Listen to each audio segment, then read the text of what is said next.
found a new hideaway. Tomorrow will never be the same. There is so much hope in our hearts. Brick by brick, we shall overcome and walk right into a new start. Welcome to the brand new world. Give the children of our Mother Earth. Reach out your hands. Let us lead our earth together. Welcome to the brand new world. Give the children of our Mother Earth. Reach out.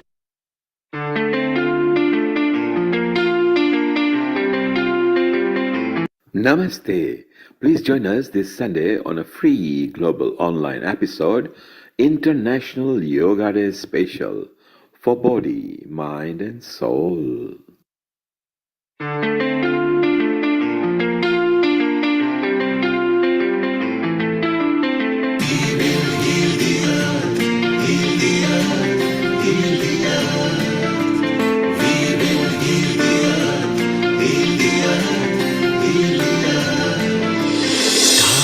They can tell you stories which are brighter than yesterday.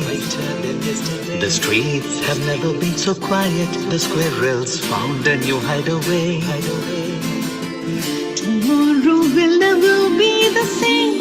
There is so much hope in our hearts. Brick by brick, we shall overcome and walk right into a new start. Welcome to the brand new world. Give the children of our Mother Earth. Reach out your hands. Let us lead our earth together. Welcome to the brand new world. Give the children of our Mother Earth. Reach out.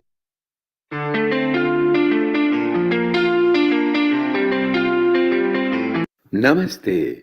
Please join us this Sunday on a free global online episode, International Yoga Day Special for Body, Mind and Soul.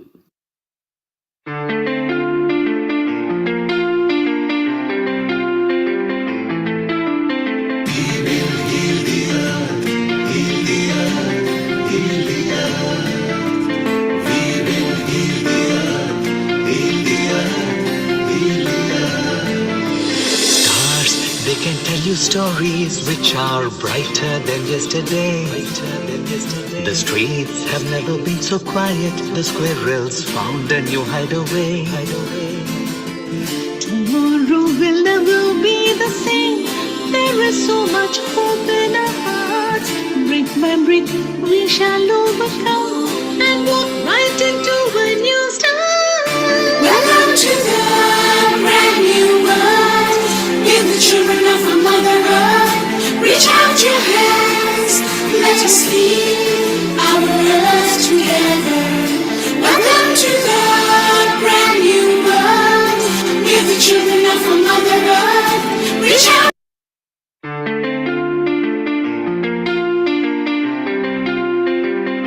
Namaste. Please join us this Sunday on a free global online episode, International Yoga Day Special for Body, Mind and Soul.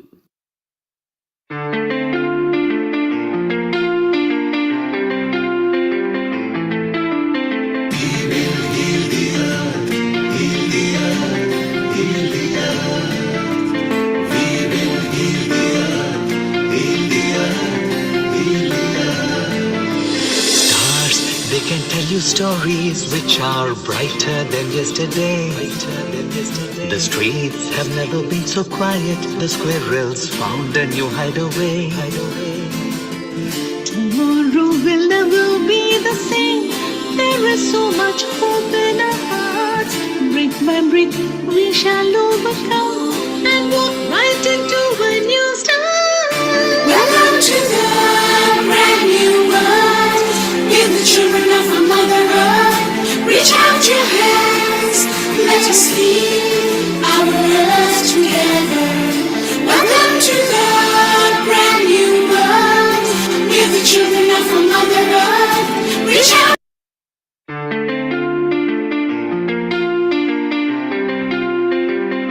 Namaste. Please join us this Sunday on a free global online episode, International Yoga Day Special, for body, mind and soul.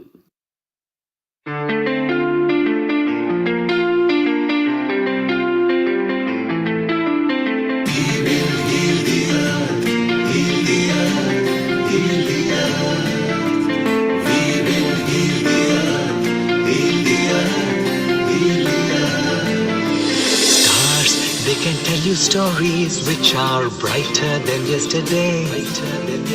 The streets have never been so quiet. The squirrels found a new hideaway. Tomorrow will never be the same. There is so much hope in our hearts. Brick by brick, we shall overcome and walk right into a new start. Welcome to the brand new world. Give the children of our Mother Earth. Reach out your hands. Let us lead our earth together. Welcome to the brand new world. Give the children of our Mother Earth. Reach out.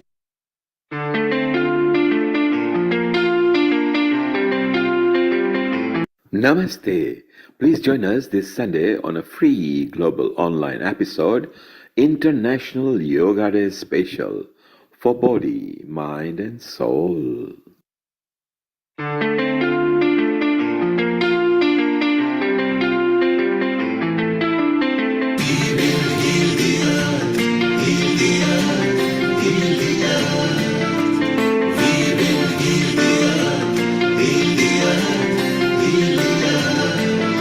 Stars, they can tell you stories which are brighter than yesterday.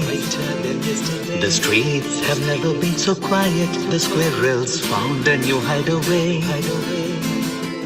Tomorrow will never be the same. There is so much hope in our hearts. Brick by brick, we shall overcome and walk right into a new start. Welcome to the brand new world. Give the children of our Mother Earth. Reach out your hands. Let us lead our earth together. Welcome to the brand new world. Give the children of our Mother Earth. Reach out.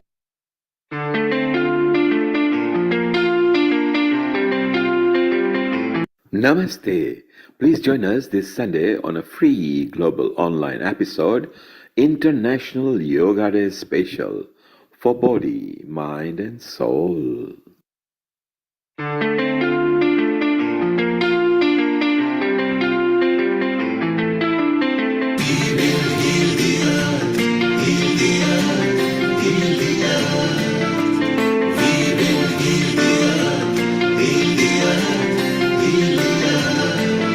Stars, they can tell you stories which are brighter than yesterday. The streets have never been so quiet. The squirrels found a new hideaway. Tomorrow will never be the same. There is so much hope in our hearts. Brick by brick, we shall overcome and walk right into a new start. Welcome to the brand new world. Give the children of our Mother Earth. Reach out your hands. Let us lead our earth together. Welcome to the brand new world. Give the children of our Mother Earth. Reach out.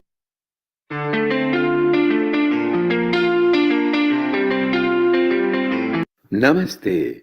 Please join us this Sunday on a free global online episode, International Yoga Day Special, for body, mind and soul.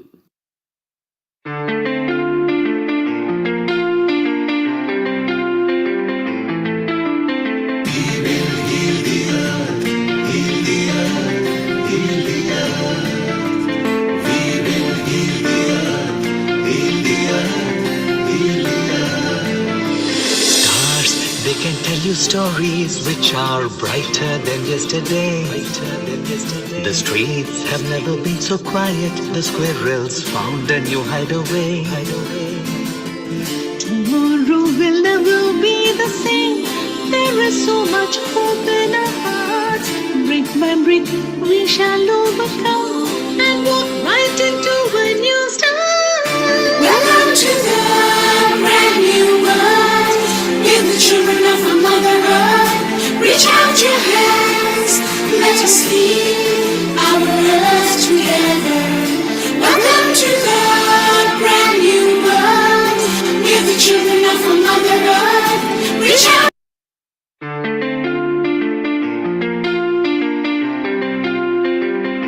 Namaste. Please join us this Sunday on a free global online episode, International Yoga Day Special for Body, Mind and Soul.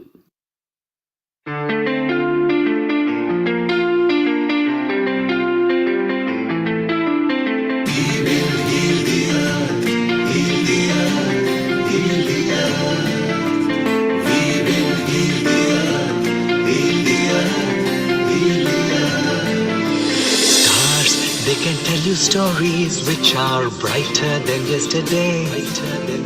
The streets have never been so quiet. The squirrels found a new hideaway. Tomorrow will never be the same. There is so much hope in our hearts.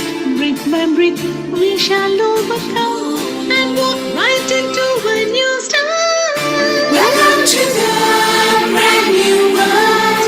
Give the children of our Mother Earth. Reach out your hands. Let us lead our earth together. Welcome to the brand new world. Give the children of our Mother Earth. Reach out.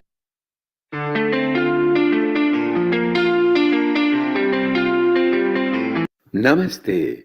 Please join us this Sunday on a free global online episode, International Yoga Day Special for Body, Mind and Soul.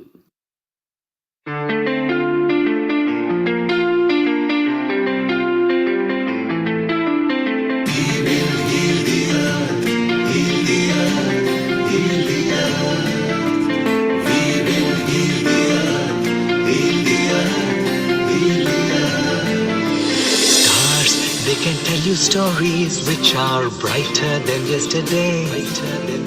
The streets have never been so quiet. The squirrels found a new hideaway. Tomorrow will never be the same. There is so much hope in our hearts. Brick by brick, we shall overcome and walk right into a new start. Welcome to the brand new world.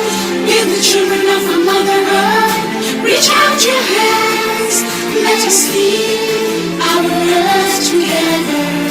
Welcome to the brand new world. Give the children of our Mother Earth. Reach out.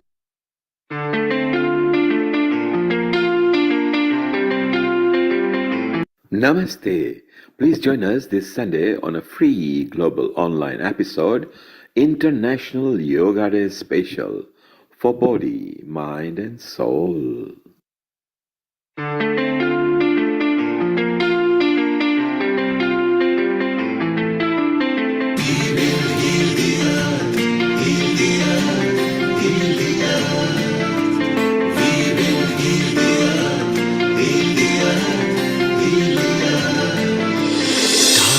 They can tell you stories which are brighter than yesterday. The streets have never been so quiet. The squirrels found a new hideaway. Tomorrow will never be the same. There is so much hope in our hearts. Brick by brick, we shall overcome and walk right into a new start. Welcome to the brand new world. Give the children of our Mother Earth. Reach out your hands. Let us lead our earth together. Welcome to the brand new world. Give the children of our Mother Earth. Reach out.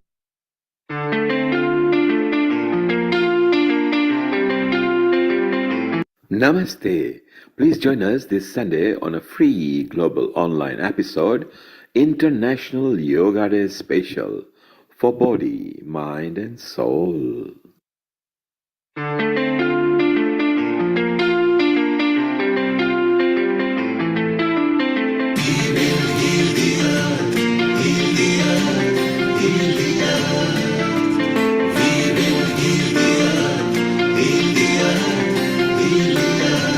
Stars, they can tell you stories which are brighter than yesterday.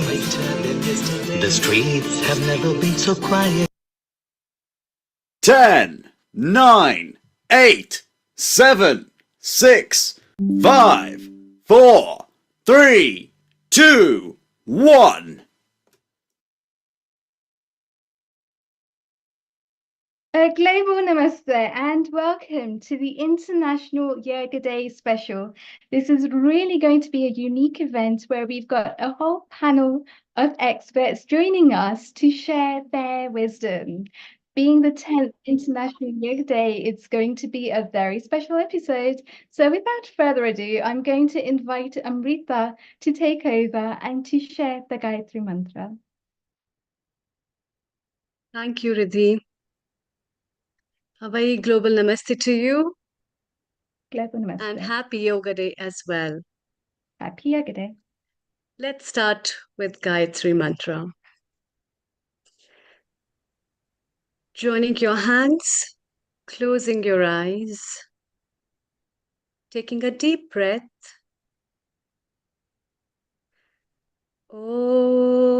Om.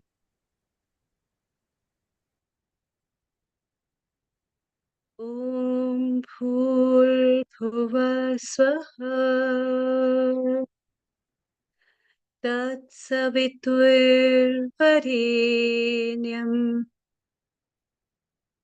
Bhargo Devasya Dhimahi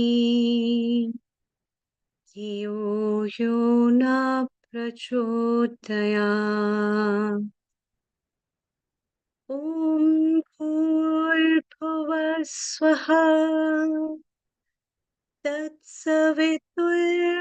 तत्सवितुर्वरेण्यं भर्गो देवस्य धीमहि धियो यो न प्रचोदयात् ॐ भूर्भुवः स्वः तत्सवितुर्वरेण्यं भर्गो देवस्य धीमहि धियो यो न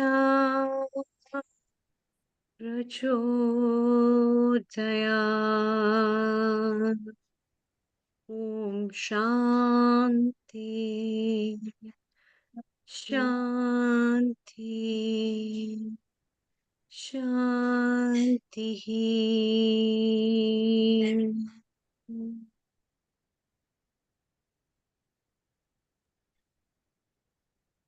Beautiful. So with that, we begin the event for today. And Dr. Amrita, I want to ask you, what does yoga mean to you? Yoga means a lot to me, Riddhi, because it has come to my life as an important aspect in a way that has helped me to look inside me, myself, where I am, who I am. And also, it has helped in giving light to so many students. Being an Ayurveda physiologist, I've spent a lot of years training people globally on yoga and Ayurveda, and therefore it feels good when people practice yoga. It feels good when somebody who comes without uh, being paralyzed on wheelchair and goes back walking. It really feels good. It really feels good when your scoliosis and your back is straight. You feel so confident, and when you see people being happy and cherishing that, it is really good. So that's what is the union for me, union of happiness within. Beautiful. The union of the mind, the body, and the soul to create general health and well-being for the global good of all. A Yeah. global namaste, Lord Rami Ranger. Thank you so much for joining us here at Healing Our Earth today. How are you? Global Namaste, I'm Lord very Rami Ranger. namaste and thank you very much for inviting me to this remarkable event where you actually help people to look after their health, look after their mind with the ancient technique of yoga. Yoga has become very popular, and I compliment you and your team and my very dear friend Nil Kumar for doing this wonderful, wonderful job, making people aware that the health is wealth and we have to maintain our health. Very important if we are to achieve our mission, our goal, and our happy life. And you know, the ancient yoga is the one of the most important and worldly renowned technique where you focus on your body before things go wrong. You already know what's going wrong. Sometimes you neglect it for so long when things are too late. So therefore, this yoga exercise, uh, 10 minutes, 15 minutes a day, will save you a lot of hardship and a lot of disappointment in your life, because mind is very important also. And when mind and bodies are not in sync, that time you are totally going a runaway train. You don't know which way you're going, what you're doing. So we have to keep our body and mind all the time under our control. And yoga tell you how to control. And yoga is now recognized by United Nations. Prime Minister Modi is a champion of yoga. You might have seen him a couple of days ago, last week, Modi ji practicing yoga himself. He's a leader who leads from the front. You know, he doesn't tell you to do something, he actually does something and then inspire people to follow his lead. So, therefore, my request to all your viewers is that health is wealth. You will not be able to achieve anything, you know, if you neglect your health, which we do, because when we're trying to achieve our ambition, trying to build a business, and we lose focus on our body. We are a machine. We have to make sure that our machine is fit to run daily. And you know, this, you know, from my experience, who suffered a lot in my life, because I used to get up in the morning, take a cup of coffee or tea, straight to work, and done no exercise, done no proper breakfast, then work. And once you get to the work, you get embroiled, you get so busy with your work, the customer and everything, and before you realize it's 3 o'clock, 4 o'clock, and you're burning your body's reserve. And one day, it dawned on me when I had no reserve left, and I was really collapsing. I was sleeping. I didn't have the energy even to go to office. And then it was the wake up call for me. And then now I do a little bit of yoga, and I also, it really makes your mind very strong, the yoga, because when you focus on your body, you get to know your everything about yourself, and you feel a lot more happier and a lot more at peace with yourself. So therefore, as somebody who's now 77 years old and has worked very hard in business, in politics and society, to tell you that you must learn from the experience of other people rather than learning from your experience, because it will be too late sometime. So my request to all your viewers is that please, yoga has been going on, guiding us, keeping us fit for centuries. It is not something we have discovered only a few weeks or months back. This is our forefather, father, and their forefathers and fathers have been relying on yoga to keep fit. So my request to all of you is, you are doing a wonderful job, and you know, because something you do for other people is much more valuable and recognized and respected by others. What we do for ourselves is we all do ourselves. That's no good. But what you're doing for other people is very, very important. And I value you and very respect your team, that you send us messages, you make us aware, you tell us to come and join us and learn from each other's experience. That is a wonderful. And thank you so much, Lord Rami Ranger. You started your business from £2 in your own loft, and today you have grown it to a multi-billion pound portfolio.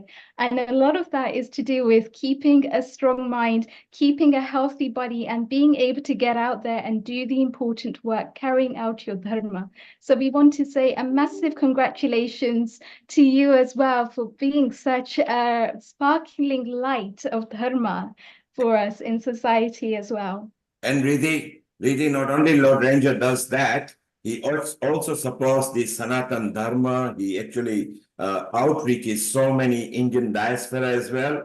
And similarly, we've got another person, a member of parliament, Bob Blackman as well. So let's go to him. Lord Rangers, please hang around and we say hello to Bob Blackman. Riddhi, over to you. When I grow up, I want to. Bob Blackman, thank you so much for joining us. I know we're right in the middle of your busy, hectic schedule at the moment, but you've made time to come and join us, and we are so grateful to have you joining us today. And I'd like to thank my big brother, Bob Blackman, Sir Bob, and Padam Shri. He's not only respected in UK, but also in India. That is the legacy of Bob. What a remarkable, and he's helped us, this community, stand tall because of Bob, and we will never be able to repay his debt for his unstinting commitment for our community. Bob, thank you very much. As a Lord, I bow my head to you. Well, thank you, Rami. Namaskar, and ladies and gentlemen, a great pleasure to join you as we celebrate International Yoga Day. As we all know, yoga is India's gift to the world. I think we are having, and it's important enough that we've, through the all-party group. Are you hearing me? Yes, Bob, loud and clear. Go ahead. Hearing me? Yes. Okay. Okay, fine. Yeah, through the all-party parliamentary group, we've provided for Indian traditional medicines and music. We've been able to make sure that it's recognised in Parliament as important. Our National Health Service now recognises yoga as part of the treatment that should be given to people to make them better individuals, to improve their lifestyle and their health. Now, for me, I had some back problems a few years back now. I went to see my doctor, who you won't be at all surprised, was a Dr. Patel. And he said, after all the checkups to make sure there was nothing physically wrong that could be put right by a doctor, he just gave me a series of different stretches and exercises to do each morning as soon as I wake up. What I didn't realize at the time was these are all yoga stretches that we do. And so I do about 20 minutes to half an hour of yoga stretches every morning. And ever since, I've never had a problem with my back. So that shows the importance of this. Earlier this year, I had problems with my neck and shoulders. Once again, I went to see, after checking out there was nothing else wrong, I got some more stretches to do with my neck, which I do in the morning as well. So I now have a full workout in the morning, which is all based on yoga. So my simple message on this is that yoga, it makes you much more healthy. It enables you to stretch the muscles, stretch the bones, and use muscles probably that you don't normally use. That's important because all the muscles of the body need to be utilized in this way. So now we've got it incorporated in our National Health Service. That's an important step. Our next step, of course, is to get Ayurveda recognized in our National Health Service. As I always say, that 6,000 years or more of traditional medicines, there must be something to them, because when we have modern medicine, what we tend to do is synthesize these natural drugs.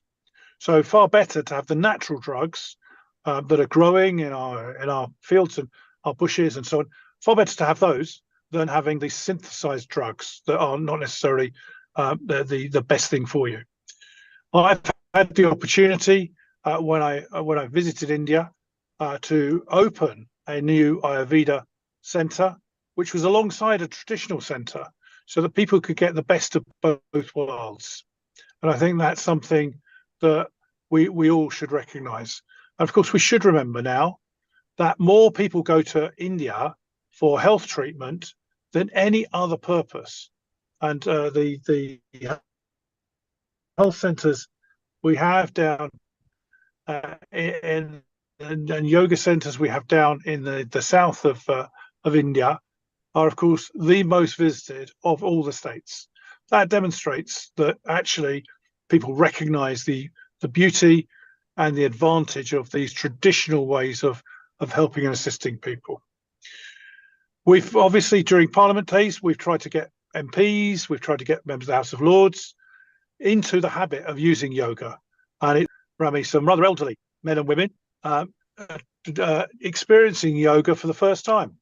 Because what they find is that these sort of exercises, you don't have to be incredibly fit. You don't have to be young. What you can do is do these at any age. And it's important to maintain flexibility and good health right across the piece. So this is all about being healthy in your own body, being healthy in your own mind. So you're taking a bit of time out to contemplate, to meditate, to think through the actions, think what you're doing, and make sure that your body is healthy, your mind is healthy, and that you think of not only what you put into your body through the food and drink and so on that you consume, but also by the exercises that you do. So as we celebrate once again International Yoga Day, I remember when we launched it initially, and Prime Minister Modi brought this to the world, what happened was there was a big song and dance about International Yoga Day, and we had events going on all over the place. I said then, that's fine, because when you launch these things, lots and lots of people get involved. The more difficult thing is to keep repeating this every year and keep people involved. I'm really delighted that yoga now is growing astronomically in terms of the number of people that practice it. As I say, you don't have to do hours and hours of it. Some simple stretches, building up to your workday, vitally important to improve your posture, to improve your body, and of course, as I say, your mind as well. So thank you for allowing me to say a few words. Obviously, as you know, we're in the middle of a general election campaign. I am restanding in the election. I hope to be re-elected on sometime in the early hours of July the 5th. But of course, I need everyone to be voting for me and make sure I get back to Parliament.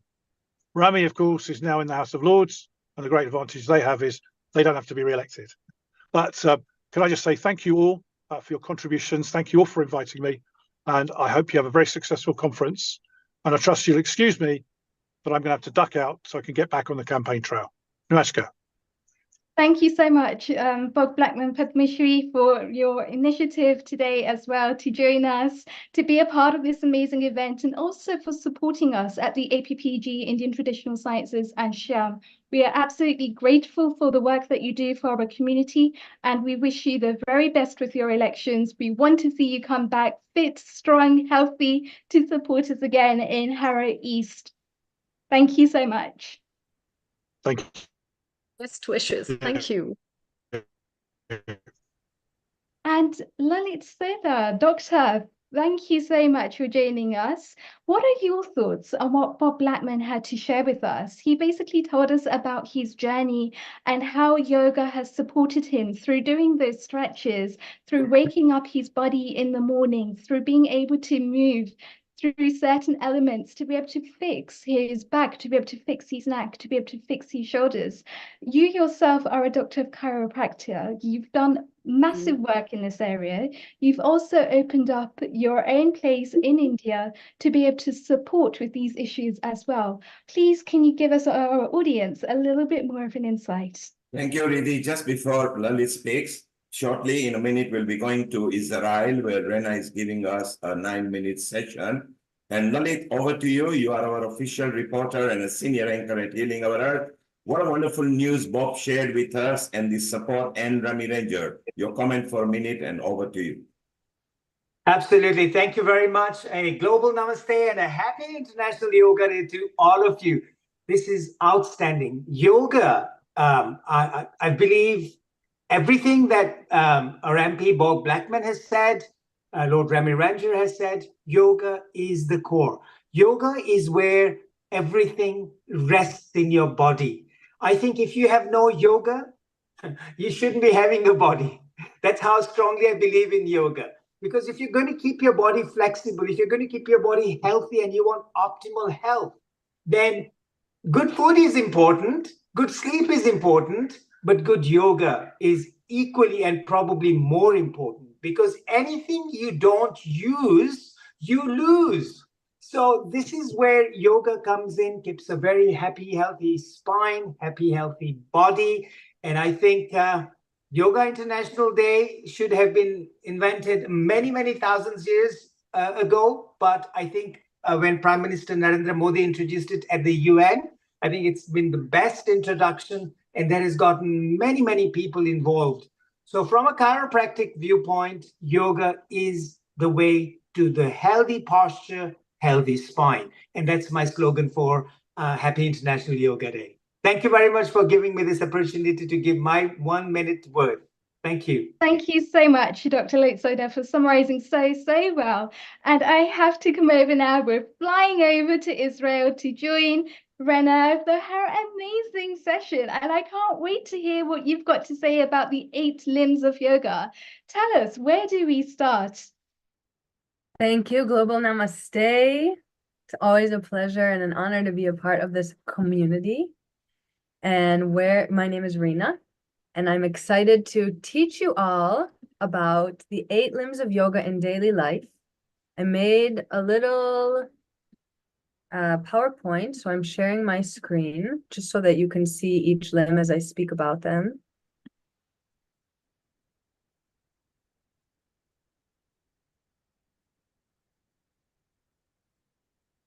Is it loading? Okay, can you see it?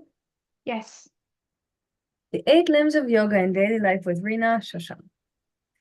So the first we have our 5 yamas. So for the first yama, ahimsa, self-love, self-respect, and non-violence. I actually have a tattoo here on my arm. It says self-love club. And I got this tattoo done at a time in my life that felt really challenging. So the message for all of you is that it's really in those moments that it's the toughest, that things feel the most challenging, that we have to lean into that self-love.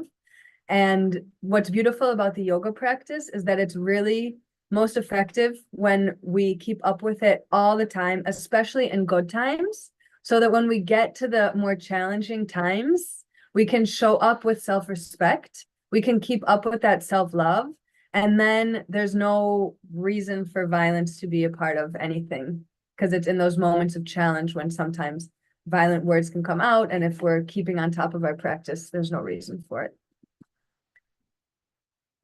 Satya, truth speaking. My advice for you with this is a practice that I started with myself about 7 years ago.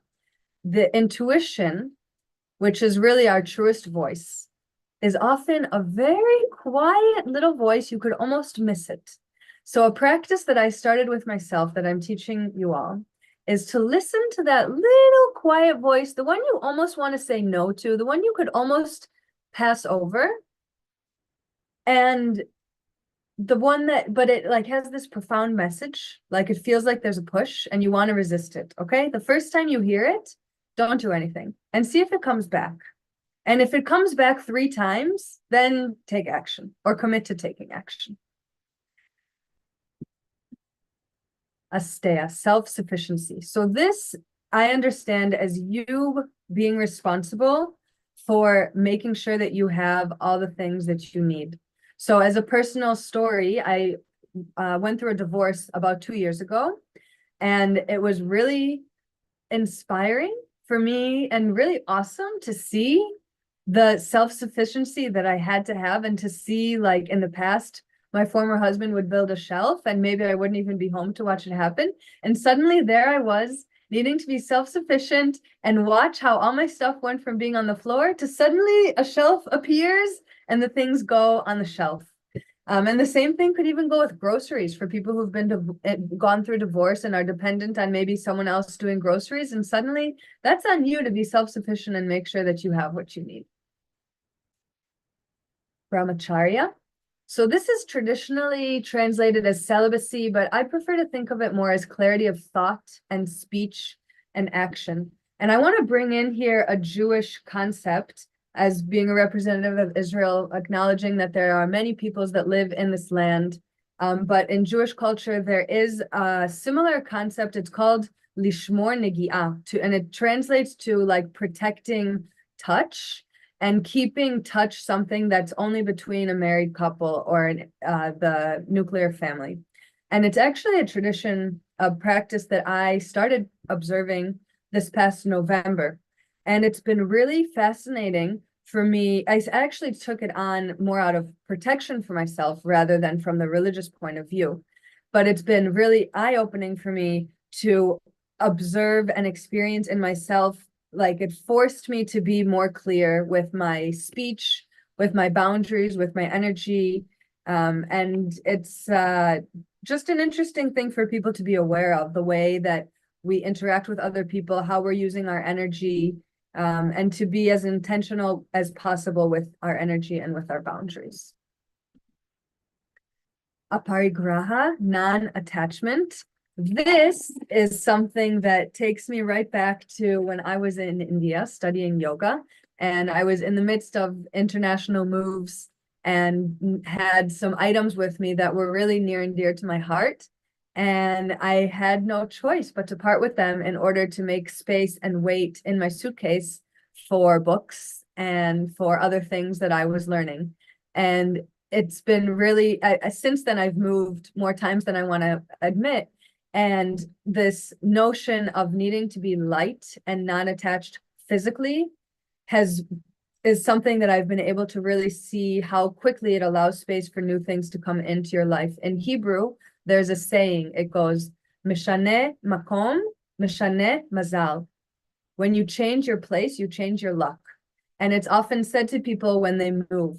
So as someone who's moved a lot and I've had to part ways with items that were really sacred for me, I've also seen through my own life experience how the lightness and non-attachment allows me to move places and how moving places does change luck. So an interesting thing for you maybe to contemplate. This one, I feel like I don't pronounce it correctly, so maybe Ridhi or Amrita, you can help me. Is this Shucha? Is that the correct pronunciation? Again? Yeah, Shaucha. Shocha, thank you. Shocha. And this, in a similar way to aparigraha, how I've recognized how letting go of things allows for my luck to change, with cleanliness, I've noticed how even like cleaning items out of my house or cleaning the floor or cleaning the sink or cleaning the dishes makes space for different things energetically to come in. Maybe it's a message that I was waiting for, or an email that I was waiting for, or even money or various things.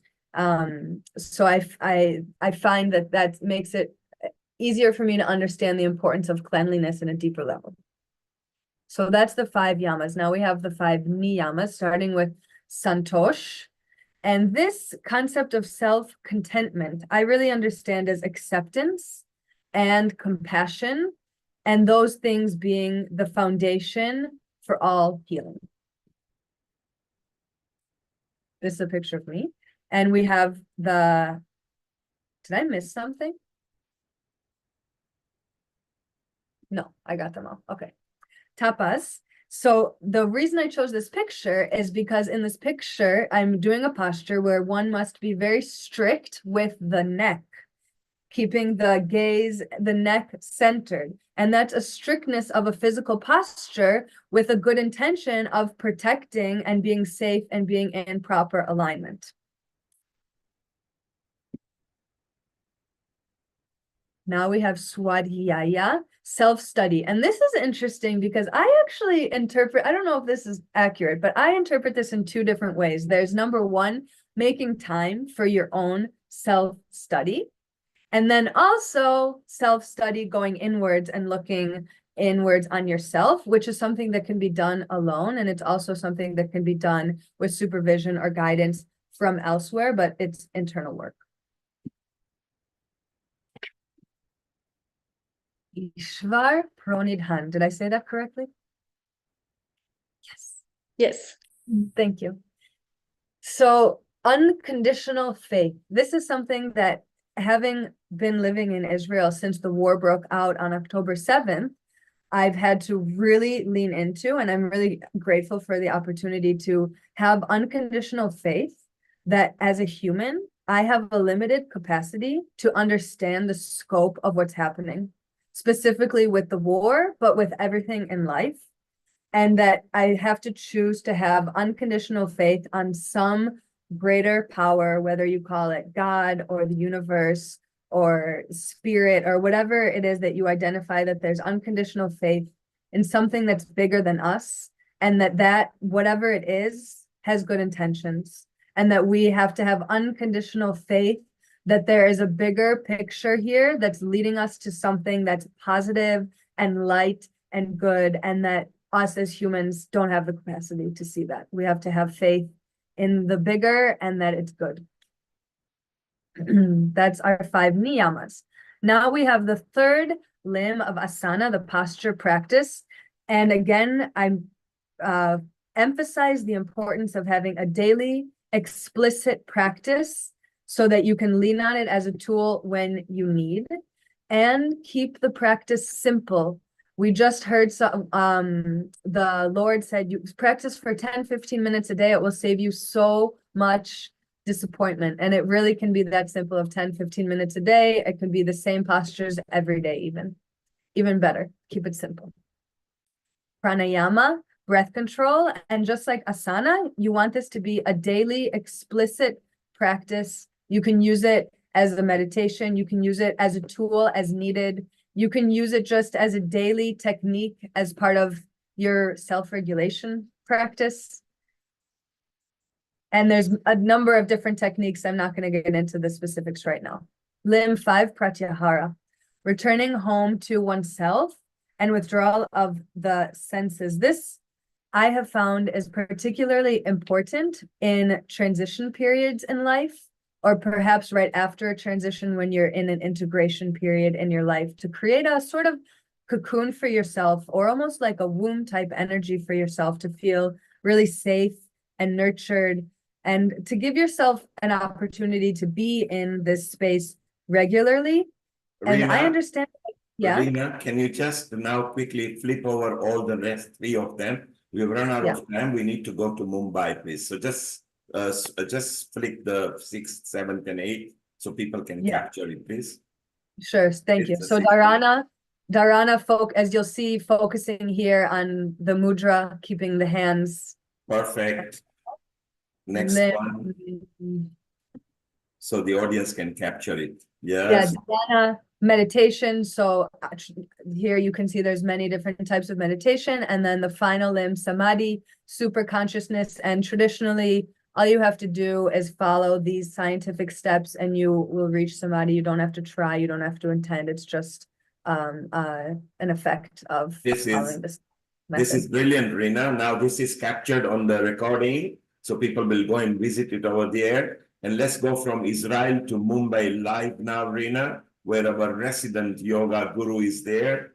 And he's going to tell us a bit exciting about his book and a bit of yoga. So, and Rana, I think one of the things that you did absolutely beautifully there was to actually emphasize the need for yamas and niyamas in society. I think a lot of people miss that and they go straight to the asanas and it's not so effective. So once again, global namaste and thank you for highlighting that. And we move over to India, Bharat, where Himanshu Bhai is joining us. A global namaste. And Himanshu Bhai, I believe just this morning, you've actually done some work on your book, again at Crossroads, Making of a Yogi, to just be able to inspire and empower society once again. So, Riddhi, I don't think he's able to hear us. Let them sort that sound out. We need to move. Maybe you can prompt. That's fine. So fantastic. So we've actually got Himanshuji, who has done amazing work. He's been trained by some of the best yogis. He's been trained by Riddhi, if you can prompt Himanshu live on a WhatsApp that he is not got his speakers on, so he can't hear us. We can hear him. Over to you, Riddhi. Unmute yourself, Riddhi. Over to you. Fantastic. So just to give you a little bit of the background, whilst Himanshuji please sorts out his sound and let us know as soon as you can come back. We are absolutely excited for your session to see what it is that you've got to share with us. I know that we're in for a treat. So as soon as you do sort out your sound, please do come back. In the meantime, I will give our audience a little bit of background into who Himanshu Mehta is and what his background is in yoga. So Himanshu Mehta has been trained by Pratibha Joyce and BKS Iyengar. So it's a very authentic leadership there where we go back to the source. Himanshu-ji, are you there with us? Can you unmute? Can you come back? We have a technical issue. One moment. I'm trying to fix it. Am I audible? You are audible now. Yes, we can hear you. Okay. Instead of laptop, I'm connecting on the phone. Yes, go ahead, please. Okay. So, one moment.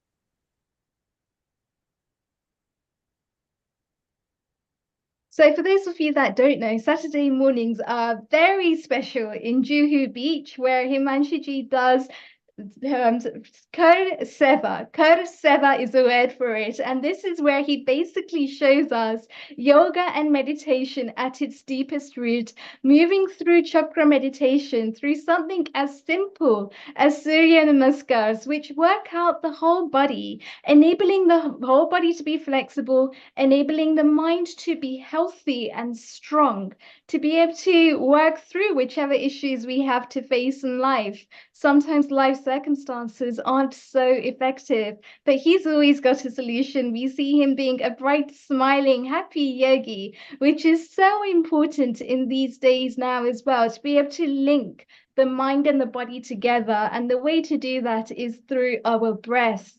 And through breath control, through pranayama, he's really able to help somebody to overcome even some of the most ills of society. A lot of the times we find when people fall ill, it's because they feel stressed. So we get a lot of health lifestyle problems. We get a lot of stress management issues which happen. And a lot of the times it's by actually working through the healthcare system that we end up looking at what's happening. But the good thing about yoga and Ayurveda is that now we can find an alternative. So medicine is really good for being able to diagnose the problem at the root. We then look to alternatives in health to be able to find the cure. And a lot of the times that cure is by doing simple things. It's through things like getting enough water, getting enough oxygen, knowing how to breathe, how to fill up the lungs, and how to let go and how to detox. It's exactly how Rena was just saying a second ago, where we start to look at the way that the mind thinks. We start to look at those yamas and niyamas in a little bit more detail, isn't it, Rena? We start to change the way that we start to think and the beliefs that we hold as a result. Definitely. When we have an understanding of embodying the yamas and niyamas, we are definitely able to change the way that we think, that we interact with the world, the way that the world interacts with us. And it's so fascinating to me how yoga, like how the practice of yoga allows us to embody these things in the practice, and then it's so much easier to take it into our daily lives. Fantastic. And what has been your daily experience with that? Once you've actually started to do yoga, you started to embed the yamas and the niyamas into your practical life. How has your life changed as a result? It's such a good question. I'm appreciative of the opportunity to answer. It's actually I'm giving my truthful, honest answer is that I first studied the yamas and niyamas 7 and 8 years ago. Right. And then and that's when after that I started teaching yoga, and I put my books away on a shelf And every now and then maybe I would open them, but I was not consciously thinking about the yamas and niyamas for probably 7 years. And just this last year, I was given an opportunity to actually create a yoga teacher training program. So I took out all of my books as I'm working on that. And I opened up the section about the yamas and niyamas, and I started writing, and it was so profound for me to read them and just reflect with myself and say, oh my goodness, 7, 8 years ago, I'd never come across these concepts. I didn't know what it even really meant to embody them. And now I can see so many different ways that it just naturally came a part of my life. And how it's hard for me to say it in one and on one foot, but just the being able to see how I've grown in the way that I show up as a teacher, and the way that I care for myself, and the way that other people view me.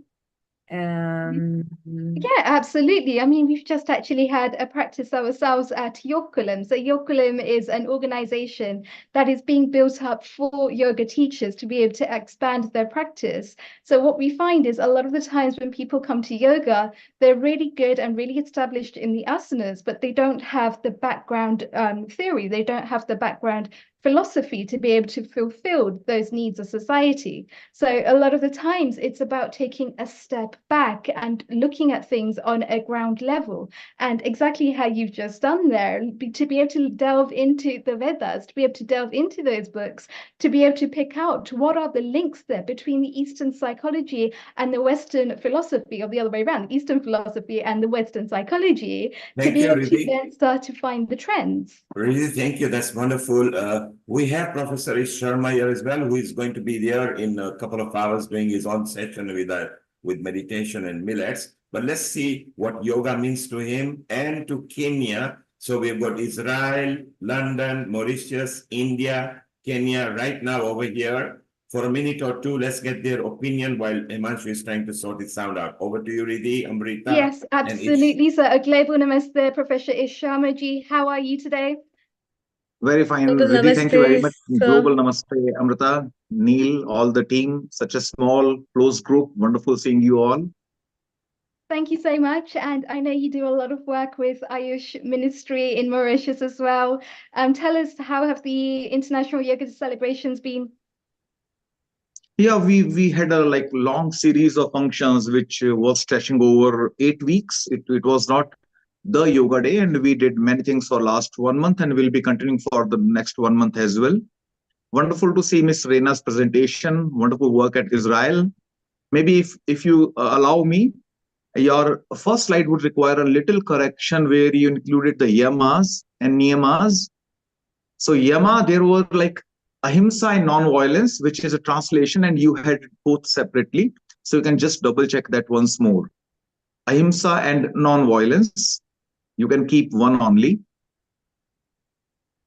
And satyasya aparigraha and brahmacharya. So one, Ayurveda came after the yoga school of philosophy. There were 6 original schools of philosophy, and the 6 schools which believed in Vedas. The word yoga, first of all, comes in Rig Veda, and the way we practice yoga today, it comes from one Upanishad, Mahopanishad, which mentions the yoga in the same manner as we do. And Ayurveda and yoga are very much intertwined. Charak was a lot inspired by the yoga philosophy. And interestingly, in the yam, there is one concept called aparigraha, that is non-possessiveness. You should not be, holding. You should not be purchasing everything. You should not be greedy. So aparigraha. Charak mentions, why do we fall ill? Then his response is, pravritti to parigraha, that is, we all are taken ill only by the tendency of this holding, stuffing, accumulation.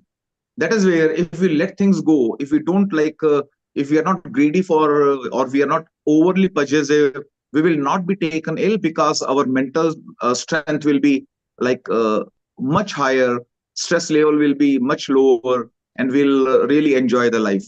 So wonderful seeing this yoga talk by Miss Rena, and Over to you, Thank Dr. you. Amrita Reddy. Thank you, Professor Ishana, Thank you. for your beautiful words and enlightenment there. Himanshiji, we're going to come back over to you. Can you unmute?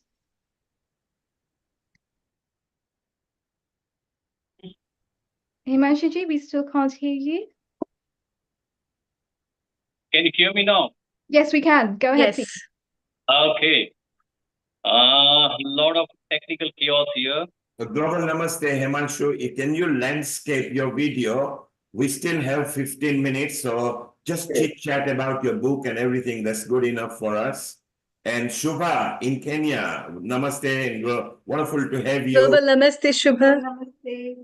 I love the outreach Let's that you are doing while Himanshu is sorting his camera out. Shubhan, we'll also chit chat to you in a moment or so. But it's wonderful that you are doing so much yoga in Kenya and a wonderful safari that you have planned in August, which is going to be something very beautiful. Let's go to Himanshu in Mumbai. And if he unmutes, and we still got 15 minutes. So over to you, Himanshu. Really, Yeah. take it over. I'm so sorry. I had lined up the program and it's all got. No worries, Himanshiji, you are here with us now, and we truly appreciate your presence with us. Please tell us, what do you have to share with us today? And happy International Week of Yoga to everybody in the family of Healing Our Earth. Happy International Yoga Day to you too. Yeah. So, can I start? Yes, go ahead. Okay, fine. Before I start a yoga session, of course, we don't have time for the yoga session now. So, I want to ask, why should we practice yoga? What's the benefit? So, if anyone can type the answer in chat box or raise your hand, I can sort of speak out. Well, I think the benefit of yoga is to connect deeper with ourselves. When we Yes. connect deeper Okay. with ourselves, we can connect deeper with nature and the world around us too. Okay. Yeah, I mean, most of us consider yoga is for good health, and yes, yoga is known to provide good health. Why so? Because at a gross level, it shields us from two living hells on this planet. Can you guess which one are those? Rich? The two living hells on this planet.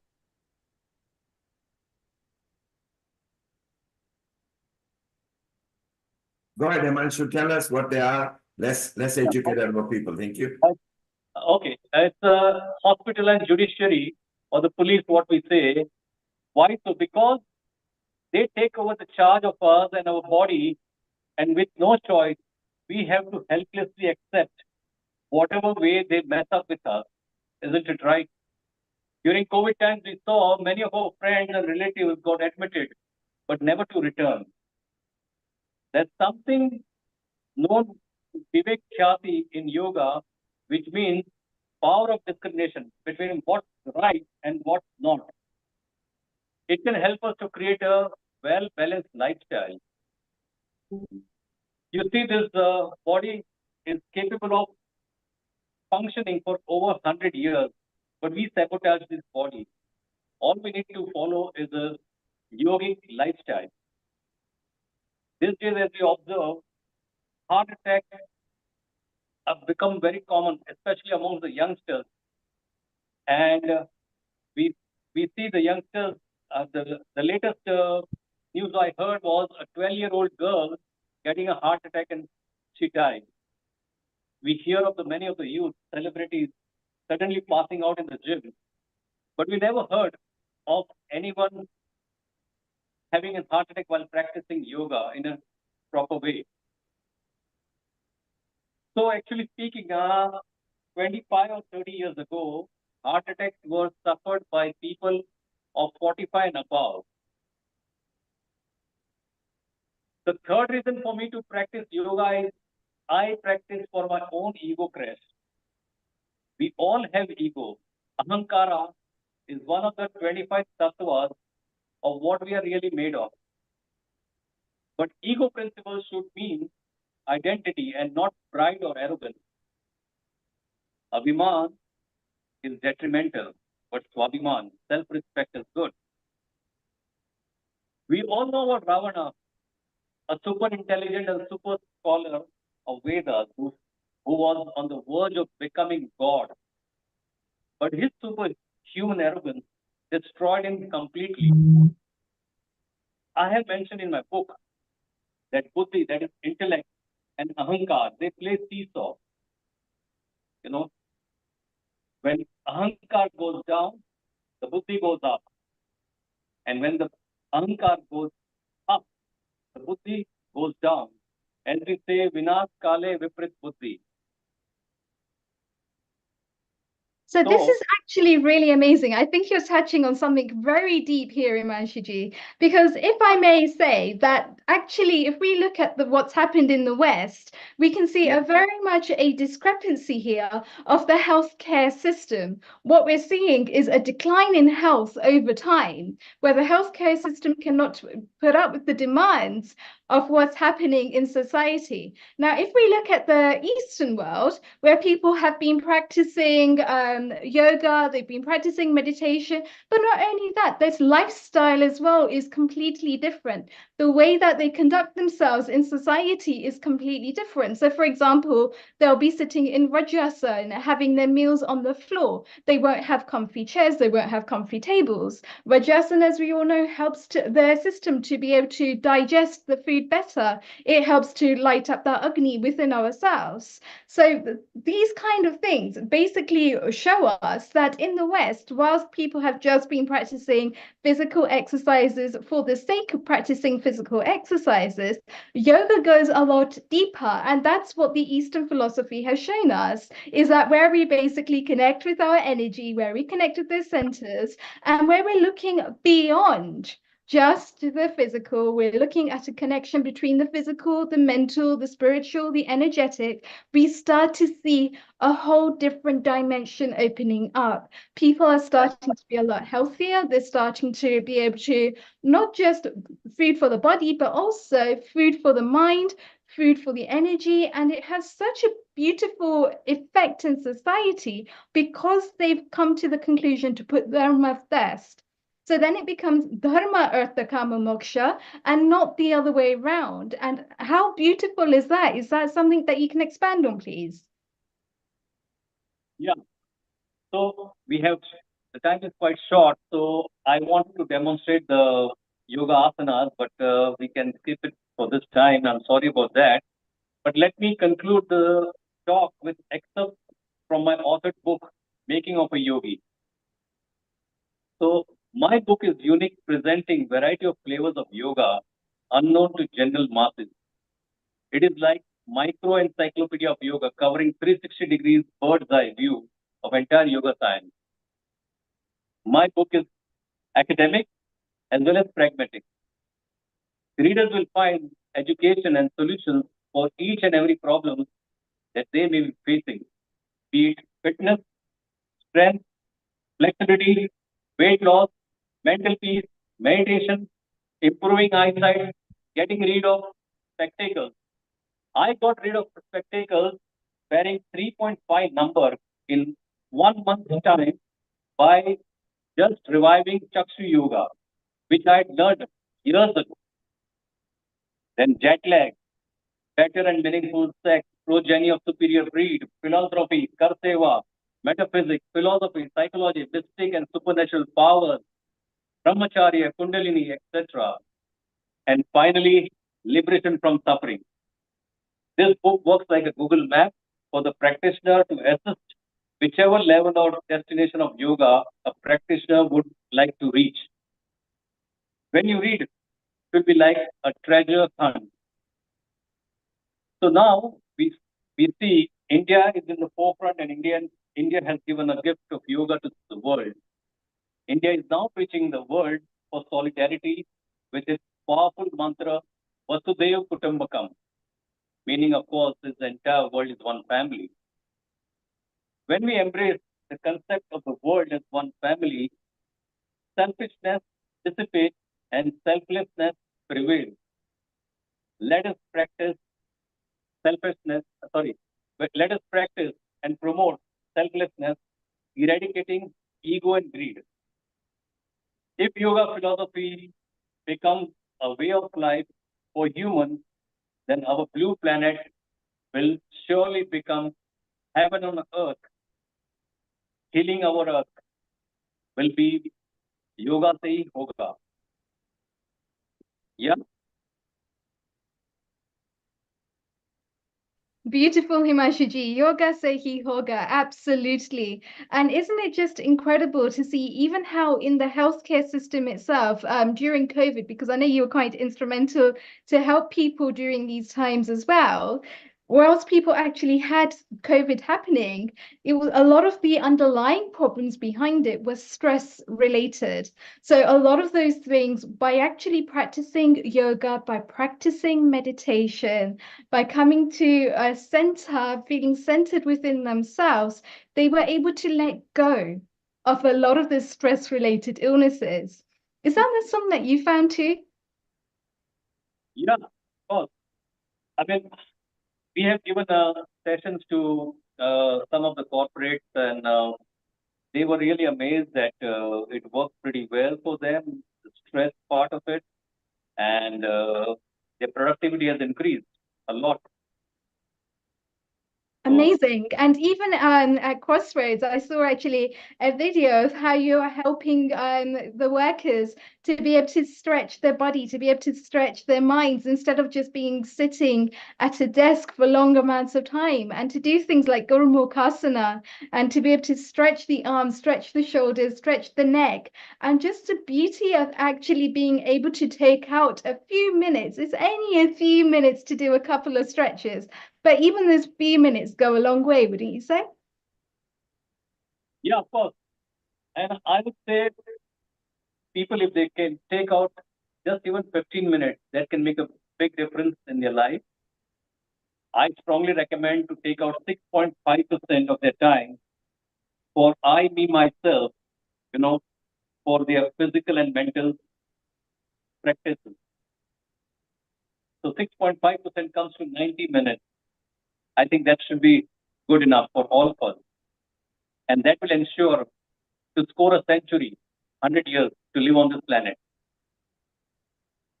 Beautiful. And we can actually see, Himanshuji, even at your age, how flexible you are, not just in the body, not much through physical strength, but also the flexibility that you have in your mind as well to overcome challenges that you may face too.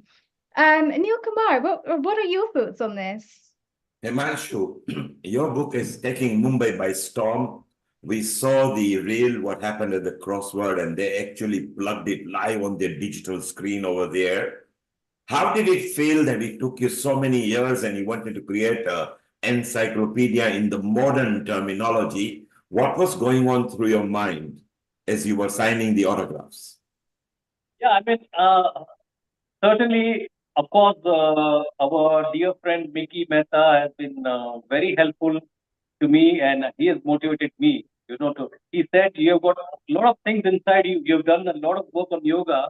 Why don't you start now showing it to the public? And why don't you write a book?" And that's what made me write the book. And I think it's doing. And of course, you are also a great inspiration. So even if at times I feel okay now, let me slow down. But then again, I look at you, look at Mickey Mehta. It really motivates me a lot. And I would say it is really immense pleasure, because whenever I take session and people come up and discuss about their problems and their troubles, and they find uh, the session that I give very soothing for them, that really gives me inner peace. So the book, what I've received in return is immense peace, and that's the biggest wealth for me at the moment, really. And Himanshu, which is the best chapter or a section that you like that brings the nostalgia in your mind? Yeah, I mean, of course, yoga begins from between the 2 years. So that's Chitta, one of the most difficult chapter, and that chapter for me to write took a lot of time, because for me to understand and to simplify it and put it for the book, That was a big challenge. So I would say whoever reads the book, please read Chitta, and then you will have better understanding of all the rest of the things what I've mentioned, and it will be an eye opener for you. And It will be a Himanshu, you read the blessings from so many Swamis and MPs and even Bollywood actors. Maybe yes. it's the right time to get blessings from a Swami Sailendra over here as well. He's the Oh, next guest. Maybe we can just say hello to him. Amrita, over to you. And sure. Swamiji, give blessings to our Himanshu Mehta. He's writing with his book, The Making of a Yogi, over there. Amrita, please introduce Swami and he can Thank you. Himanshu. Thank you, Himanshu ji. Global Namaste, Swami ji. Global Namaste, Amrita ji. For all our viewers who are watching us at different channels, Swami Shailendra ji is the younger brother of Osho. He joined Osho's Neo Sannyas movement in 1971. He went to Oregon, USA in 1981 and lived with Osho till 1985. He came back to India and served in Oriental paper mills at Madhya Pradesh as a chief medical officer between 1986 to 99. Swamiji went back to Osho commune, Pune, during August 1989, and during the last days of Osho leaving his body, he was with him. From January 2005, for almost 12 years, his discourses were broadcasted on various subjects on Astha channel. His discourses are available in numerous books, series, as well as videos. Since 2019 onwards, his work has been taken a new vision and path in the form of Osho fragrance, whereby the practices of all these techniques that were told by Osho are being conducted specially, and Swami Shailendra ji will tell us more and will throw more light on the wisdom of Osho in today's episode of International Yoga Day. Global namaste to you and a Amrita, very just before Swami does that, Swamiji bless our Himanshu Mehta in Mumbai, where he every Saturday does a curd seva and free, again, of course, it's a free of charge, on the Juhu beach. So whenever you go to Mumbai, please do visit him. He will be connected through you via Amrita pretty shortly. And do bless him. And his book is actually now gaining storm there in Mumbai. So please bless him. There is a book, All my The best Making of a wishes to Yogi. you. All my best wishes. And please, you can join my friend Swami Anand Kamlesh. You may know him by his legal name, Kamlesh Pandey, the famous script writer of the Hindi movies. He has given more than 20 super hit films. He is also conducting dynamic meditation of Osho at Juhu Beach since 21st March of this year. So you may join hands with each other and can spread meditation and yoga. That's Again, wonderful. I would my like best to take wishes. this number from Neil Kumar ji. I'll take contact details, and I would love to meet him. Swamiji, that's a wonderful gesture from you. And Himanshu, Amrita will facilitate that. Let's grow our family. Swami also loves growing family and he supports people. And he's already offered you that he will make sure that this facilitation can be done so that we can make sure we can grow our group. Swami also blessed our Riddhi Vyas, who is here on the screen. She is the yoga and meditation coordinator at Healing Our Earth. And also sitting in Kenya is Shubha Nair, who is our Mombasa Healing Our Earth rep down there. So please bless everybody. And Amrita, take it over and let's get Swami's Gyan on yoga. Yes, my blessings to all of you. All the best wishes to whatever the work you are doing for the good of our planet Earth, for the whole humanity. Meditation and yoga can serve a lot. Okay? Thank you, Swamiji. And what are we listening to you today? You're always full of so much of wisdom and light that you throw, and everybody feels so pleased to have you and hear you. So I So, will start by telling you that Osho has given 100 discourse on Patanjali's yoga, and the title of the book is Yoga, the Alpha and the Omega. Means spirituality from A to Z, from Alpha and Omega. And this has been published in English in 10 volumes, each book containing 10 discourses. And the same has been translated in Hindi as Patanjali Yoga Sutra.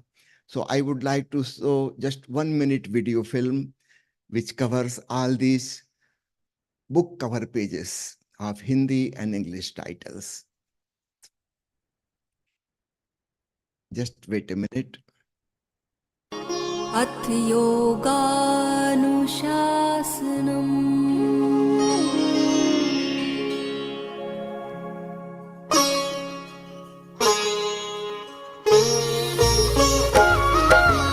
आओ जाने हम अब अनुशासन योग का आओ जाने हम अब अनुशासन योग का चित्त से वियोग का आत्मा से योग का चित्त से वियोग का आत्मा से योग का आओ जाने हम आओ जाने हम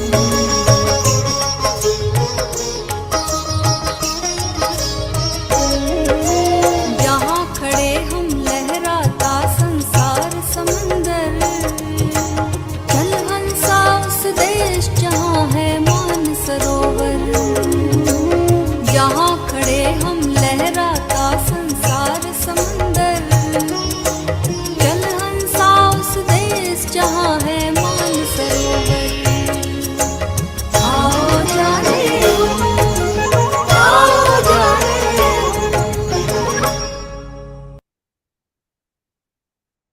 Osho literature has been translated in many of the Indian languages, as well as more than 50 languages of other countries.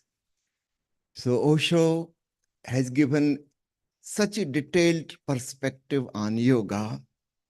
I would like to just say, inform you in very short. The first thing we have to understand, yoga is not a philosophy. Philosophy means love of thinking. Yoga is not about thinking. It is not a thought process. Yoga is something to be experimented. It is like a science. Osho calls yoga as the science of the soul, the science of the consciousness.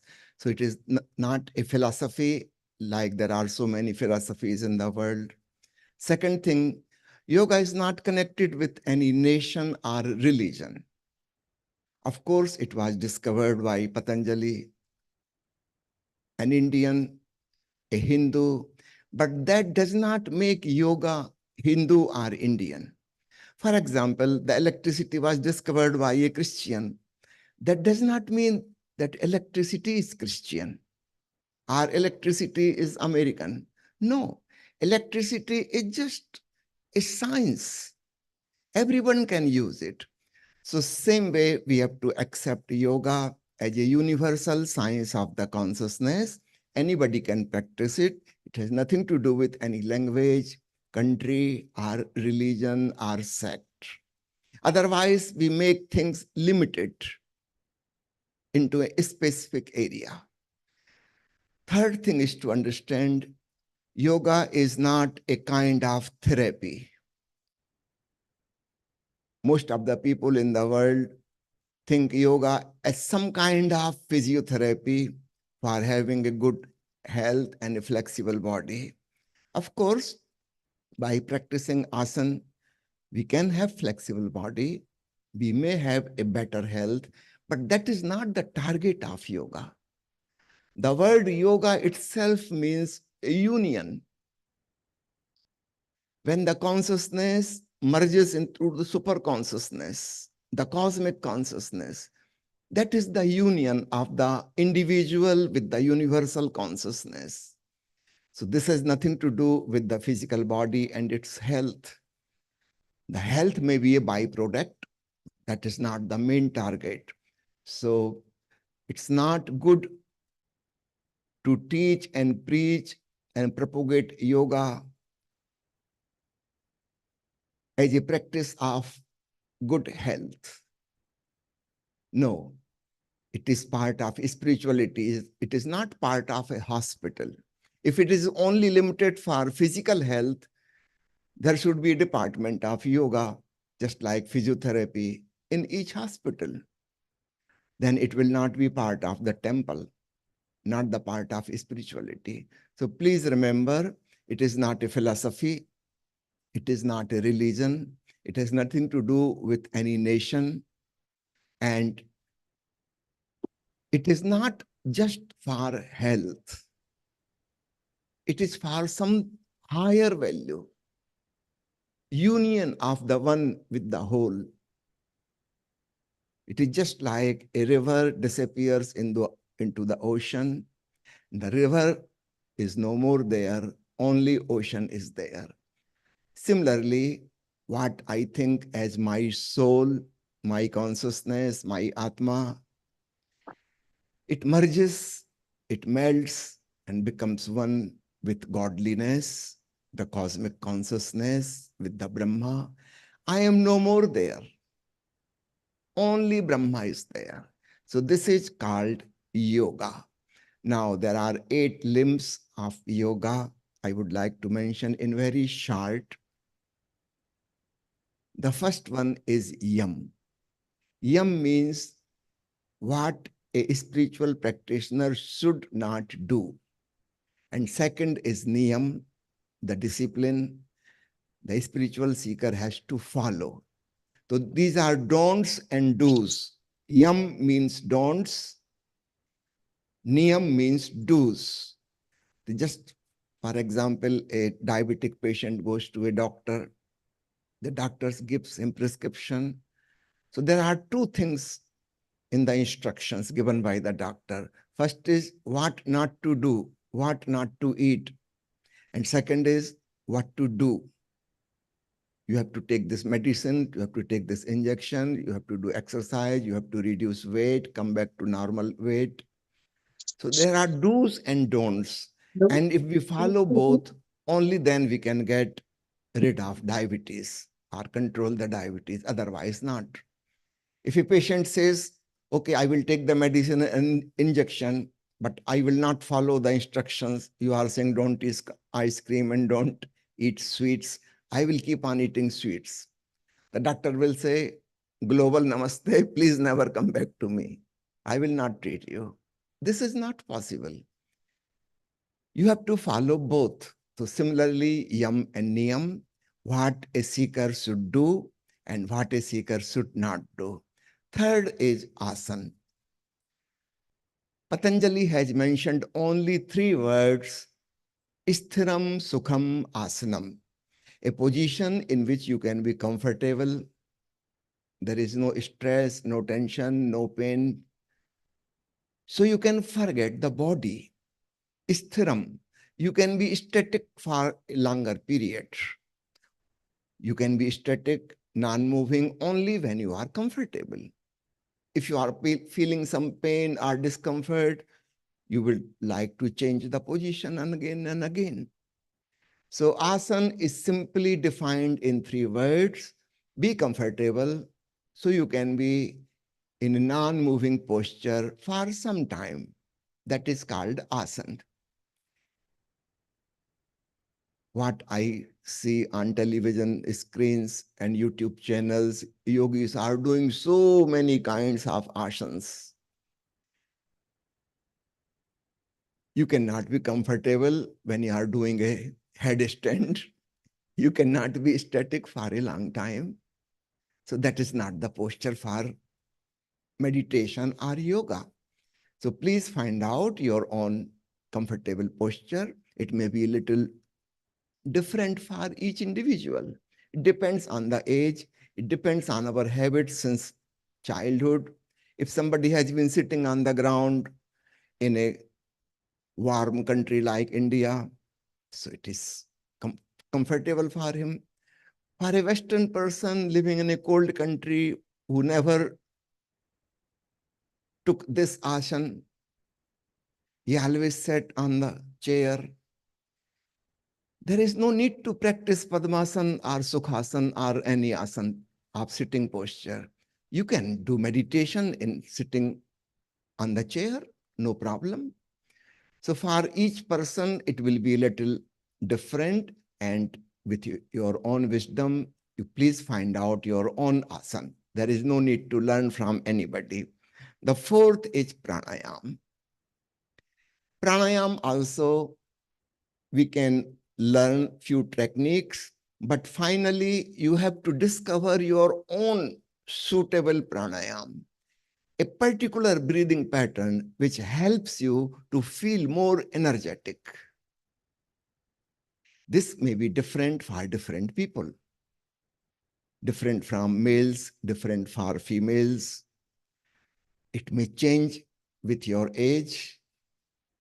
In a teenager, it may be different. When you become young, it may be different breathing pattern. When you become elder, the breathing pattern may change. So whatever gives you feeling of more energy, that is the right pranayam for you. So you can try a few tricks and figure out your own. Sometimes you have to make up your own. Then comes the fifth point, pratyahar. It is the same as Jain people in Japan call returning to the source. Our consciousness is like a lamp through which the light is radiating outwardly through our sense organs. We have become occupied outside. We have become extrovert. If this energy, this light of consciousness comes back to ourself, that is pratyahar. Bhagwan Mahavira has called it pratikraman. We know one word, akraman or atikraman, when we have taken possession of somebody else's property, atikraman. Pratikraman is just opposite. We are coming back to ourselves. The same is called pratyahar in Patanjali Yoga Sutra. So these 5 points are called by Patanjali as Bahir Ang, the outer steps of the yoga. Now starts the real temple. After climbing these 5 steps, we reach to a platform. Sixth is dharana, contemplation, concentration. When you are concentrating on one subject, you are focused, you forget all about the rest of the world. Only one point, one subject is important for you. So there is a duality. You are there, the watcher, and the subject, the object which you are watching. So in dharana, contemplation, there is duality. Then comes meditation. Now forget about that object. Just be aware of this watchful consciousness, your subjective awareness. This is meditation. Many people get confused between concentration and meditation. So please remember, in concentration, there is duality. There is an object and you are the subject focusing on it. In meditation, the object is dropped. The object helped us to forget the whole world. We came to one point and now we drop even that point. Now what is left? It's only you, your consciousness. This is called meditation. In meditation, there is no duality. Just a witnessing consciousness without any object. You can call it thoughtless awareness. Now, the eighth limb of the yoga, the final, the climax, the crescendo, it's samadhi. Samadhi is the union. Even you disappear. In dharana, there was duality, object and subject. In dhyan, only subject is there, object has disappeared. And in samadhi, even the subject has disappeared. Ramakrishna Paramhans used to say, he used to give one example. Just imagine a snowman or a man made of salt has come near the ocean and somebody has told, this is your origin and this is your final destiny. You have come, you are born out of ocean, and finally you will disappear in the ocean. The snowman or the salt man is sitting on the bank of the ocean, watching the ocean, but there is duality. When the snowman jumps in the ocean, it starts melting, merging, dissolving. This is the process of meditation. And finally, a point comes, the snowman, the salt man is no more there. It has become ocean itself. Similarly, a seeker becomes God oneself. This is the final crescendo of the yoga, samadhi. Patanjali has divided samadhi in many steps. It's better to understand those words. The literal meaning itself is self-explanatory. For example, savikalp samadhi and nirvikalp samadhi, sampragyat and asampragyat samadhi, savichar samadhi, nirvichar samadhi, sabij samadhi, and nirbij samadhi. Nirbij samadhi is the last one. Bij means seeds. In our consciousness, there are seeds of desire. Because of those seeds, we keep on taking birth again and again. When this body is finished, the consciousness moves with the seeds. It has unfulfilled desires, so it takes another birth to fulfill the desire, because the physical body and mind is needed to fulfill the desire. We will continue this ongoing journey of life and death till we have the seeds of desires. Nirbij samadhi means seedless samadhi. Now, the desires are finished. No more desire. Then this will be the last birth. When such a man, such a yogi dies, he never comes back again into body because there is no need. He has no desire to fulfill. All his desires are fulfilled. He's totally contented and satisfied. So these are the 8 limbs, you can call 8 steps of yoga. But better word is Ashtang Yoga. When we use the word Ang, it means parts, not steps. When we say steps, we always think of a sequence. We have to get on step 1, then we have to go on step 2, then 3, 4, similarly 5, 6, 7, 8, one by one. This is a wrong idea because many people who start the journey of yoga, they get stumbled at first or second step, or at the most 3rd or 4th step. They keep on practicing asana and pranayam. This life is short, 70 or 80 years. And you may never become a perfect person in yam, niyam, asan, pranayam. And you will keep on thinking that when these are finished, then I will jump over the 5th step.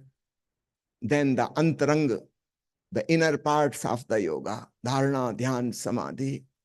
That's why I say this is wrong idea that these are steps. No, these are not steps. These are limbs, as we have hands and feet and heart and lungs and eyes and ears. These are all parts of one biological unit.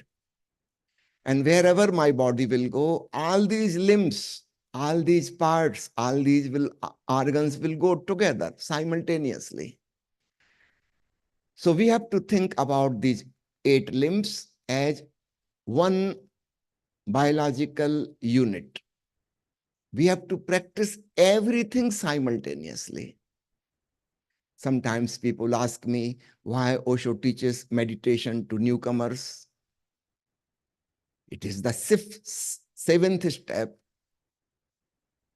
Is there a shortcut? You can directly go to meditation bypassing all these 6 steps? Yes, you can do that. If you get a glimpse of meditation, the thoughtless awareness, the peacefulness and the blissfulness of it, then it will be easier to practice the lower limbs, because now you have a taste which attracts you. That experience of bliss dissolving in the ocean just for a few seconds or minutes, that is enough to keep attracting you all the time. You will remember again and again and again. And then you will be ready to practice all other parts, all other limbs of the yoga, so that you can remain permanently dissolved in the ocean. So it is good to get a glimpse of meditation and samadhi.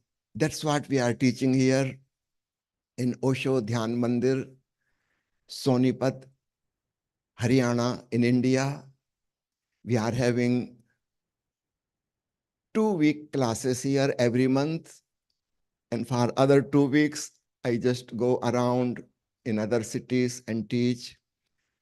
Just on this 29th June, I will go to Samarthgarh.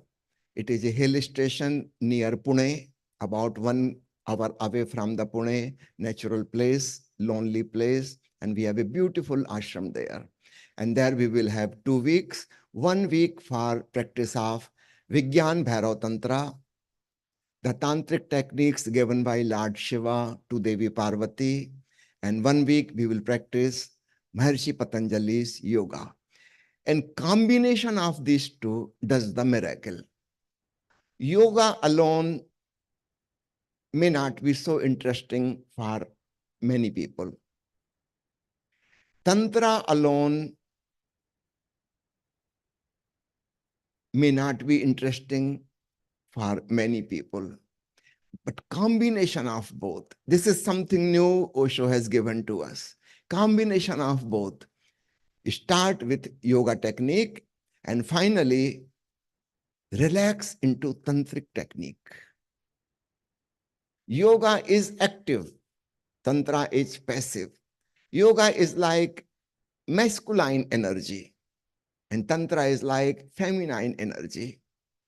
And each human being is made of mother and father. Everybody has both qualities, what the Chinese call yin and yang. So we have both qualities. And unless we satisfy the both qualities of our intrinsic nature, we cannot be really contented.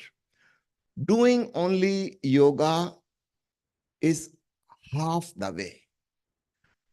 Practicing only tantra is again only half the way. If we can join both, then things are very interesting, very juicy, and everybody will enjoy it. So this is what I have to tell you. In the last 2 minutes, I would like to play a small video. The song sung by Ma Amrit Priya, Aao Jane Hum, you have already heard. Now the next song is Aao Kare Yog Hum. Just wait for a few seconds.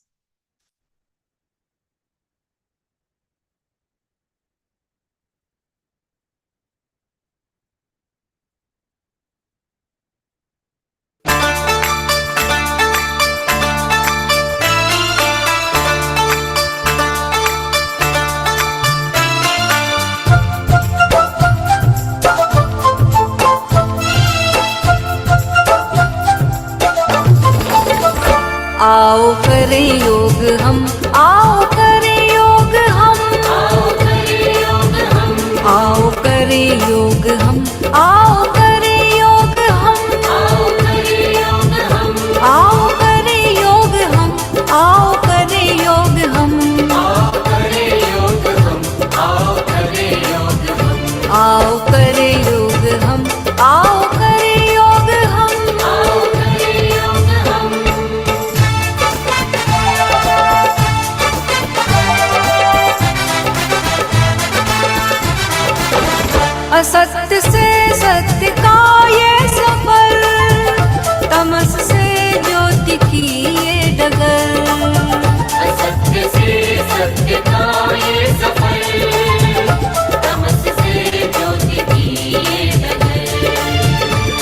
अमृत का करे भोग हम, आओ करे योग हम, आओ करे योग हम,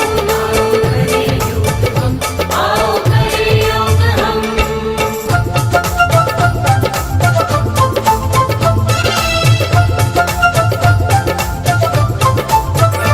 आत्मा से मिलन के लिए, स्वस्थ तन मस्त मन के लिए, आत्मा से मिलन के लिए, स्वस्थ तन मस्त मन के लिए, रहे आजीवन निरोग हम, आओ करे योग हम, आओ करे योग हम, आओ करे योग हम।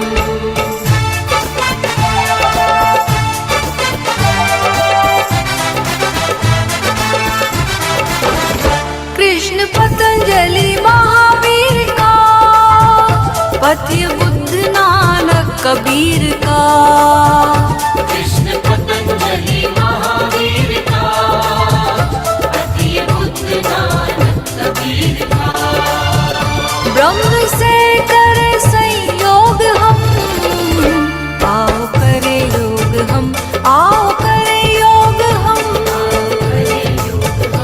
आओ करे योग हम, आओ करे योग हम, आओ करे योग हम, आओ करे योग हम, आओ करे योग हम, आओ करे योग हम, आओ करे योग हम, आओ करे योग हम, आओ करे योग हम, आओ करे योग हम, आओ करे योग हम, आओ करे योग हम।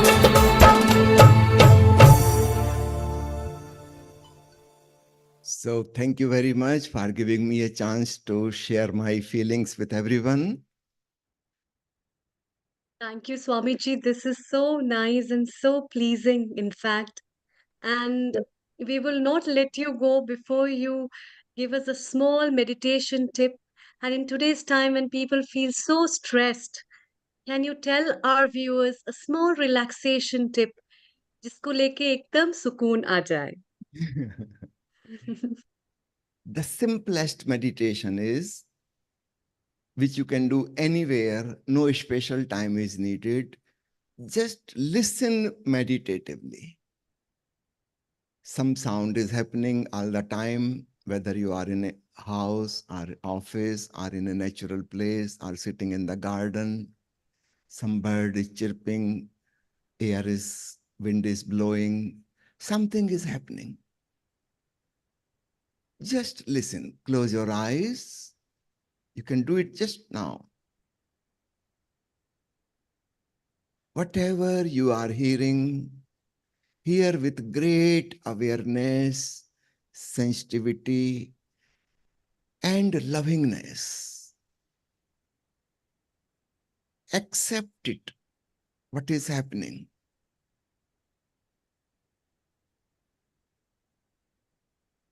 That's what I mean. Listen with love. There should be no enmity, no hostility. Accept, enjoy whatever sound is coming to you.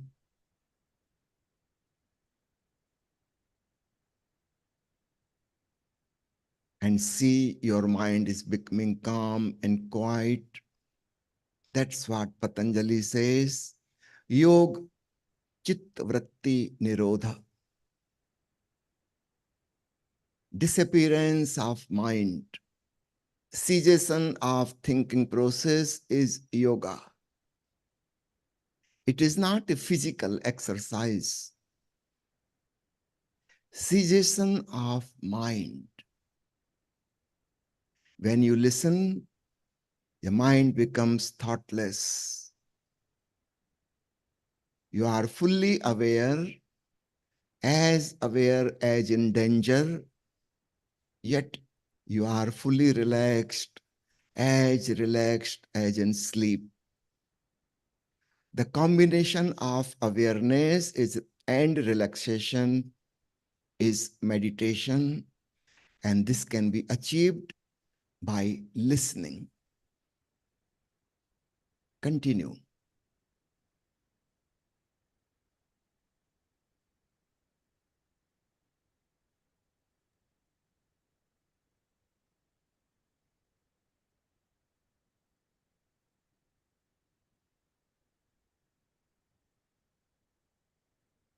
By practicing passive listening, soon a fortunate moment comes when you start listening the sound of Om,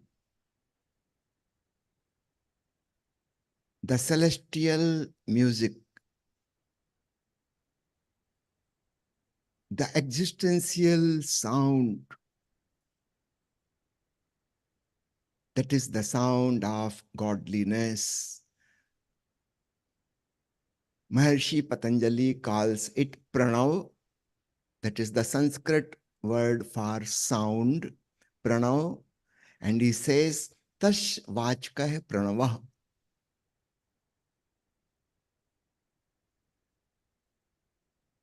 Pranav is the sound of God. It indicates towards the supreme consciousness. It is not a physical sound as we are aware of the sounds in the world. It is the sound of consciousness.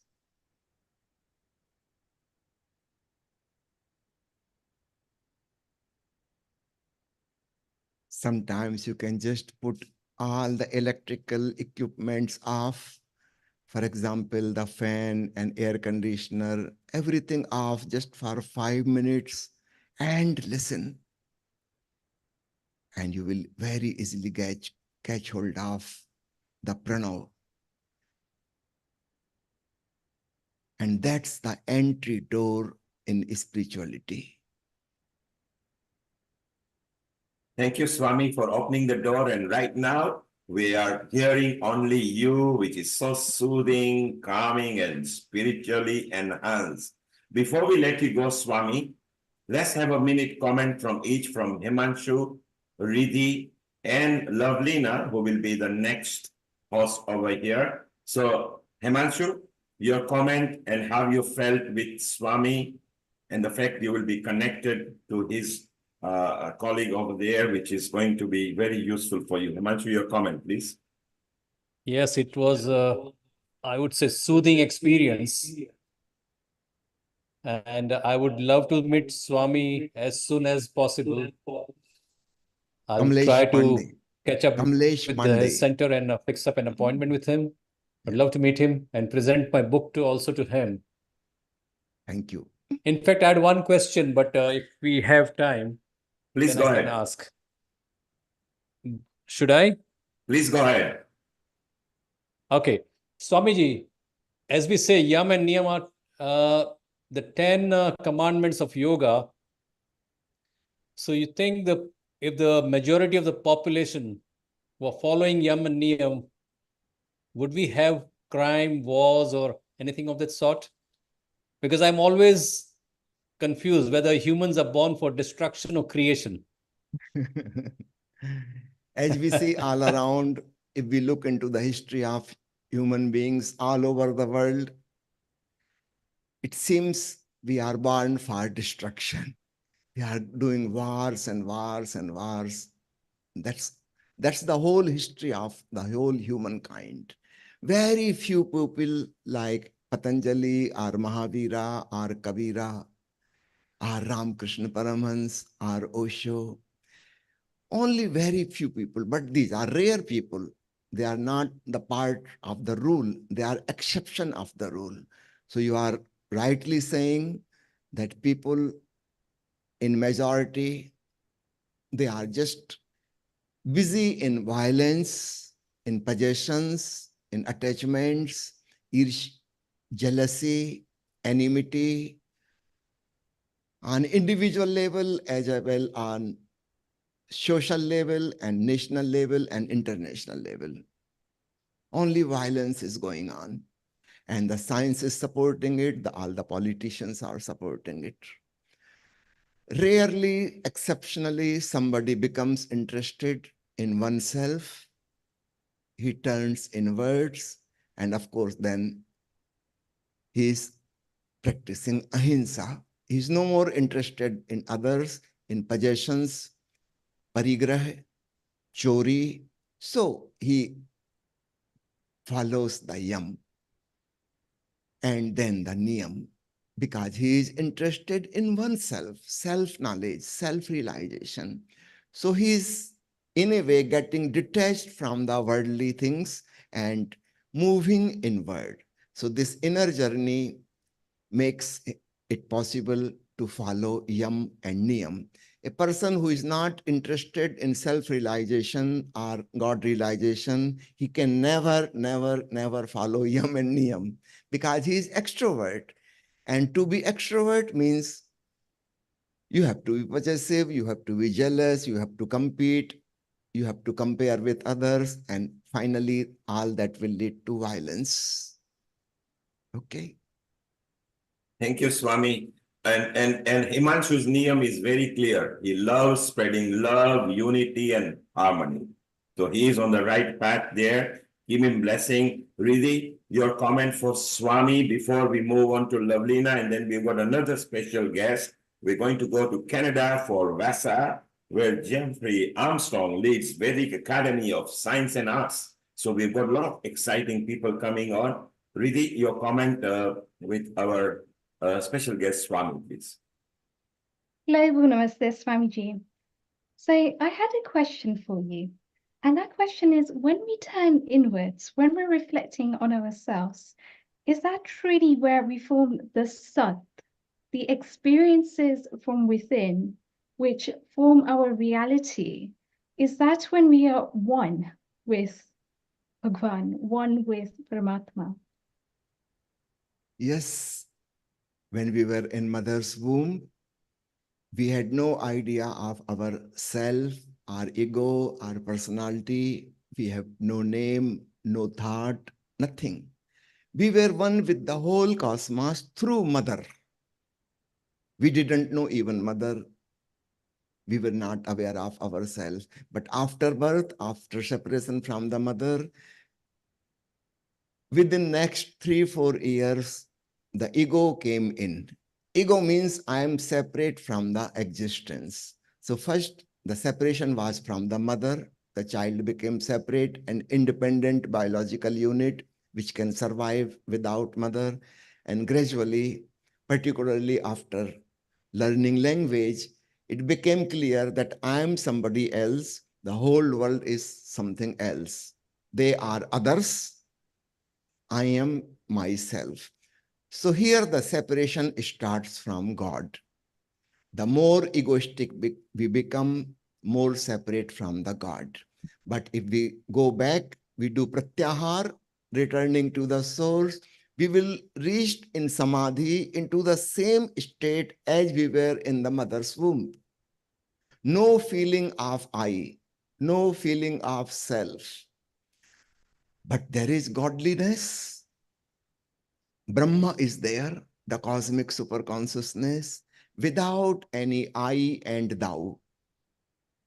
So samadhi is going back to the same feeling which we already knew. Later on, we forgot it. We became too much busy, over-occupied in the world, and forgot our own intrinsic nature. So it's like that. Thank you, Swami. You brought a smile on Riddhi's face. She has got the calmness on her. And Swami, can you bless Lavlina here, who is our next contributor? And please give her a blessing so she can have a nice, smooth time at healing our earth. And also to our Shubha, who is in Mombasa in Kenya. So Lavlina, take a blessing from Hari Om, Namaskar, All my blessings, Ashirwad. Namaskar, Hari Om, Swamiji. I need your blessings. All my blessings and good wishes for you. Thank Please you, Swamiji. continue your spiritual journey till you come to know God as the sound of Om. That is the final target. Okay. There you are, Lovelina. You've got your final target now. Follow your journey till you hear the sound of Om from the Almighty. Subha, take a blessing from the Swami here. You were so pleased that you were in the same platform. You are in Mombasa. Hopefully, sometimes when he comes to Africa, we can host him over there. So, Subha, take a blessing, please. Swamiji, please, your blessings are required. I also look forward to seeing you sometime in Kenya. We would love to Sure, have you here. if you will invite me, sure, I will come. We will, can we will, arrange a Swamiji. meditation camp there. In this Yes. year, I have planned to go to USA and Canada in August, September. So maybe next year I can come to your country. Wonderful, wonderful. We'll plan for that, Swamiji. You can connect with me by my WhatsApp number, which is 70-273-27372. So you can send me a message. We can plan for next year. Swamiji, Amrita will facilitate there because she has got all the social media and she will facilitate, and Amrita and Shubha are from the same team. As you say, maybe next year or year after, we should plan a retreat where Shubha is an expert on it. She's actually doing one retreat right in August where the main migration takes place in the safari. Shubha, thank you very much. Swamiji, a global namaste to you. You are a wonderful soul. May Earth bless you all the time. You bring so much spirituality, energy, the aura that you bring. As I said, the Earth bless you, Swamiji. And I invite you all to come to India. My place, Sonipat, is just 1.5 hours from New Delhi airport. So you can easily approach here. Nice ashram, beautiful greenery all around, and very meditative people. Please come. You are Himanshu is Swamiji Himanshu is already planning his journey and to come and give you a book someday. He will be in touch with you and all the other team members. Maybe next year or year after, maybe we can plan a retreat there. Swamiji, global namaste. Namaste. Thank you very much. Namaste. Wow, isn't it wonderful? Swamiji always comes and brings lots of energy. Himanshu, I hope you enjoyed yourself. Himanshu, if you got time, stay around. Let's listen to what Lovelina has got for us. We've got 15 minutes for you, Lovelina. Riddhi, over to you. Am I audible?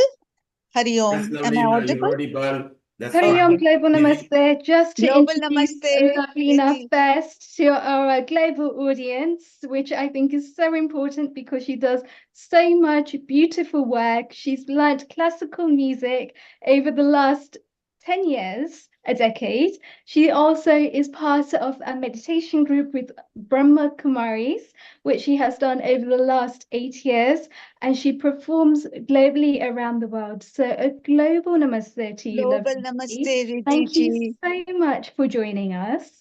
Hari Om. Hari Om. And please do share with us what you will be singing today. Yes, I just wanted to say first a few words about yoga. The word yoga means connection with the divine. Yoga is a spiritual discipline which brings harmony between mind and body. The word yog is a Sanskrit word which means a union with the higher power.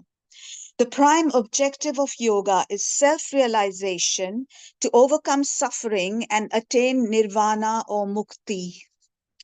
Yoga denotes the union of the individual consciousness with the universal consciousness, as Swamiji just now said. And yoga is ancient, it is thousands of years back. Shiva is viewed as the main yogi or Adi yogi or principal guru, Lord Shiva.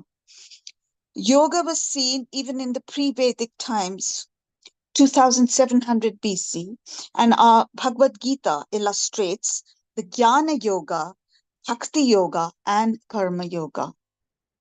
So, and according to Patanjali, yoga is the journey of the self through to the self and through to the self again. So it's basically self-discovery so that we can alleviate our suffering through recognizing the self. And we don't need to go to external pressures. So it's just realizing yourself. And yoga is the journey of the self, through the self, to the self, as Maharishi Patanjali said. So And I isn't it also just beautiful how the Bhagavad Gita is a book on Bhakti Yoga? It brings together yes, so beautifully all of the different forms of yoga, Karma yes, Yoga, Gnana Yoga, Raja Yoga, Bhakti Yoga. But yes. initially, it's a book on devotion between Shri Krishna and Arjun on the Kurukshetra. And it's beautiful how you've just mentioned there how all of the different yogas come together for somebody to be able to find their own path. And I believe that one of the paths that you have chosen is a classical bhakti yoga, which enables you to really form that wisdom from within and to connect with Bhagwan when you sing. Yes. So basically, our music, the seven notes emanate from nature, sare, gama, pada, ni. So when we connect with nature, we are connecting with divinity. So basically, we again connecting with the cosmos, and it's the spiritual consciousness we connect with. So as Swamiji said as well, if you go inwards, you find peace, and you find peace from nature, you find peace from divinity. So it's all interrelated. Cosmic consciousness. So I'll just sing one of, this is a composition which is based in Rag Bhopali, which is a raga of 5 notes. And it's a composition which is dedicated to Lord Shiva. And since we were talking about Lord Shiva being the Adi Yogi, he used to really meditate a lot, as we all know. I mean, so I'll just sing that Rag Bhopali, a composition set to Rag Bhopali. Please go I'm ahead. sorry, I do not have instruments with me, so I'm not going to be perfect pitch, but I will That's try fine. my best. Here Yeah, at Healing yeah, Our Earth, our ethos is just yeah, to make you feel comfortable. yeah. So But please it's you again go ahead and sounds of share. nature, it's all, and Om, which is the greatest sound, is also nature driven. It's nature. So we're connecting with nature, we're connecting with the divine consciousness. Yes. Sa sa re ga pa da sa da pa ga re sa Mahadeva Deva Maheshwara Mahadeva Deva Maheshwara Mahadeva त्रिशूलधारण त्रिपुराण चक्र गणेश त्रिशूलधारण त्रिपुराण चक्र गणेश तेना के जगनंदन महादेव देव महेश्वर महादेव सारे गरे सा सारे गा पद सा धा प ग रे सा सारे सा गरे गरे प गा प ग ध प ध प सा सा सा ध सा ध प ग रे सा महादेव देव महेश्वर महादेव पांच देव पंचानन पूजत पांच देव पंचानन पूजत अबीर कपूर हण निरवण बेद पत्र सो चंदन कमल आति पूज महादेव देव महेश्वर महादेव सारे सा ग ग रे ग रे प प ग प ग ध ध प ध प सा सा द सा ग रे रे सा रे सा ग रे सा रे सा द सा ध प ग रे सा रे ग प ध सा सा द सा ध प ग रे सा सा रे ग प ध सा सा द सा ध प ग रे सा सा रे ग प ध सा सा द ध प ग रे सा महादेव देव महेश्वर महादेव त्रिशूलधारण त्रिपुराण चक्र गणेश त्रिशूलधारण त्रिपुराण चक्र गणेश तीन के Jagannath Mahadev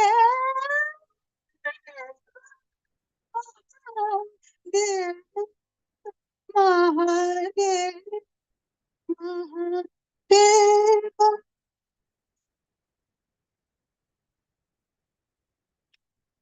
Mahadev.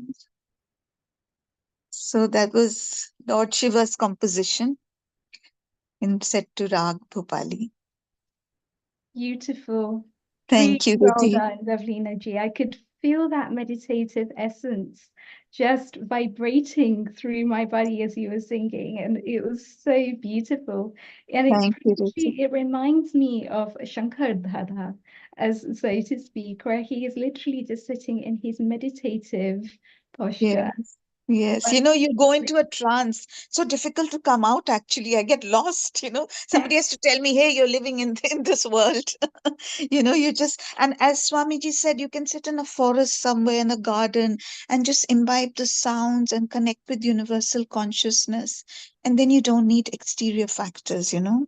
And the sound of Om is so uplifting, you know.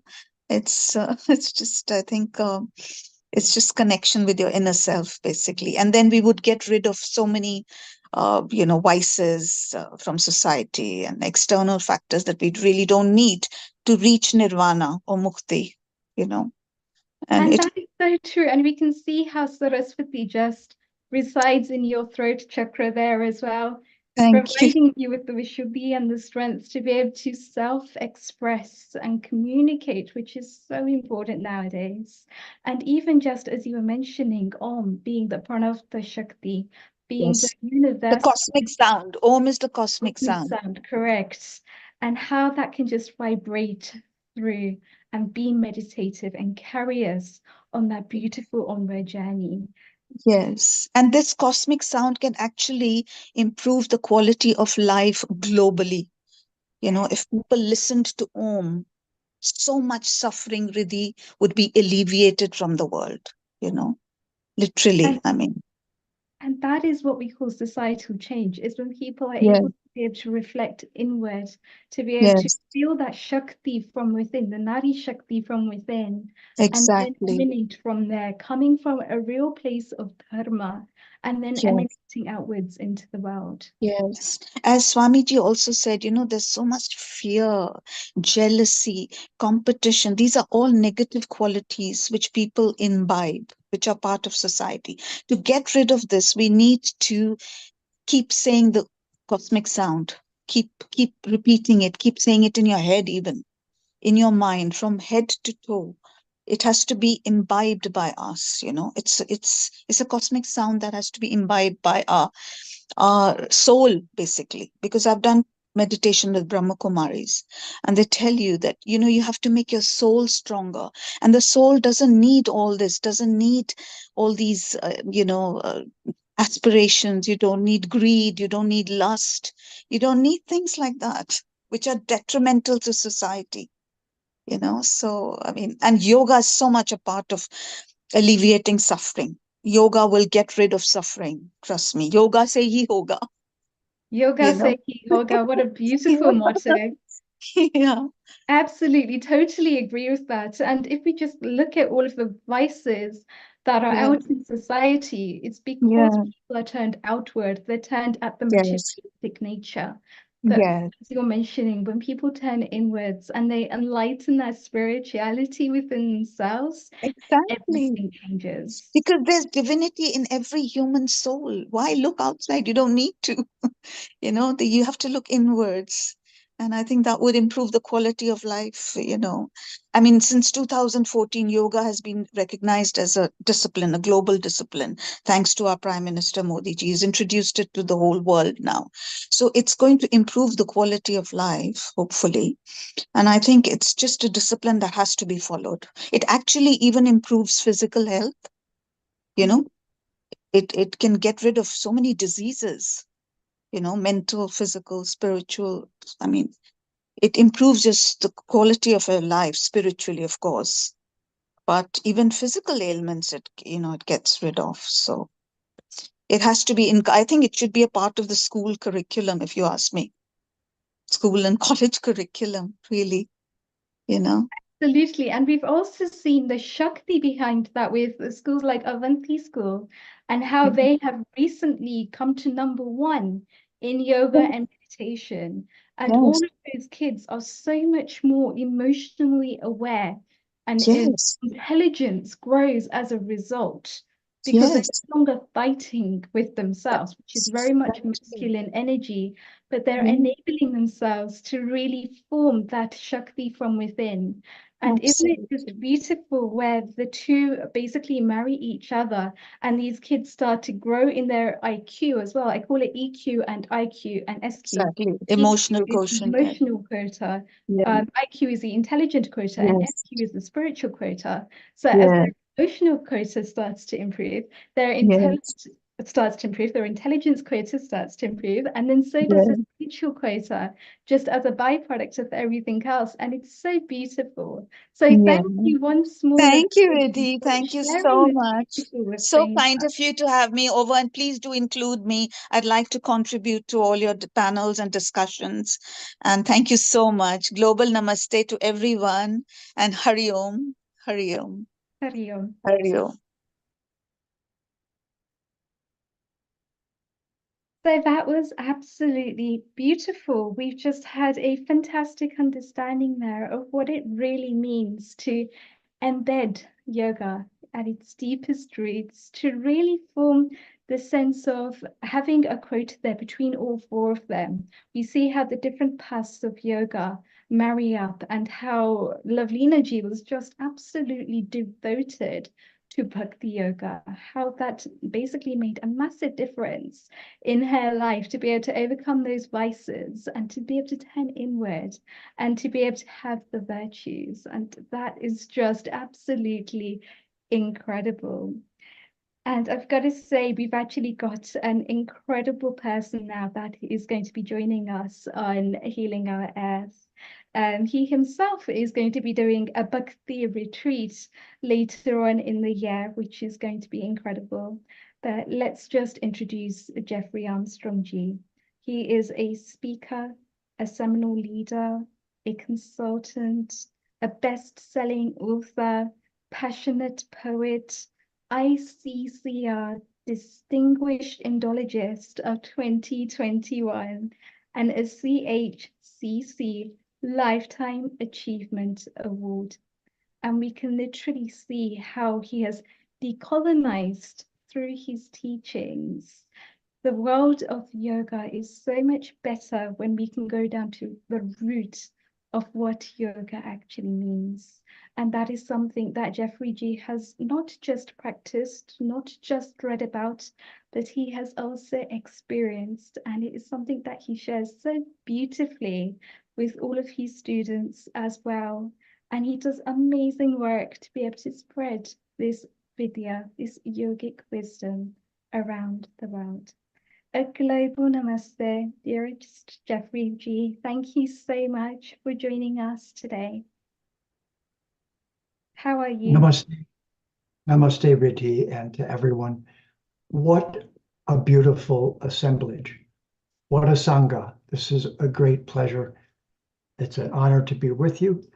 And I am so pleased to be doing some seva in this regard as we see the beautiful Vedic Vidya spread around the world in a more beautiful way every day. Absolutely. And the stage is yours. How would you like to proceed through a talk or 3 questions? What would you like?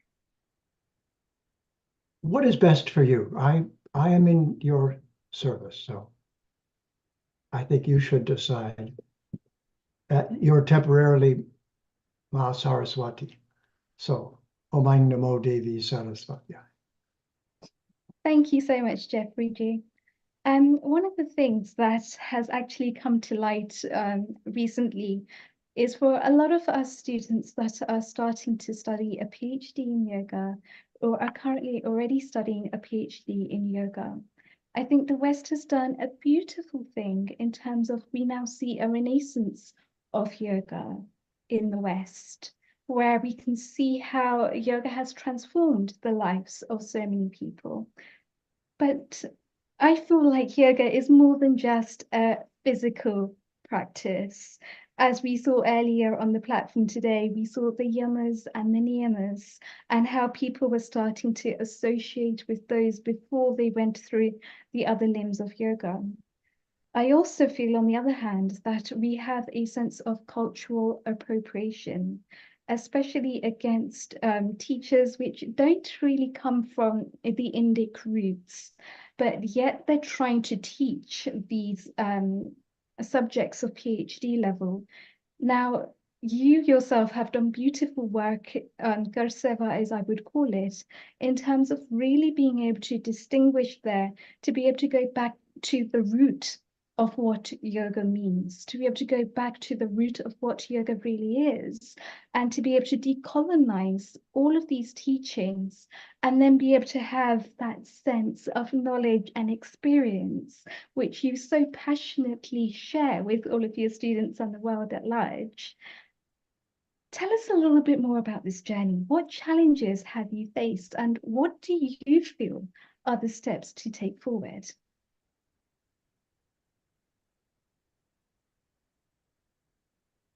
I think the best place to begin for all of us is just a moment of remembering that the very basis of the Vedic civilization is that we're immortal beings. We are Jiva Atmas, all of us. We're only wearing a body. We're not the body. We're not the manas.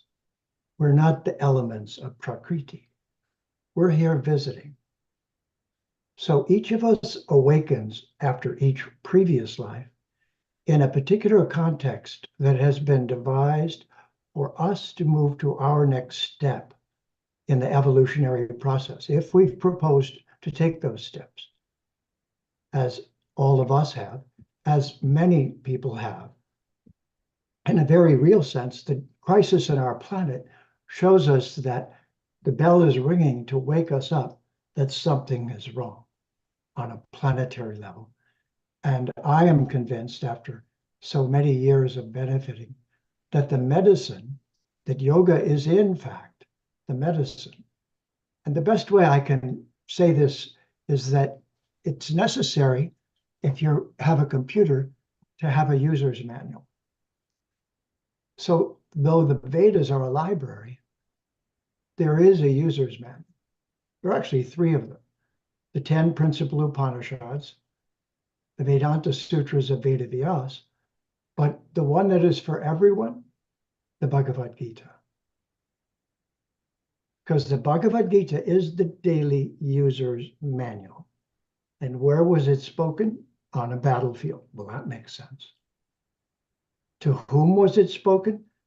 One of the persons confronting paradox, harming my family, hurting my relatives, an insane world, a world gone mad, with the ability to destroy itself. Sounds like where we are right now, with everyone around the world getting nuclear weapons that can be launched in my sleep. So I view what we're doing right now as the Vedic Renaissance.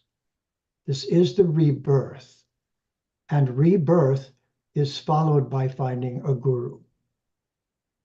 So each of us must find as many reputable and dignified and fully embodied gurus as we possibly can, and learn to say sadhu if we don't say guru. To all of you, I say both. Guru, guru, guru, teach me what you know, please. Sadhu, sadhu, sadhu, what's your specialty in the library? So that is the first step for me. And I'd like you to ask questions. So I woke up at age 23, went in an ashram, spent 5 years as a brahmachari, then went on to study Jyotish with a guru from Bharat and became a Jyotishi. Then I went on to find a Benares Pandit as a guru of Sanskritam. So it is important, it is essential to have proper gurus who are the acharya. They show us how to live. So back to you, Riddhi.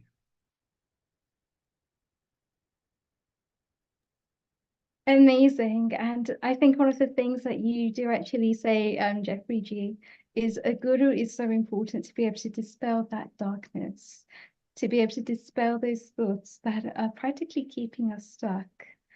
And especially in a world where a lot of us as yoga students, we go into an ashram for a limited period of time, be that either a couple of months if we're just doing our TTC, or like I have done, spending a few years in a gurukul, learning those things under the guidance of a guru. So when I did mine, I was actually at Sivananda, and it was a beautiful experience to just be able to wake up every morning and to do that sadhana and to follow that practice of having sattvic food, of having bhakti yoga, of getting involved, of seeing where we can make a difference within the ashram itself, of where we can help to clean up. And actually, by doing those things, it's such a beautiful experience because the mind then starts to internalize and to see how we can improve ourselves, how we can improve our own nature as a result of those external practices that we do.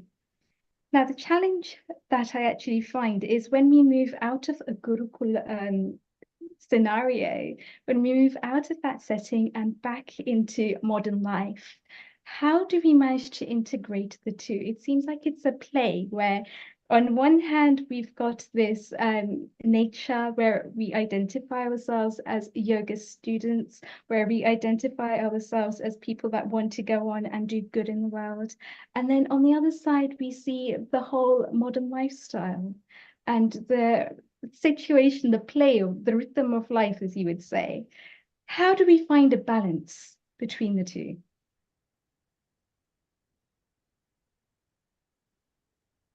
The individuality gone mad has made nuclear weapons and is on the verge of destroying the world. Humility gone mad has promoted oneness or emptiness as the answer to the question of what is all this beauty for. Neither of them are really satisfactory answers because not everything is explained. The various forms of yoga are departments of learning. It's very important that we honor the professors of each of those departments.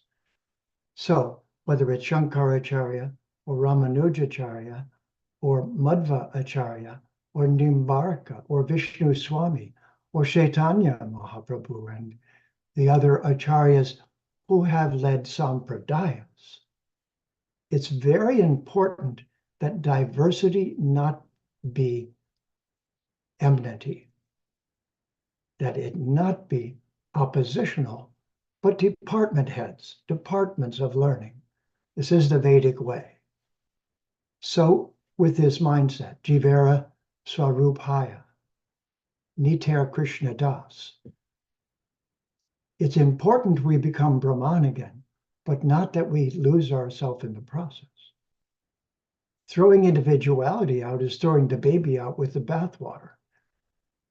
You're not supposed to remove your individuality. You're supposed to fulfill it. And this is why in the Bhagavad Gita, at the very beginning, when Arjuna is speaking with Sri Bhagavan, Bhagavan says, Arjuna, because you and I are friends, I'm actually going to explain myself to you. Aham, I'm going to tell you about me. So while it's essential that we blend with Brahman, that we achieve nirvana and know that none of this is us, it is equally imperative. And this is what we from the West overdid. Our self became everything. Our ahamkara became the goal. So these cultures have gone to extremes. And now we have to try to bring it back to a reasonable posture. So the Bhagavad Gita is the user's manual, but that is not a sectarian statement. That is, the Gita is the representative of the library. And that's why Sri Bhagavan said to Arjuna, because you're my friend, I'm going to explain myself to you. So while merging, while not being the things that we're not, we must also remember to cultivate our daily relationship with our supreme best friend. Who would have guessed? The source of everything wants to be our best friend. Back to you, Reddy. Beautifully explained, Jeffrey G. And it makes me think about a particular part within the Bhagavad Gita itself, which tells us inaction in action and action in inaction. Practically what we see is the world around us and the world within, the beauty between the play between the two things. And it seems like it's between Shri Krishna and Arjun on the battlefield where we can see this beautiful divine play, to be able to internalize that play, to be able to be our own students on this Kurukshetra. Can you reflect on that, please? We recently saw the Ram Lala return. It never went away, but the ceremony of reinstalling it in our active consciousness was a very beautiful step and symptomatic of the recovery from colonization that's taking place. From Bharat's perspective, this is Kali Yuga. Anyone truly paying attention understands. So in stage 1 Kali Yuga, some very dangerous things took place. So we would wake up, come back, and wake up and take steps. So the first thing that I'd like to remind everyone who has taken those steps, who is removing the goo with a goo remover. So we're covered in this gooey, dark, unconscious material. But we are the Jivara Svarupaya. We are the immortal being whose discomfort is coming from, first of all, forgetting who we are. So, as one who came from the outside, grabbed a hold of the life raft, and got pulled inside, the secret is Saraswati. It is Vak Yoga. The secret is mantra. Because mantra is what we can do and should do constantly as our default setting. As soon as we don't have to do something in the world, we should be doing mantra. And that mantra, Om Namo Bhagavate Vasudevaya, Om Namo Bhagavate Vasudevaya, is a form of association because we and the aspects of the Supreme that are present in the mantra can be in direct contact. That's the friendship, the madly in love, the servant of. All of these can be fulfilled by us constantly using the Sanskritam as our life raft, as our lifeline, as our pipe of oxygen, as the tube to the depths of the water. Of all of those things, hands up, because that is the default setting.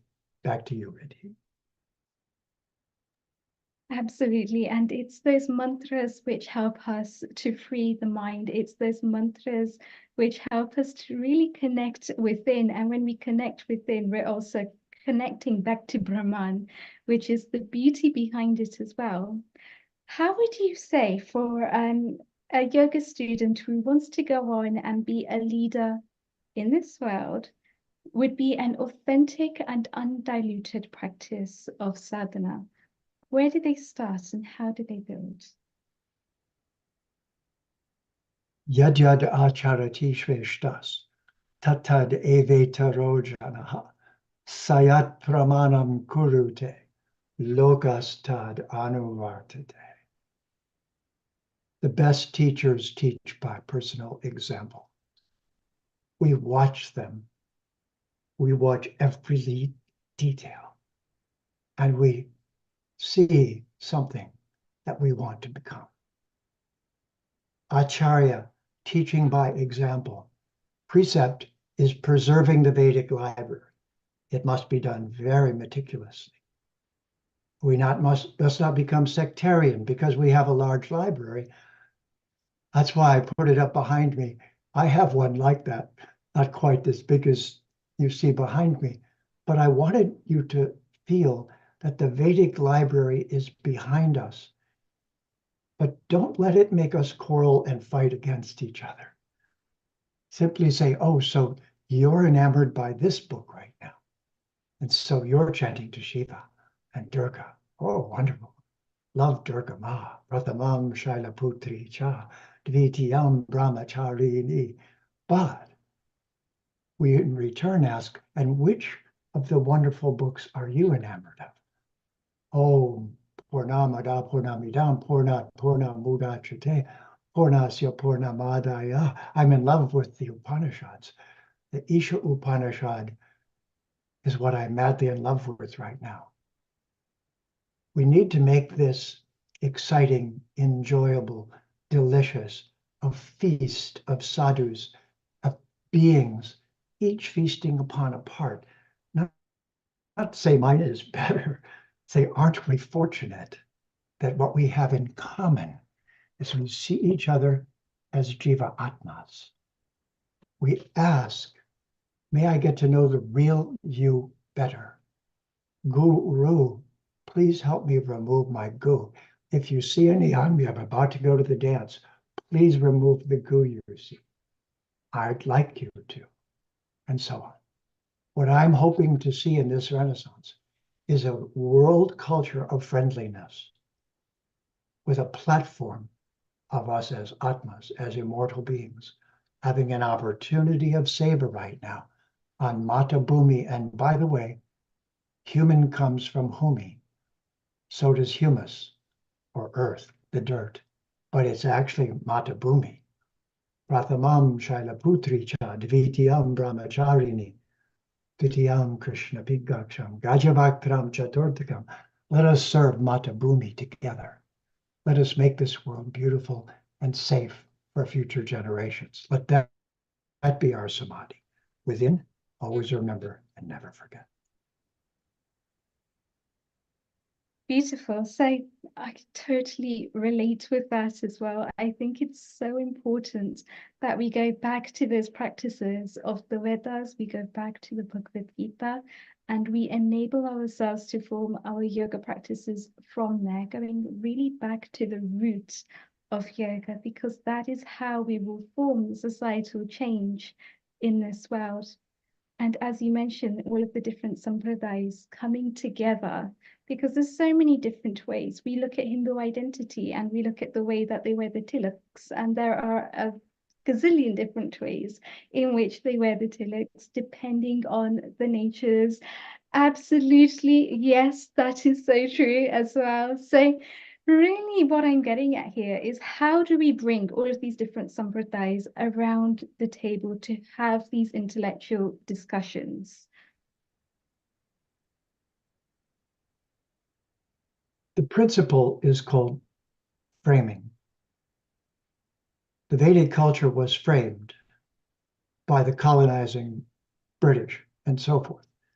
A frame was created that made it legitimate to go around the world and steal and rob and rape and pillage in the name of Jesus. In the name of who? Wait a minute, you're colonizing in the name of Jesus, I say to the Pope, but the Pope started colonization. So where did it all go wrong? There's beautiful things in Christianity. I was born one, I know that. But there's terrible things that came to afflict it. And those terrible parts we must learn from. And in the Vedic culture, be the representatives of a library with particular gurus who have given us pieces of this wonderful knowledge and have the privilege of sharing it with one another. Being hungry to hear the perspective that you're coming from. In this way, we will do what Arjuna and Krishna did. They were best friends. This is my favorite quote from the Gita. Why? You know, Arjuna, I'm going to share myself with you because you are my friend. So Bhagavan does want to be friends. That doesn't mean get rid of yourself. That doesn't mean go into the void. That doesn't mean, but all of those are appropriate things to do in a context. But we've been invited by the avatar personally just a few thousand years ago, 7,000 years ago. Would you like to be my best friend? Would you like to get to know me? Would you like to do the most beautiful things you can conceive of in a state of consciousness that benefits every living entity? Raise your hand if you would. I would, please. Both of them up. Thank you, Riddhi. So I'll just finish with this. My guru said, it's just like this. At first, we're a caterpillar. And that's the way it is. What do caterpillars do? They eat, they cater and pillage. They eat and eat and eat and take and take and take. So at first, we're all selfish. It's all about me. But then we become a chrysalis, a Krishna chrysalis. We get a cocoon, and then something happens. So when my guru said this, I got excited and I wrote a poem. It goes like this. It's called A Change of Heart. The caterpillar changed his mind and woke to find himself refined. His old self had to die for him to be a butterfly. He tired of walking on the ground, and so around himself he wound a screen of silken strands, a veil untouched by human hands. Then something subtle changed within. Reflected by his changing skin, he had a change of heart and wished to play another part. If like that worm, my Atma can fly, a rainbow-colored butterfly, beyond the winds of time, then I with wings of gold will climb beyond this burning dark abyss, up to that land of love and bliss, where grows a flower sweet. I'll fly to Krishna Radha's lotus feet, and there I'll live eternally, my Atma at last from matter free. A song will fill the sky, the love song of a butterfly. O Kling Krishnaya Govindaya Gopijana Vallabhaya Swaha. Jai Shri Krishna. That is absolutely beautiful, Jeffrey G. When you actually have the gift of an intellect with the gift of a poet to be able to put the two side by side and just to flow in absolute rhythm, I've got to say I was absolutely mesmerized by your poem just there. It's just absolutely beautiful to really be able to connect on that level as well. So thank you so much. This is a discussion that I hope to continue, if you may, moving forwards. And it was just absolutely amazing to have you join us today as well.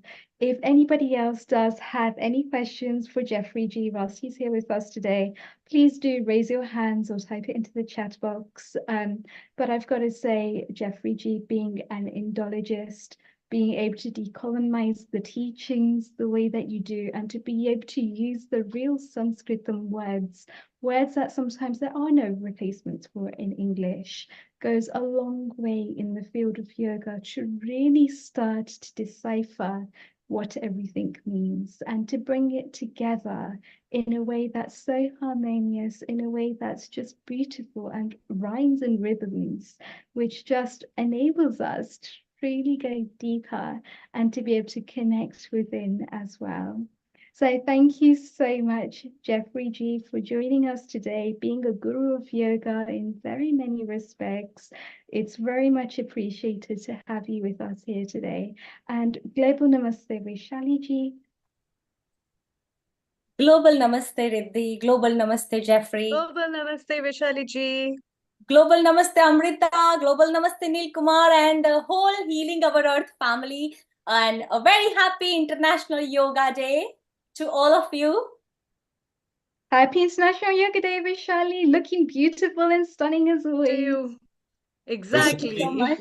Vaishali, Jeffrey Armstrong is a special guest, and we know him for so many years. He's not only an eminent Hindu scholar and an acharya, he actually took people by storm and came out in a forefront and brought the Sanatan Dharma and knowledge without prejudice. So it's so beautiful. I think it's time for you to, Vaishali, sing a song or a bhajan for him before we say goodbye to him. First of all, Jeffrey Armstrong, I just heard a little bit last of your section of Durga Saptashati of Devi Kavach, Prathamam Shailaputrim Cha, Dvitiyam Brahmacharini, Trutiyam Chandra Ghanteti, and the Rashtra, for our Rashtra Nirman. You know, we all are here building a community, you know. And the question that Riddhi asked, I really loved it, that what is the way to just, you know, follow one religion? And it should be a humanity, it should be a universal language, a universal mantra. And I'm truly grateful to be here on this platform and to be able to talk to you, Jeffrey Armstrong. And I would like to just recite one of my favorite few lines of the same Durga Kavach. With your permission, I would like to sing just few lines.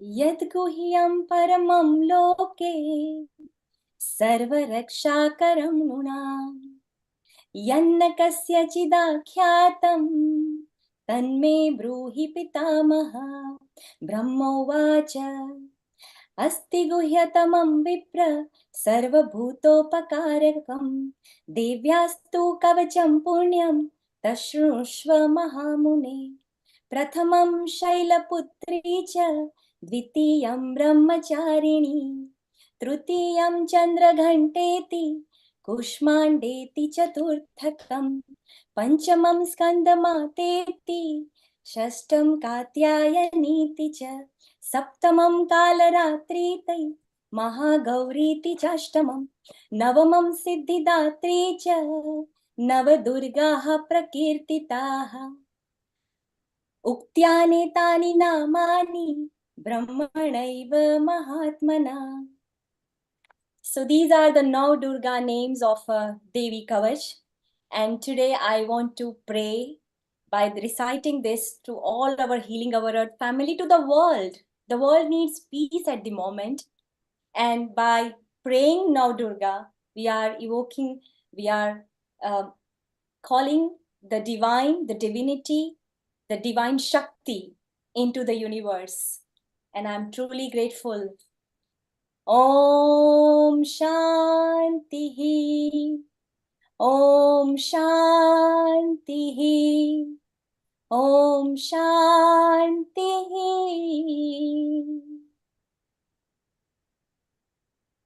Thank you. Wow, very good. Well done, Vaishali. We love it. And look at the blessing you're getting from Jeffrey Armstrong.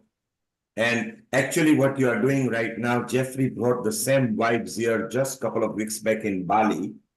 And what a successful outreach it was, Jeffrey. Just tell us a bit more about it.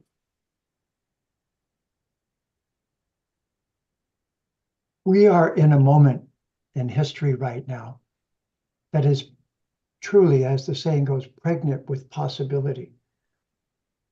Mata Bhumi is ready to give birth to another generation.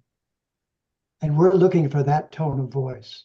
And certain places enhance that ability to find that tone of voice, to try to remember what was it like with Paradesha when the land was at its highest level of loving care. That's the alternative right now. In Kali Yuga, we're taken to the brink of the abyss.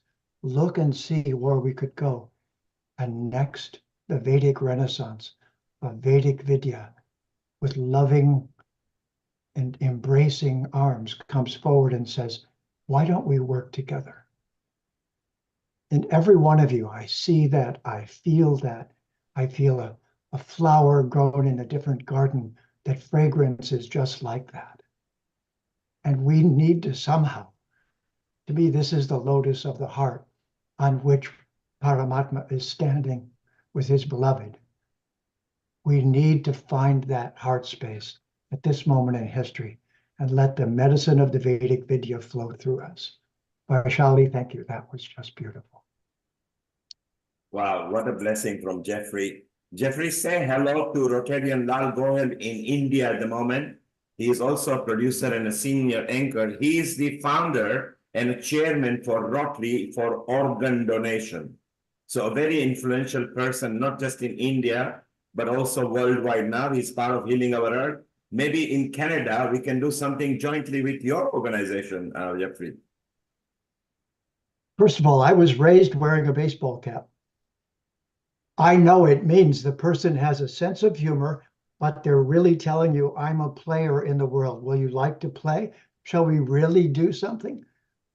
It's an honor to meet an athlete on the field of Kurukshetra with a sense of humor and the wisdom to have a vision and a direction for the planet. It's an honor and pleasure to meet you, and I would be overjoyed to be of seva in any way. Same here. Thank you. So Amrita and Riddhi, can you facilitate a group conversation between Rotarian Lal Goyal and Jeffrey Armstrong and Sandy and Riddhi and Amrita? Let's get the project going because Jeffrey is in Vancouver side of Canada where he's very well settled, and Rotarian Lal Goyal, we were actually looking for outreach in Canada. What a beautiful moment on this International Yoga Day that we can help the humanity. So it's so beautiful. And we've got our health episode producer, Dr. Rajiv Gupta, Professor Gupta now, and he was also busy today doing yoga and everything. Rajiv, your comment on how the spiritual vibes that Jeffrey shared with our audience, which are watching on YouTube, Facebook, Twitter, website, and social media on various banners. Rajiv, your comment, please. Thank you so much. It was so good. Again, busy as you know, it was International Yoga Day in Leicester, which went very, very well. And it was fantastic to see yoga. And I have actually given a new definition of yoga. Yoga is union, and I want a union of the ancient science with the modern science. So modern medicine, Ayurveda, yoga, Vedic science, Tai Chi, Qigong, aromatherapy, and hypnotherapy, everything together. So that will be my mission for this year and how we can accomplish that. And I would need help of everybody in that support. And I think although many of my modern medicine colleagues will not believe in the spirituality, and I believe spiritual health is also an important aspect of the health, and that actually works. The question to Jeffrey is that you mentioned about Kali Yuga and the Vedic science. So where do you see the horizon? Because in this all spiritually and Vedic science seems to be disappearing with the newer generation, the younger generation. I find them less and less interested in this. So how do you find how can we marry these two together? That is a great one. I was born in Detroit, Michigan. I learned something very quickly.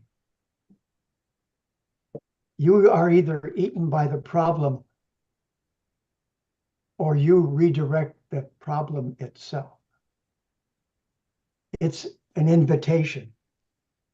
We're being invited to a global seva of such beautiful proportions. And this meeting is just a taste.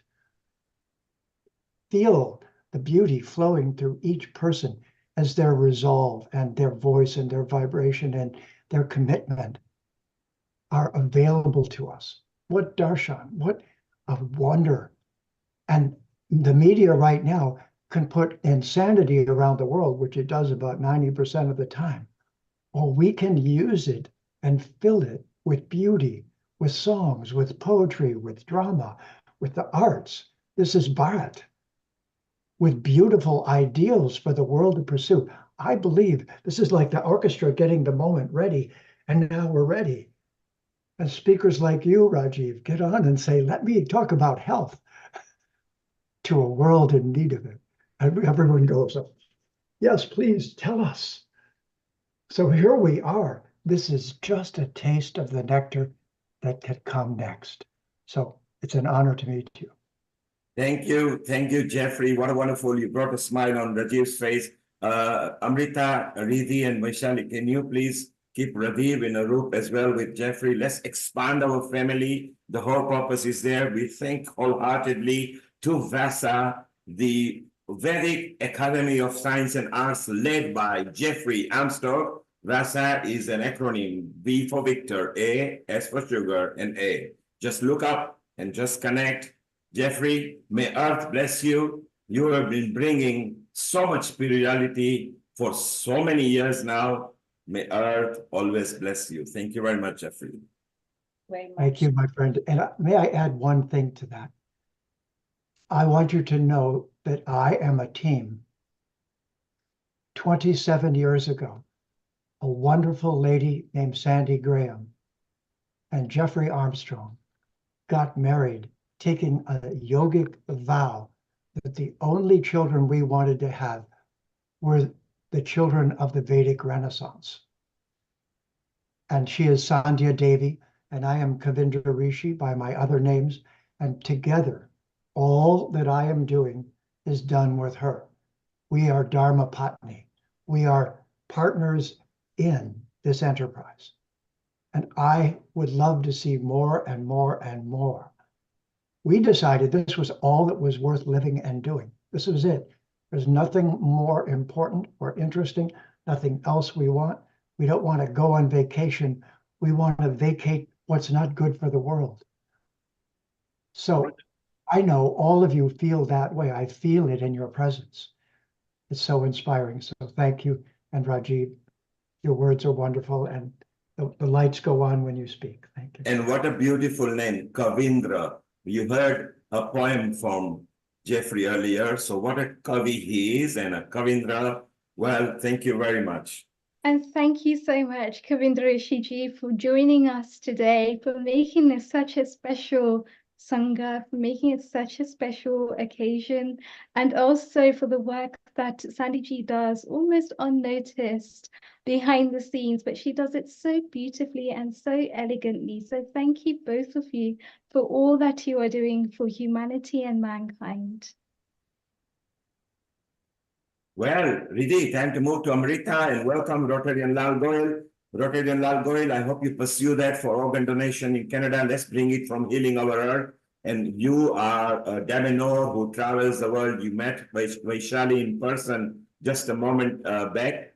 We have also got Radha Krishna Shetty here waiting and ready to share his knowledge as well. So Amrita, let's welcome Rotarian Lal Goyal. Vaishali, let's welcome Rotarian Lal Goyal. Riddhi, you are a wonderful soul, and we'll see you back shortly when we go on to millet and meditation and Sharon. So over to you, Amrita. Thank you. Take it away. Thank you, Neil Kumar. Thank you so much. It's time, Riddhi and Vaishali, to welcome Rotarian Lal Goyal and his guests, because the hour is being covered up with him and his guests, who are already eminent in their fields and have an immense knowledge to talk about wisdom of yoga and lightening us with their sparks of what they have in the store about yoga. So, global namaste to you, Rotarian Lal Goyal ji. Global namaste, Amrita. Rotarian Lal Goyal is founder and charter president of Rotary Club of Organ Donation International, as well as a chairman of Organ Donation India Foundation and GYAN. And most welcome to all the guests who have joined us through various partner channels for today's yoga episode. Over to you. Thank you. Thank you, Amrita. And as we are celebrating International Yoga Day special, so my best wishes to all of you. International Yoga Day is celebrated annually on June 21st and was established by the United Nations in 2014. The purpose of this day is to raise awareness worldwide about the many benefits of the practicing yoga. India, being the birthplace of yoga, plays a central role in these celebrations. The country hosts numerous events, from mass yoga sessions in public places to workshops and seminars aimed at promoting the practice and philosophy of yoga. These events often feature participation from government officials, yoga gurus and celebrities highlighting the cultural and spiritual significance of yoga in India. The theme for each year's International Yoga Day is chosen to reflect contemporary issues and to emphasize the global impact of yoga. Celebrations often include collaborative events with other countries, reflecting yoga's universal appeal and India's leadership in promoting this ancient practice worldwide. The theme for International Yoga Day 2024 is Yoga for Women Empowerment. This theme focuses on highlighting the issues related to women's health and emphasize the role of yoga in promoting women's well-being across various life stages and circumstances. The theme underscores the importance of empowering women through yoga, enabling them to become leaders and advocate for change in their communities and beyond. This aligns with broader goals of fostering inclusivity, diversity, and peace on a global scale. So on this very, very special program, which is brought to you by Healing Our Earth, Mr. Neil Kumar and his team, which is doing programs on every Sunday on different topics which are beneficial for the society at large. And this today's program, which is dedicated for yoga, we have a very prominent, eminent guest with us in my panel today. And I would like to invite and introduce my first panelist guest, and she is Yogacharya Nishita Gandhi. Yogacharya Nishita Gandhi is renowned yoga teacher in many countries. She has dedicated her life to teaching authentic yoga practices. Her specialty is pranasana sadhana. This technique evolved over years of practice, teaching and learning. They focus on the pranic flow and also integrate birth work and pranayam in asana practice for deeper holistic benefits. From the young age of 17, she has been blessed to have met and received guidance from many spiritual masters. Her limitless source of energy, positivity, and passion to spread holistic health and well-being through yoga is truly inspirational for all who know her and from the foundation of her yoga school. She has a presence in India, North America, and Europe. Welcome, Yogacharya Nishita Gandhi, on this show, and which is very, very special show on yoga this day. Yogacharya Nishita Gandhi, you might have heard the earlier panelist, although I was not there, I joined at 9 o'clock only. But you and when I spoke, you were in Canada and you are teaching there the yoga. And now you are in Goa and you have done on the 21st of this month, the official program where the chief ministers and everyone was there. You have conducted the yoga. You were in that committee also. Now we would like to know your views on the very, very special day, that is the International Yoga Day special. Your views, Yogacharya Nishita Gandhi, please. So, namaste firstly to all and wishing you a very happy International Yoga Day. And thank you so much, Mr. Goel, for your kind words. And thank you for being, arranging this kind of a program for spreading the awareness of what is yoga, what is authentic yoga.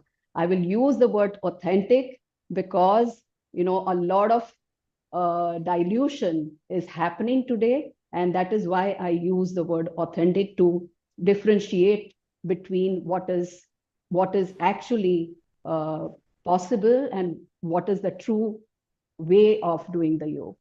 So the one thing I would like to highlight today, and the one thing I would like for all of you to take from this talk today is the focus on pran while doing the practice. So yoga, I would say, is a unique system of achieving holistic health. And this unique system of achieving holistic health is by correcting the energy dynamics of the body. Today, I want to focus and highlight on this aspect of the practices. the energy dynamics. And the word energy means, as you all know, the prana energy. The prana is the life force which is there in everything that exists. Everything that is created has, and it is animated through this prana. So this, managing this life force energy and the correct amount of energy is distributed to our organs, our glands, and to the mental body. This is the science of yoga. And when I say organs and glands, these are the two main important systems that give us the health. This is the endocrine system and the nervous system. And if the correct amount of energy is distributed to the hormonal system, the endocrine system, and the nervous system reaching our organs, then we will have optimum physical health. At the same time, if we are able to manage that flow of prana to the mental body, then the optimum mental health is also possible. So today, as I said, I want to focus mainly on this aspect of our yogic science.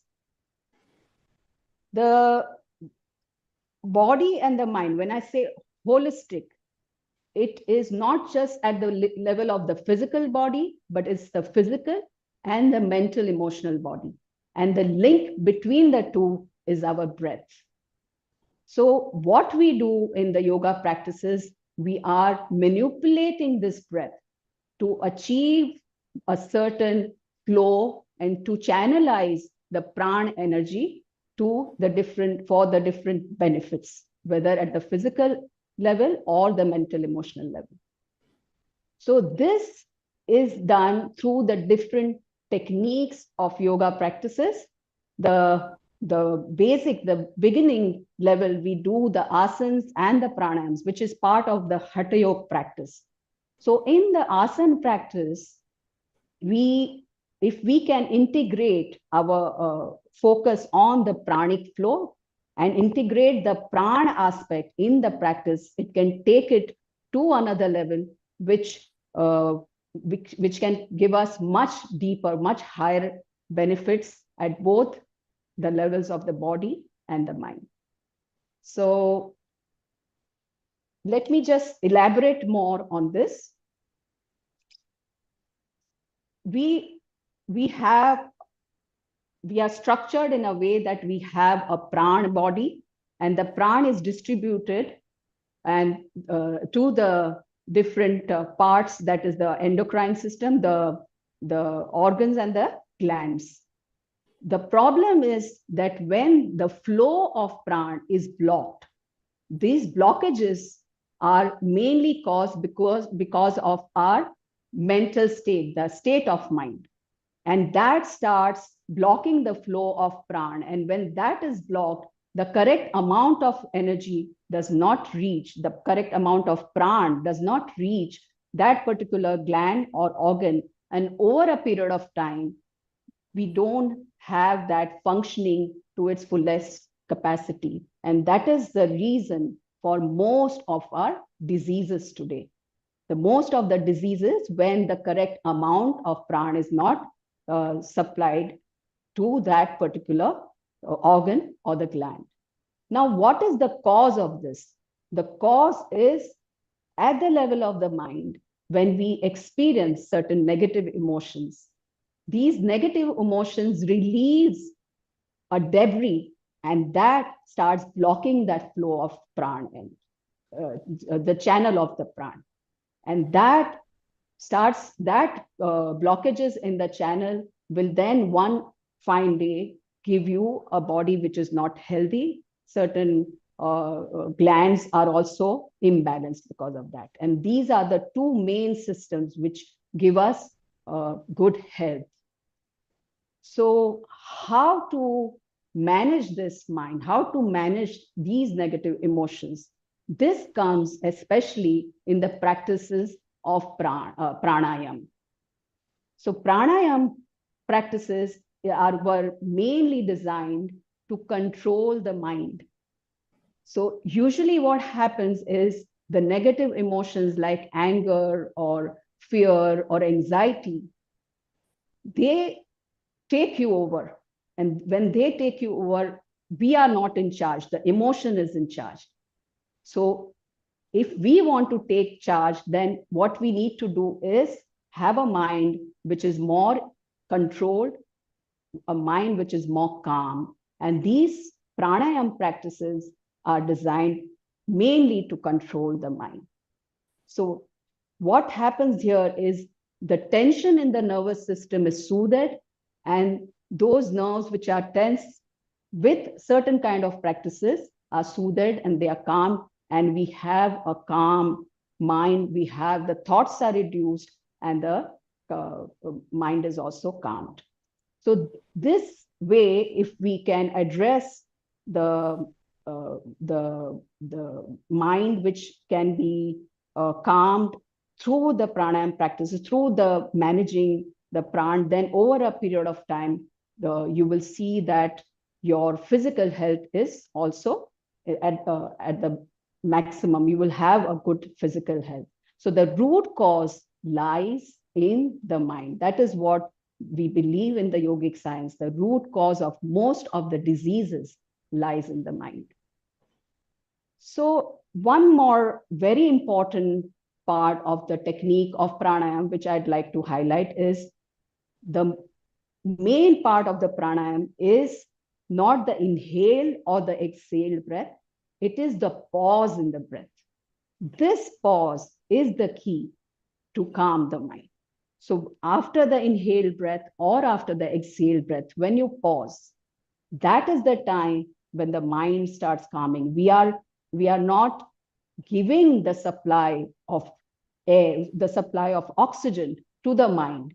And that is when any emotion also needs oxygen. And when that supply is reduced, then automatically that starts calming the mind. And this is the science behind the pranayama. The pause is a very powerful part of the pranayama practice, and that can give us a very calm and composed mind, and it can balance our energies.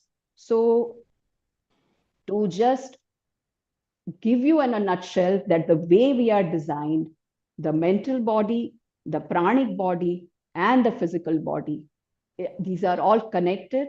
And if we can manage the mind, if we can control the mind, the flow of prana is managed such that the correct amount of prana energy is reaching our organs and glands for optimum health at the physical level. And we prevent any kind of diseases to come to us. So this I wanted to highlight more because we hear a lot about, what yoga is, but the science behind is so beautiful and so interesting, that how these techniques are designed. And only when the mind is calmed, it can concentrate, and then the higher practices are possible. Only a calm mind can concentrate further into the higher practices of pratyahar and dharana, which is to achieve the ultimate goal of what we want to achieve in yoga, the final union. So that can happen only when the body is healthy and the mind is calmed and concentrated. Thank you, Nishita. Dr. Yanal, go ahead. Larson in Iceland actually loves what Nishita said, that bring the peace in the mind.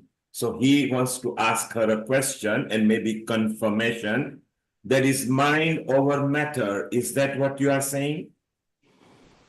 Absolutely. What I'm trying to say is we all want to be healthy, and the source of that, the root cause of good health at the physical level lies in the mind.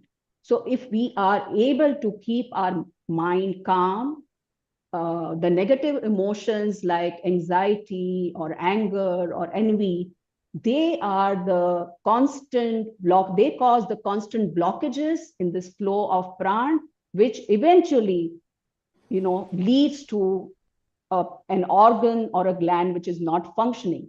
So definitely mind over the body, I would say. Yes. Well done, Lasan. There you are. You get a confirmation from someone who practices that. So keep your mind cool. Think before you make a decision. Walk away from a nasty situation, and then be peaceful and make decision. Over to you, Rotary Lal. Go ahead. Nishita, you have said, sorry, Yogacharya Nishita Gandhi, No. you mentioned about authentic yoga.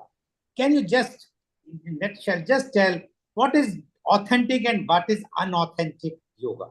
So I am, without sounding that, what is happening, but as I said that a lot of times yoga is taken as something physical. And yoga is a holistic practice. It's not just physical. So it is not about doing a physical posture or, doing a very difficult posture, because this is a very big stop for a lot of people, that I cannot do yoga because I'm not flexible. I don't have that kind of strength. So it's not about what I tell them. It's not about what you do, but how you do it, how you are able to integrate the body and the mind. And that has to happen in the practice. And it has to happen in a practice where your body and the mind are integrated in the now. And what is in the now is our body and our breath. They are always in the present moment. So if you can bring your focus and awareness when you are doing an asana, the posture, when you are, stretching out. Why are we stretching out?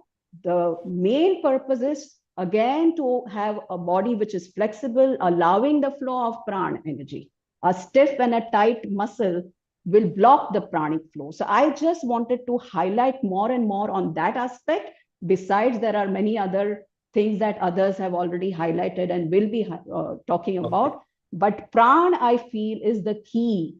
Managing this pran is the key to having optimum health possible. Okay, thank you very much. So basically you are saying the mind and the body should be integrated, so then the purpose of yoga is served. Otherwise, just to do physical exercise, not the yoga, that is not authentic. Authentic yoga is, absolutely. Yes. Then Thank might you as very well much. do gymnastics, or there's so many other practices that can be more. But with complete awareness, complete focus. Yeah. Okay, that is thank you very much, Yogacharya. And just stay, we will be coming to you after this round.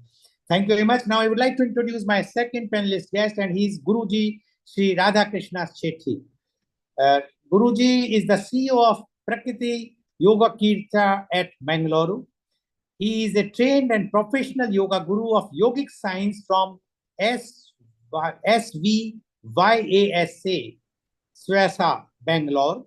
Since 1992, he teaches yoga and meditation. He trained over 100,000 people of all sections of society, including ministers, doctors, corporate leaders, and students trained under his guidance. Mr. Radhakrishna Guruji is a visiting lecturer of yogic science in many medical and paramedical colleges in Mangalore and other parts of India. He was awarded Yogacharya degree by Nitya University 2014. Welcome, Guruji, to this show. Guruji, you have already heard the earlier panelist, Yogacharya Gandhi, as well as the earlier panelist also.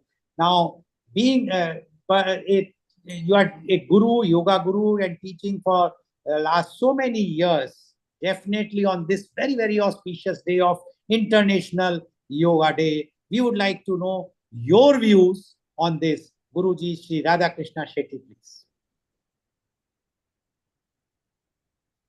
Namaste, all my yoga global family, and wish you very happy International Yoga Day, all my global family. The yoga is a science and art both. It is a human well-being. In fact, human well-being happening not outside, it is inside us.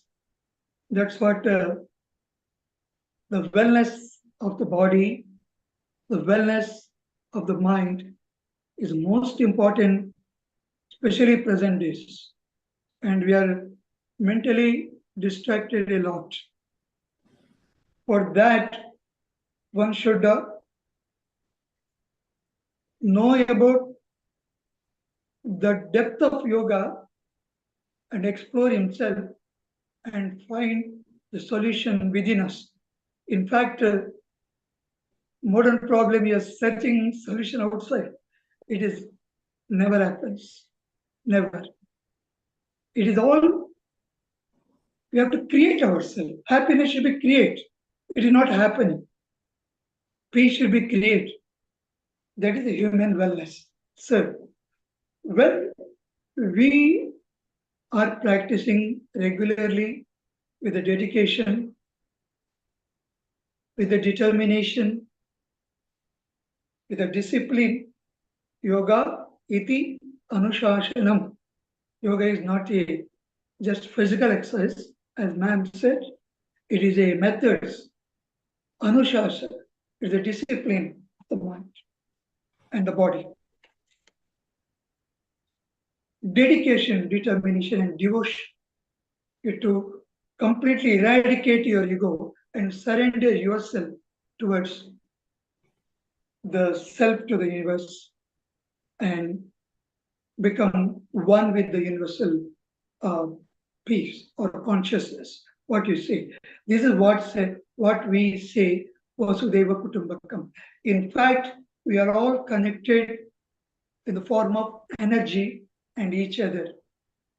We are all connected to each other. If I hate anybody else, in fact, I hate myself.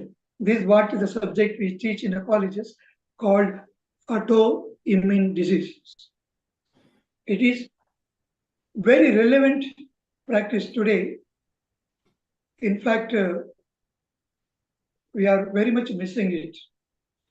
The research and the depth of the yoga, even 2% we have not discovered so far. But if you focus on that, the human well-beings are made out of your thoughts. When you invest your thoughts create what you are become. This is called Samatvam Yoga Uchyate. The balance of the mind, the balance of the body, the balance of the breath are unique. All it is connected to each other. And every person is a unique. Every person have the potential divinity within us. But most of us, we are not aware of it. We just live. We live. We live like a human beings. Actually, we are all born superhuman beings. Only by knowing ourselves, we can explore ourselves, we can bring out that potentialities, what we have within us. This is a journey throughout practice, and practice. And this is called sadhana. When you know more about yourself, you can better perform yourself. When I'm talking to you now, if I'm not comfortable, I'm unable to talk to you properly, whatever my knowledge and wisdom become wasted. Simply. That's what you do in our daily activities, since from the morning, when you wake up from the bed, till you retire to the bed, you have the different activities. What I'm giving message to this platform, it should not be mechanical and it should be magnetic, akarshan. It should be magnetic. Your body is energy. You attract everything because of your inner wellness. That's what, if you drink a cup of water, drink with awareness. See? This has become meditation. You no need to be sit Padmasana or go to forest or Everest, where you are there at home wherever you are in the office, you just close your eyes, travel yourself and observation breath and find yourself that what you are missing.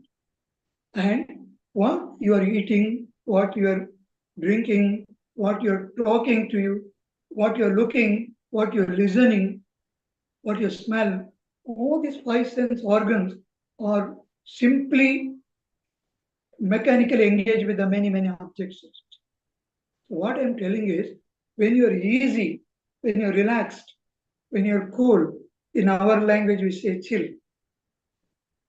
When you're cool and calm, in fact, the same water you can enjoy better. The same food you can enjoy the better. The same family, every day you can look with a fresh mind and you can enjoy every moment of your. This is what is called wellness. In fact, it will work with a different dimension. If I explain that, it will go to another 1 hour. But what I'm briefly saying this, the human wellness not happening outside. In fact, it is happening inside. You create happiness. Sad is happening. Mischief is happening. Problem is happening. But solution, peace, stability, it is creation.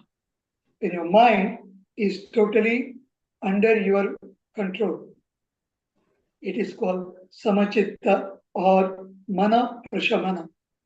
When it is happening, you should be focused. You have to improve your power of focusing. You can act fantastically well. Because what you do today, you are not doing perfectly well. In fact, I'm telling, because hundreds of people I meet, everybody under stress, but they're doing well outside, but suffering inside. The suffering why happening? Because our focus is only the 50%. We are much busy with the multitask. You are watching TV, eating food, or talking something, watching mobile. So these are all happening because we are used to it. What I am saying, my dear family friends, so how you are easy yourself, you better performance, better, it is not reacting, but it is a responding. See the difference between reaction and response. When you practice meditation and daily pranayama, you are improving your inner self. You stop reacting for everything and you respond. Respond, you become easy. Respond, you become more focused in one point, in one subject, and one time. Rest of the things you forget it, leave it. Chhod dijiye. First is what you're doing. If you eat, 100% focus on that. Your food become a prasadam. It nourishes your body, not only nourish your brain also. If you're taking a bath, just don't think anything. The water will be not only purifying your body, it's purifying your mind also. You must know about the art of living or art of self managing. Your life is a wonderful and your life is a so beautiful and you enjoy everything. There is no likes and dislikes. There is no pain and pleasure. All you take with the equal mind, that is your body, mind, and emotions are equally balanced. Samatvam yoga uchyate. Our concept is samatvam yoga uchyate. Means we should be stable in mind, we should be stable in our body, and we should be stable in breath. Then your mind work well. Your distracted mind, the mind will also distracted. The focus power become less. Only the 50% of your concentration never gives the result. Never. Should be anything you do it 100% focus, 100%. Then only it will work. Thank you, sir. Thank you very much, Guruji. My question to you is, you mentioned about multitasking and one should focus for one task only. Yes. But nowadays in the corporate world, everyone prefers a person with a multitasking skills. What do you say about that? Sir, the brain have the different dimension. Mano, buddhi, chitta, ahankara, chetan. You are, when you use your brain power is a tremendous. See, one man, other man, difference you see, one man struggling for life. Another man, very successful in the world, and is a billionaire, is a multi-billionaire, and to enjoy the life. Everybody have the same time, 24 hours. Everybody have the same body, like you and me. And all the nervous system, muscular system, excretory system, reproductive system, everything work almost every human beings as well as same. We are all born human beings. But only thing is, sir, I'm saying we should know we are born or we are human beings, but not to die human beings. We should be die with the superhuman beings. This every born human beings are one inbuilt power is given. You may call is anything, this Atma, Paramatma, Jivatma. What you giving this service through this media, global wellness or global one want to be a best place when we are living a limited periods of life. When you leave this world, we should be leave some landmark, some contributions. What I'm thinking, what is your question is, I just giving you one answer. When we are used it to the multitask, of course, today we cannot avoid it. But one thing you must believe it, your brain have the capacity to make and manage everything without any distractions and without any error. You have to be absolutely love what you are doing it. Love what you are doing it. It should be want to do, not have to do, or what you should do. When you love the job, it is not you enjoy it. Anything, the message for any corporate people who are working under the pressure, like their asset is their body, their partner is their body. If the body is doing well, they can perform better and they can achieve more. Sharira Madhyama Kaludharma Sadhana. Unless that's what should not punish your body and do it. Should not suffer and do it. Should enjoy and do it. This is called want to do, love to do. Thank you, sir. Thank you very much, Guruji. Thank you a lot. And just wait for the next round. We will just see and how it goes. So thank you very much for enlightening us about the body and how we should be focused for one task so that we can give more and more proper results. Thank you very much. Now I would like to invite and introduce my next panelist guest, and she is Rotarian Ritika Gupta. Rotarian Ritika Gupta is the Charter Secretary of Rotary Club of Organ Donation International. She is the CEO of Ma Saraswati Hospital, Mathura. She is a Bachelor in Engineering IT from Pune University and an MBA Finance from ICFAI University, Hyderabad. She worked with HDFC Bank in the credit department for over 4 years. She is working closely with her family educational venture of Gyan Mahavidyalaya and chain of industrial training institutes, ITIs. She is keenly interested in fitness and wellness. She is a firm believer of a sustainable lifestyle with fitness for mind and body. She pursues meditation for calmness of the mind and yoga for the fitness of the body.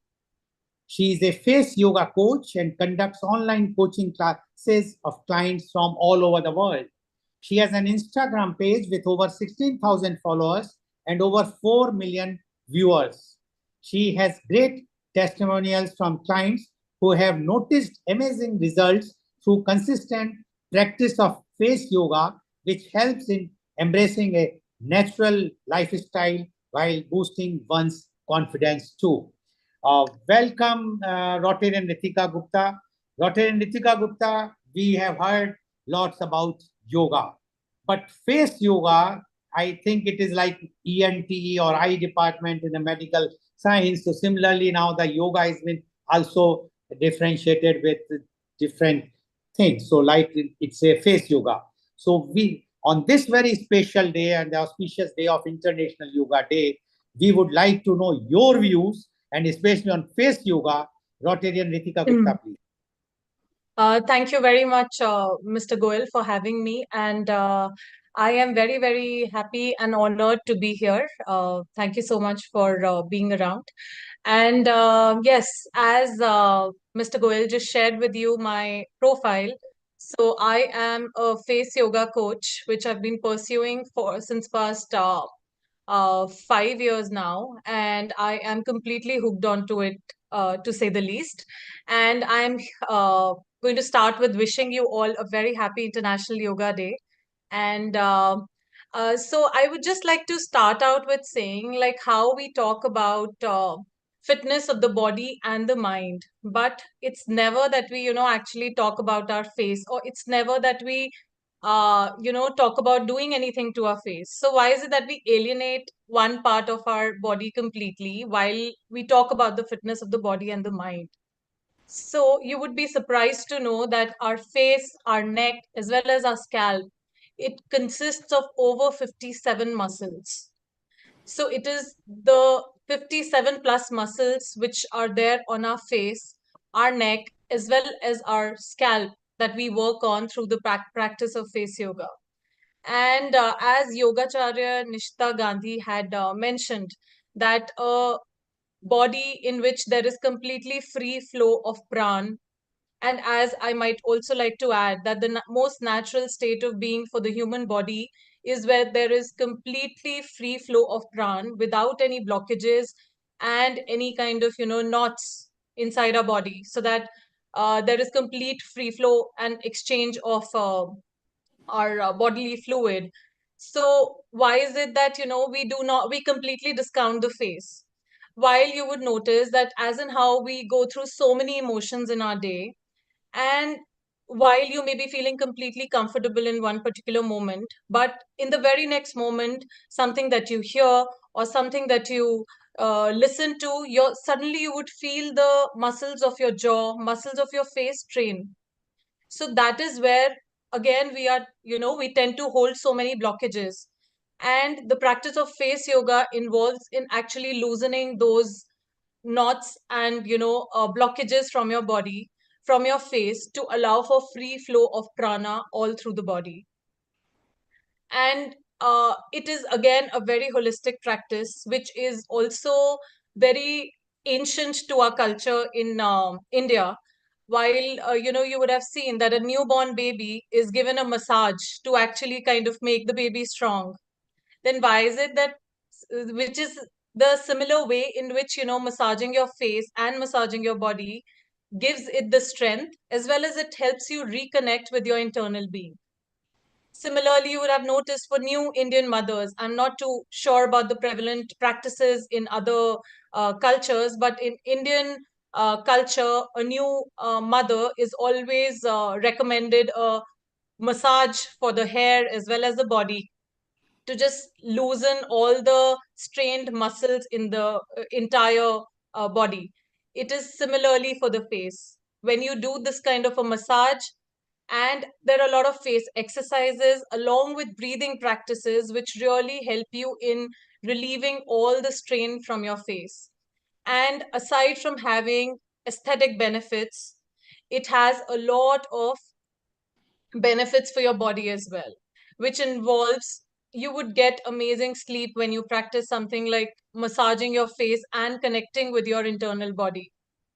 It will really help you in relieving all the stress from your entire day, while yoga in the morning would just recharge you and set up the right tone for the day. But when you practice very relaxed face massage in the evening along with a scalp massage. It'll just set the right tone for the day while giving you a complete relaxation and setting you up for a nice sleep in the night. So yet again, like, we talk about yoga being holistic. In a similar fashion, face yoga involves a lot of face massages to start with. It involves posture correction. Posture is very, very important to how we look and feel. It is not got to do solely with looks, but even how you feel is very, very highly dependent on posture. So posture is what we really focus on as well, along with face massages, then face exercises, followed with breathing practices, which have been borrowed from traditional yoga, wherein you just connect with your breath by giving pause in between and just living in that moment, actually, as was mentioned by Radhakrishna Shetty ji as well, that it is about meditation is not just about actually sitting with the closed eyes and your hands in a Gyan Mudra. Instead, it is also being more mindful about everything that you go through in your entire day.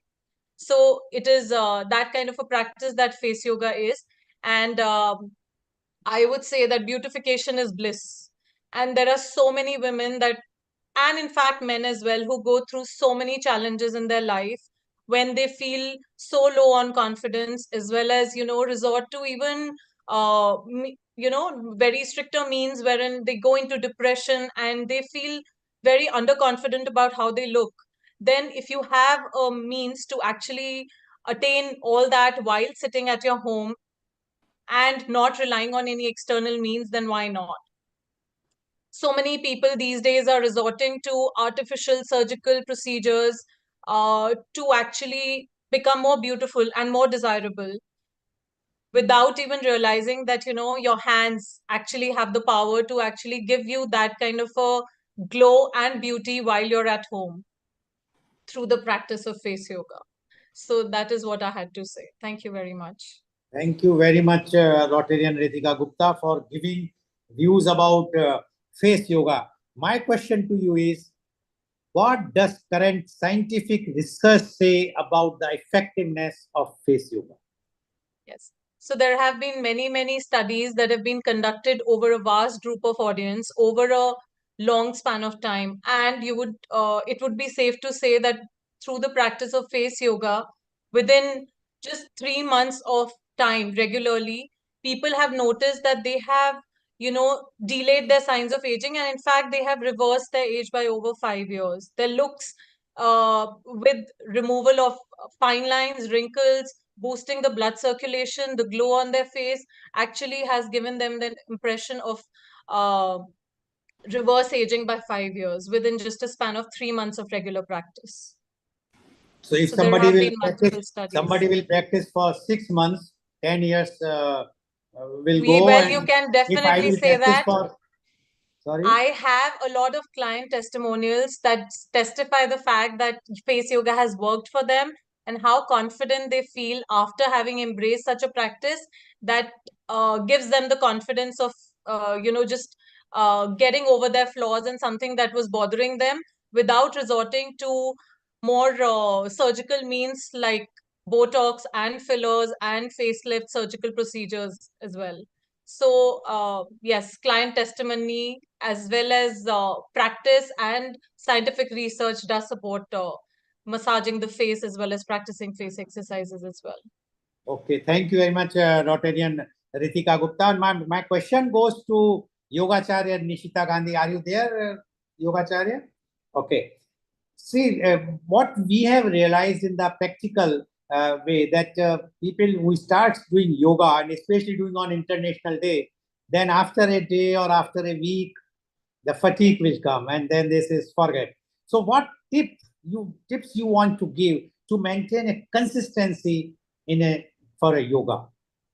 That's a very good question. And I was hoping that somebody will ask me because, yes, you are right that regular practice of yoga is very, very important. Just doing it for a few days and then forgetting about it the regular practice is very, very important. Now the stop that most of the people have, I feel they think that I don't have the time for it. No, where do I'm doing so many other things. Like I do want the benefits of yoga without, working for it or without giving more time to one more activity in my life, with so many things that people are doing. Now, the good news is that it is not separate from your life.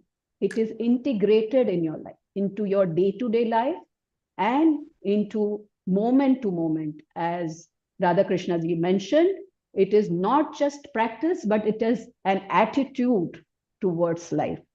So every moment is an opportunity to live a yoga way. Every moment is an opportunity to live.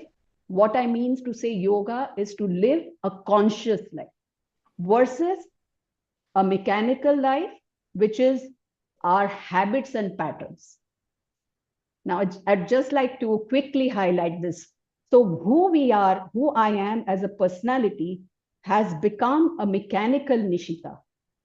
And every moment I have a choice of pausing and going beyond these patterns and habits. And that is conscious living. That is yoga. Yoga is not asanas or pranayams. These are mere tools to allow this attitude to develop within us. Now, if you take the help of these tools, life can be miraculously amazing. It can transform your life. And this I'm speaking from experience, that just like everybody else, I have had my shares of challenges. And because I've had this pillar in my life, I have really gone beyond and expanded my personality. And it is a continuous process. Okay. And that I will feel that, but the practices give you that habit. So you are forming a new habit and then it can transform your life. Thank you. Okay, thank you very much, Yogacharya. Now my question goes to Guruji. Guruji, there are different branches of yoga, Hatha Yoga, Raj Yoga, etc., etc. Which yoga you suggest for a person who is busy in the life so that he can practice for few minutes or some time and go for that, do the routine work? Can you just specify that? Sir, all yoga theme is the same. Like how all the river finally merge with the ocean. Finally, the ultimate goal is the same: peace, happiness, and freedom. Jivan Mukti, it's called. In fact, all the yogas should be leads to the same goal, same aim. But today, basically, I'm talking about the body and the mind. When we are looking good or feeling good, the difference you should be understanding. When you are 15 minutes qualities of practice pranayama or dhyana or asanas, it is making and bringing your inner wellness. This is you are feeling good. This is your feeling good. But when you are more conscious about your external body, it is only looking good. It may not be leads to you feeling good. What I'm saying is,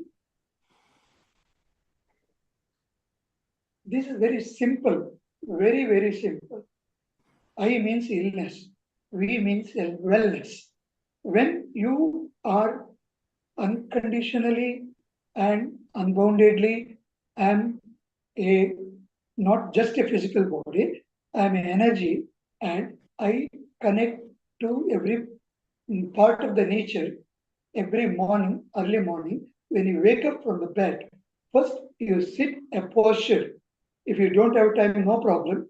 A posture or just tune with the nature and sit a posture, close your eyes and connect yourself. Connect yourself individually with the universally. It may be, it is very simple. It's possible to have anybody. You are inhaling all the energy from the nature and exhale all the toxin, means negative Okay. from the body. Okay. 5 Okay. minutes. Yes. Thank you very much, Guruji. My last question to Rotarian Ritika Gupta. What is the age limit for the face yoga? Minimum age and the maximum age. A person like me, 70 years, can also do the face yoga, or a young child of 4 or 5 years can start the face yoga. What is the age limit for that? So actually, for the recommended age to start is as early as 18, because that is still the age of 18, your features are still developing. So it's only after that that you can actually start out with the exercises. However, they differ between, being corrective and preventive. So preventive is what we recommend starting from as early as the age of 18. And I've honestly had clients till even late 60s, not 70s as yet, but late 60s, and they've noticed wonderful transformations. And so I do recommend for any age till when you are confident enough to just and willing to work on yourself, then why not? Age is no Thank you very barrier. much, Rotarian Ritika Gupta. So over to you, Amrita. Today is a very auspicious day, and I'm sure that all our viewers across the world listening are very much enlightened with the views given by the panelists so far. Thank you. Thank you so much. Thank you. Thank you, Rotarian Lal Goel. Thank you, all the guests. It was a very bright and enlightening sessions, and all your guests have brought different facets of yoga. And I think among all the exercises that are mentioned world over, yoga is very unique because yoga in itself is bringing a lot of facets which people don't know. In terms of its aspect that makes you beautiful outside, inside, as well as empowers you, which is among the rare of the rare aspects that connects you with the soul. And yeah, it also gives a lot of opportunity for people to explore themselves. And I think being in this field since so many years, when you teach yoga, any kind of yoga, it empowers you as well. It gives you a light to move yourself. You yourself reflect into that energy and also see yourself in the ocean of depth of the things that you have been teaching world over to people. And therefore it's a very good aspect and a way to live, I think, which will make globe a better place to live in, because it will enhance mental well-being, physical well-being, and spiritual well-being world over. So my best wishes, and all the Healing Our Earth family, wishing you a very best in your life. Keep igniting the light of yoga and keep spreading up the wisdom. Let people have anti-aging and let people take samadhi someday. Thank you so much. Thank you, and global namaste. Thank you very much. Global namaste to you. And it's time to move from India to US, where we have our host, as well as our producer, as well as our chef, as well as our video maker, and the beautiful, gorgeous musician, and a lot more to say, whatnot. Oh, Sharon, global namaste to you, Sharon. Global namaste, Amrita ji. So nice to be here. Yes, it's really nice to be with you, especially Sharon, at this hour of our episode every Sunday, because you yourself are a yogi and you bring people as well as the energy in this episode in so many different ways. Definitely. Nobody can count on how old you are, and that's what the light that you have to share with people. And today I can see guest with you as well, a bright soul next to you. So Sharon, it's time She's to my introduce her. inspiration. Yeah. So wow. some of you know how old I am. She's 10 years older than me. We had a beautiful class last night. Look at the aura. Look at the aura she's having. And so a global namaste to you as well. This is Jeannie Schwartz-Cobb. Hello. Well, first want to comment on what was just the discussion. Number one, Sure. as a Yes. practitioner of Kathak, Yes. I would say that Indian classical dance and the abhinaya, the expressions, and the mind, that's a form of face yoga. We were like last night. True. In the class, we were doing all these eye exercises I showed on the eye care, and that's a form of face yoga. So I'm always a proponent advocate for dance And Sharon, movement. your dance and the things you learn from Satara Devi is nothing much later than just dance. It's a spiritual dance. It's a form of yoga, basically. And there's a big concept of music with mudras, and the kind of gestures which are mentioned in the classical dance of India has its own take with the spiritual energy. And that's perfectly right what you have been putting forward. So this is another different face of yoga. So put forward certain other things and also show some mudras to us that will help people. Well, we're going to, since we brought Jeannie here, she is, would you say an expert? Yes. In a form of movement, meditative, extraordinary form of movement called eurythmy. And she's going to talk about that.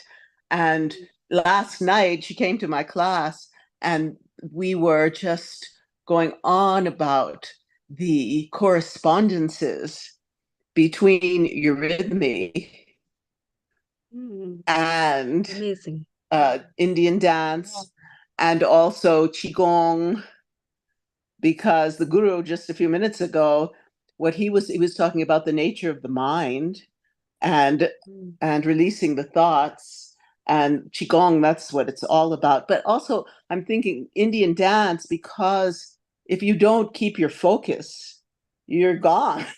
So that also is a form of meditation and a form of keeping the mind really clear and focused on the moment. Because if I'm doing, and I'm not thinking, oh my goodness, I could just go off and be completely out of the dance, then have to find my way back in the rhythm. But I would say rhythm and movement, and particularly Indian classical dance, which really is a form of yoga. The yoga poses are all used in Indian classical dance, whatever form. So to me, it's an incredible form for rejuvenation, for keeping the mind really clear and balancing, as the Guru was talking about, keeping one in balance. Now that I'm dancing 5 days a week now, it's a health thing too. It's like, the doctor said, you need more exercise. I'm okay. I'm just going to dance every day. And it uses every part of the body. And since you're embodying like Lakshmi or Durga or Shiva, you're in a total state of, transformative state. It's fantastic. But let's go. We're going to talk about eurythmy now. Shall I hold Sure. it? No, I'm going to hold it. I'm going to film you. Okay. You can just. I would like to first thing, and is that at the age of 6 years old, I loved classical music, and my father introduced me to it, and I started dancing, and I was in contests. That was my world, and I had every kind of dancing exposure there was. He gave us all private lessons. And I reached my teenage years and I decided I would study drama. So I went into Shakespearean drama and worked on the stage. And then I did film because I was living in that part of the world, Hollywood. And so I did film. And just in the moment when I was about to have a big film career, I saw a performance I think we lost her connection. And she was really nice talking about her own experiences and how yoga can be in different forms for every individual, which is the beautiful part of yoga. And it connects you the way you like. It turns you the way you want to be. And that kind of a flexibility and changes that yoga brings, it's just so amazing. And I have with me our founder and director Neil Kumar, who has to say something now. Neil Kumar, it was a very beautiful start, and we have Sharon as well with us. We're back. We're back. Can you please make it landscape and move your camera? I am. It'll be nice. The Not other way this. around. We want. Yeah, that's where we are. More. Yes, perfect. Perfect. Okay. Yeah, we're out. Please go ahead. We're out in the rural in the desert, so the internet is not perfect. But let's go. Here we are. I will try to be concise then. Through my exploration at the age of 15, I went to Yogananda Center and I took classes in Hatha Yoga, and I loved it. And I could do anything they asked me to do, including Uddiyana Bandha. I could do it immediately. And that took years for people to train. But my body was, I incarnated with this body that could do anything. And I did gymnastics. I taught myself all that. But at the moment when I was ready for that film career, I saw a performance of something called Eurythmy. And it was performed by a woman from London who had a school of Eurythmy in London. And she made one movement in front of the audience. And I said, that's it. I recognized something that I chose before I incarnated. And I remembered the moment I chose it. And so I began to investigate that. I decided in the end that I would not do the film industry, that I would pack up my bags and move to Europe. I was quite in my 20s, idealistic. And I went to a place in Switzerland called the Goethe Annum, which was a man called Rudolf Steiner. He did Waldorf schools, biodynamics, and so on. And there I studied for 6 years artistic eurythmy, and the 4-year training was the artistic, 1 year of pedagogical, and 1 year of what they call curative eurythmy. In doing so, I could investigate also a timeline, how as we incarnate on the earth as a humanity, at different time periods, different things are given to the human being for the next stage of evolution. Now, India, of course, had all the Vedas. China had the Tao. We had these incarnating spirit forces coming towards mankind. Now, in the Western world, it was materialism, hardened materialism that was being developed. Rudolf Steiner brought spirit into material, whether it was through the farming, and there are biodynamic farms in India, or if it was in the medicine field, the pharmaceuticals, all homeopathy, then the arts of speech, drama, and this called eurythmy. Eurythmy was asked as a renewal of dance because ballet in that time was still beautiful, but an egoistic form. The ego was very involved. Eurythmy, you have to be out of the way for it to really come down through you. It looks a little bit like what Isadora Duncan did, except that she was improvisational. Eurythmy is all consciously trained. We have one side of it, music. You study it as though you were a musician. The other side is poetry. And you study that as a great poem with the vowels, consonants, and nuances. It's the development of the word incarnating through man. Even the music is like the word, the spiritual word, incarnating. And that we then become representatives of this higher form. And ego has no place in it. I ask you to actually observe on the computer. There's many programs and things on eurythmy. It is spelled EURYTHMY. There are performances. It also goes into the healing aspects of it. I have worked with people who were handicapped in many ways, accident victims, paralyzed, and brought movement back into the body, because it's not working directly with the physical laws, but with the body around the physical, which is the etheric, the life body. And by activating that, that works down into the physical and renews.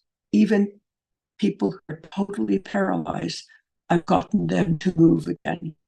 Or let's say the eurythmy has, working with the laws of eurythmy. I am honored that I could have had a 6-year training. And it was like being in a monastery. We had no media except live performances. Everything about it was very pure. I could leave civilization and create a development of something free from all the impressions of the outside world. And in so doing, I had not just a career of it. I trained many people, 4-year trainings for the artistic. They have opened schools in different parts of the world. I am now 85 years old and I am still teaching. And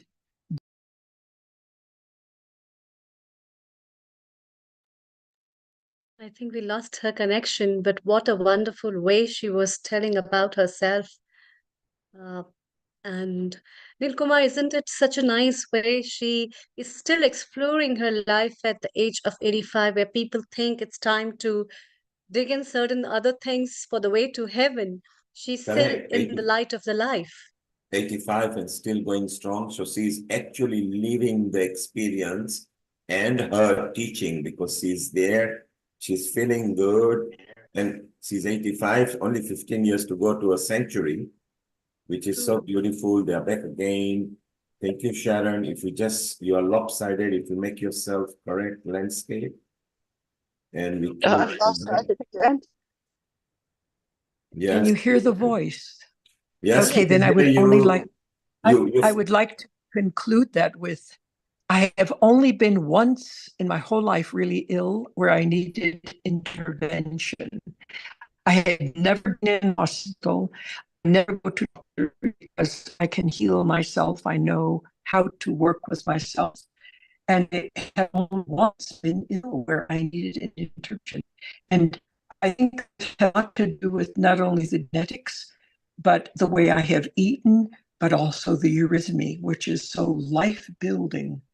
It's renewing continuously. Will you show us something? I can't do that. I can't. It's like the well, like you said last night. Last evening, Yes. when you were speaking about in the dance, yes, contraction. I have that when I'm in a circle of people. I have them starting in the internal part of the circle, that we all come in, and then we all open out wide to the cosmos. And we touch the stars and take these stars and contract back into the microcosmos. So it's the finite and the infinite, and that these streams that are working between the two are all connected. And in me, the most important thing, the energy brings to the entire body. Because of the training, I can see where it blocks, what blocks. And I can tell a student, even a new student, okay, take your energy field down to your left half in your leg, and they can do that because it's all consciousness. And if the consciousness wakes up to itself, it's capable of moving and healing. So isn't it wonderful that even at 85, she was able to raise her both arms on a V shape effortlessly and felt good. So she was reaching out up to yonder to draw her energy.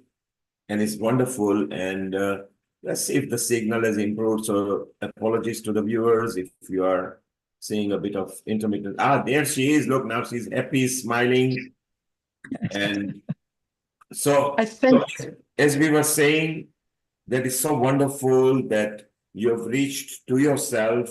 You can heal yourself. you proved it to the people that it is the right way, that you have found the outreach which can help people, because you are 85, only 15 years to go for a century. And isn't it wonderful that the journey is still going on and on? And in good health. But all movement is the key. Whether we go like in a great crystal, and each facet of that crystal is representing another part of civilization. Yoga is a very powerful form. I have done yoga. I love yoga. Eurythmy is another form of movement.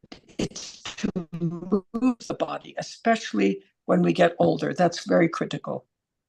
So I would like to leave it at that. I thank you so much for hearing me and allowing me to speak on your program. Thank you. Blessing. Jean, before we let you go, when did your interest, Sharon, yes, when did Jean start her interest in yoga? How did she come about it? I studied yoga when I was 15 years old. 70 I went years to back you studied? Yogananda Center. Pardon me? 70 years back. So Oh, that yeah. is Yeah, exactly. 70 years ago. back, where And there they was were no all internet. they were all Indian teachers, all of them. There were no Caucasians yet trained. So they all came from India. And this Where was was for this me in? such a wonderful thing. Which country was this in? It was in Hollywood. And it was on Sunset Boulevard. They had a big vegetarian restaurant, which I had an affinity to. And then I saw that they were doing yoga classes, so I took the classes. And I was just a child at the time, waking up to spirit. And that was the beginning. That really did for me. And from there, I explored. I've studied every religion. I've traveled the world. I've prayed in mosques. I've prayed in temples. I've prayed in cathedrals. I've prayed in everything that's given to mankind. And I love humanity. And I'm really a Buddhist, Christian, Hindu, Islamic Jew, shaman. And I've studied all of them. So effectively, you are a human being. That's it exactly. And my father said to me, Jeannie, no one is above you and no one is below you. You're all sisters and brothers on the earth. And the second principle was, your word is your being. And that's what I grew up with. And I still practice that. That's the And Jane, essence of my. Jane, that is the reason why Sharon recommended you, because everybody at Healing Our Earth, all the love is to build a network, build a family, love, unity, harmony, peace, and liberty. Yes. And you exactly. have actually lived it for 85 years, maybe 10 years more than Sharon. So you can share some tips to her as well, how well she has come, how well She's a wonderful lady. Thank you. Thank you. Yes, it's wonderful. And Thank and you Sharon, so much. Sharon, well done. Once Thank again. So, oh, thank you. You should have seen her last night in my class. What an inspiration. She could do everything. Anything. Anything, really. And then she was comparing everything I was doing to Eurythmy. I learned so much last night, and it was a beautiful class we had. And the beautiful part is, Sharon, she enjoys doing it. Now, oh yes, that's the most part. important. Yeah. So Sharon, we're going to stay around. We're still going to stay around with you. We're going to move. We're going to keep to United States of America. We are going to mix India, UK, Mauritius, and America, and bring a different kind of session with meditation and millets, where Riddhi found this very nice subject where Professor Ish Sharma Hathal, who was here a couple of weeks back, and Riddhi and our very own Vedacharya Dhanada Kulkarni is over there, the smiling Dhanada. Amrita, Riddhi, take it over. Global Namaste, Dhanada. Global Namaste, Dhanada. Global Namaste, Hetalji. Global Namaste, you. Hetalji, you're on mute. So Hathal, if you could, you have made a course now. If you could just make your screen landscape, so it'll be fun. We also invite Ish, who is in Mauritius, a senior professor and a person who leads one of the Ayush Ministries project down in Mauritius in the Indian Ocean. So what a nice session we have had so far, Amrita, Riddhi. Riddhi, you've been here from the start. The kind of people we had Lord actually inaugurating, and then we had the MP Bob, and then we had so many sessionists and Reina, and we traveled Israel, India. We went to Mombasa. Then we came back to London, and we had so many people. So Riddhi, what have we got lined up? Meanwhile, Hetal, if you can hear us, if you could turn your video into landscape, so it's a full screen. Oh, yeah, perfect. Don't change anything. Beautiful. Riddhi, Amrita, take it away. Fantastic. So a global namaste, dearest Hetuji, Ishji, and Dhanadiji. And I've got to say, this is a session that I am absolutely excited for because each of you are an expert in your own rights. But Hetuji, let's begin with you because this whole idea of millets and meditation has come about after we've had the TTC in London. And it's been fantastic to see the journey of holistic cooking and their cooking experiences that we have had in London, where we were making millets more or less for lunch every single day. And each of us felt so empowered to be a part of this process, to be eating fresh, live food that was cooked an hour before we sat down to have lunch. And all of us felt so uplifted afterwards. Usually we tend to get an energy crash.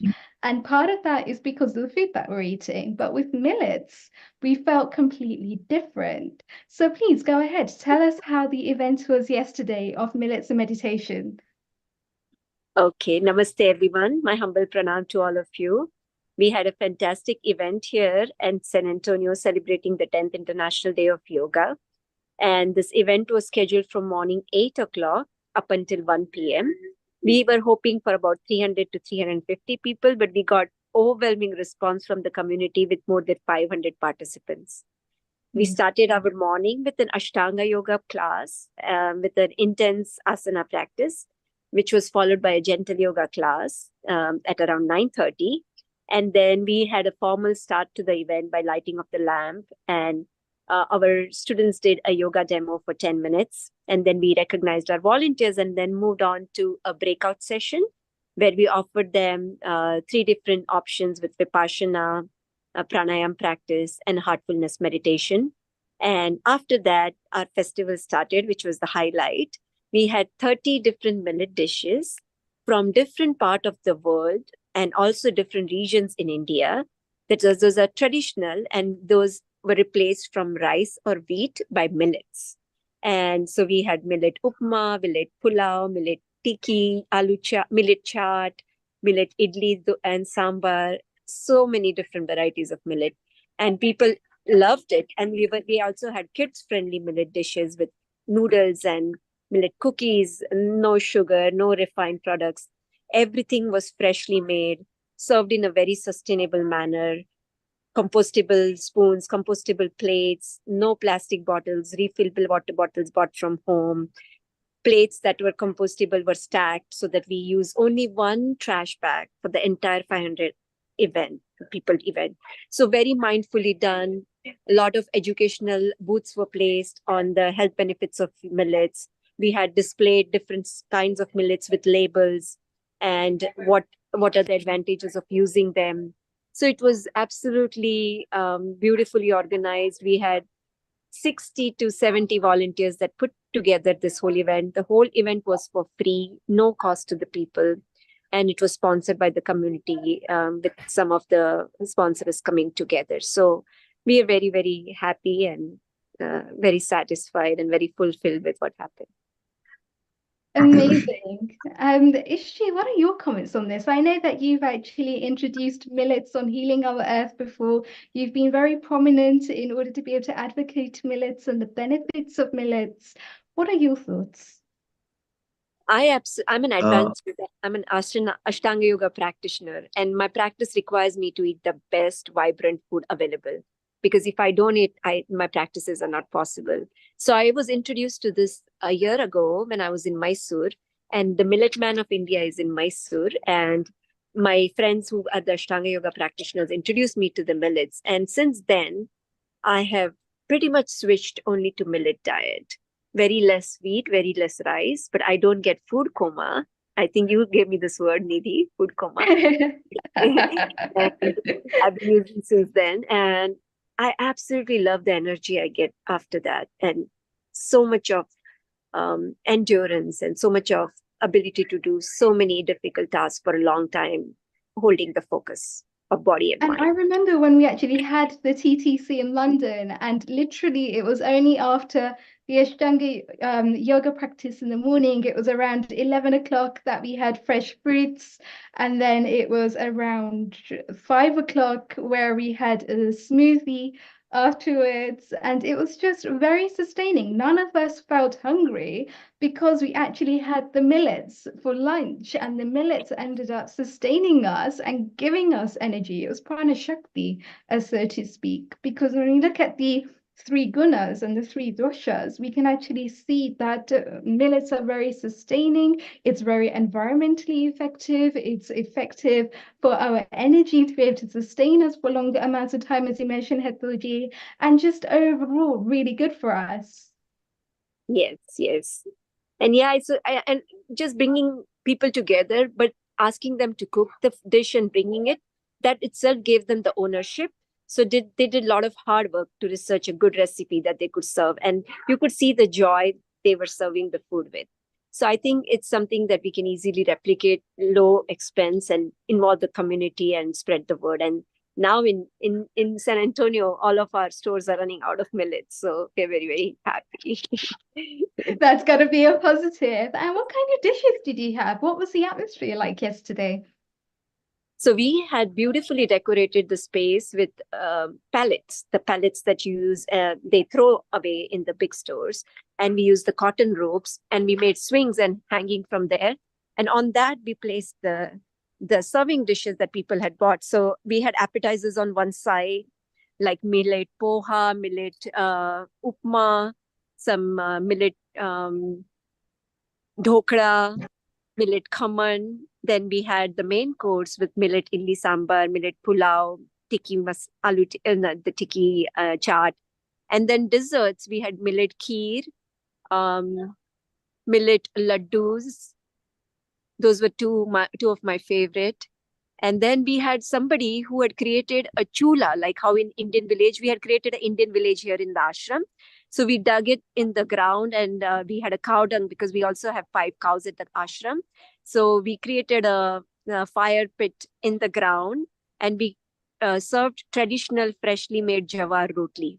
There were 2 ladies sitting and making fresh rotis and giving 500 people.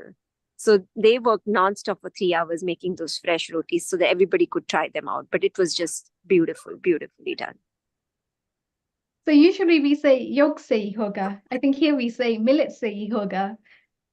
There's so many different varieties from what you've just explained. There's so many different dishes that we can make, be that savory dishes or sweet dishes. The basis of it is millets, but there is a lot of variety. Usually people think that they are very limited in their food choices, especially when they're vegetarians or vegans, but I think you've just proved them all wrong.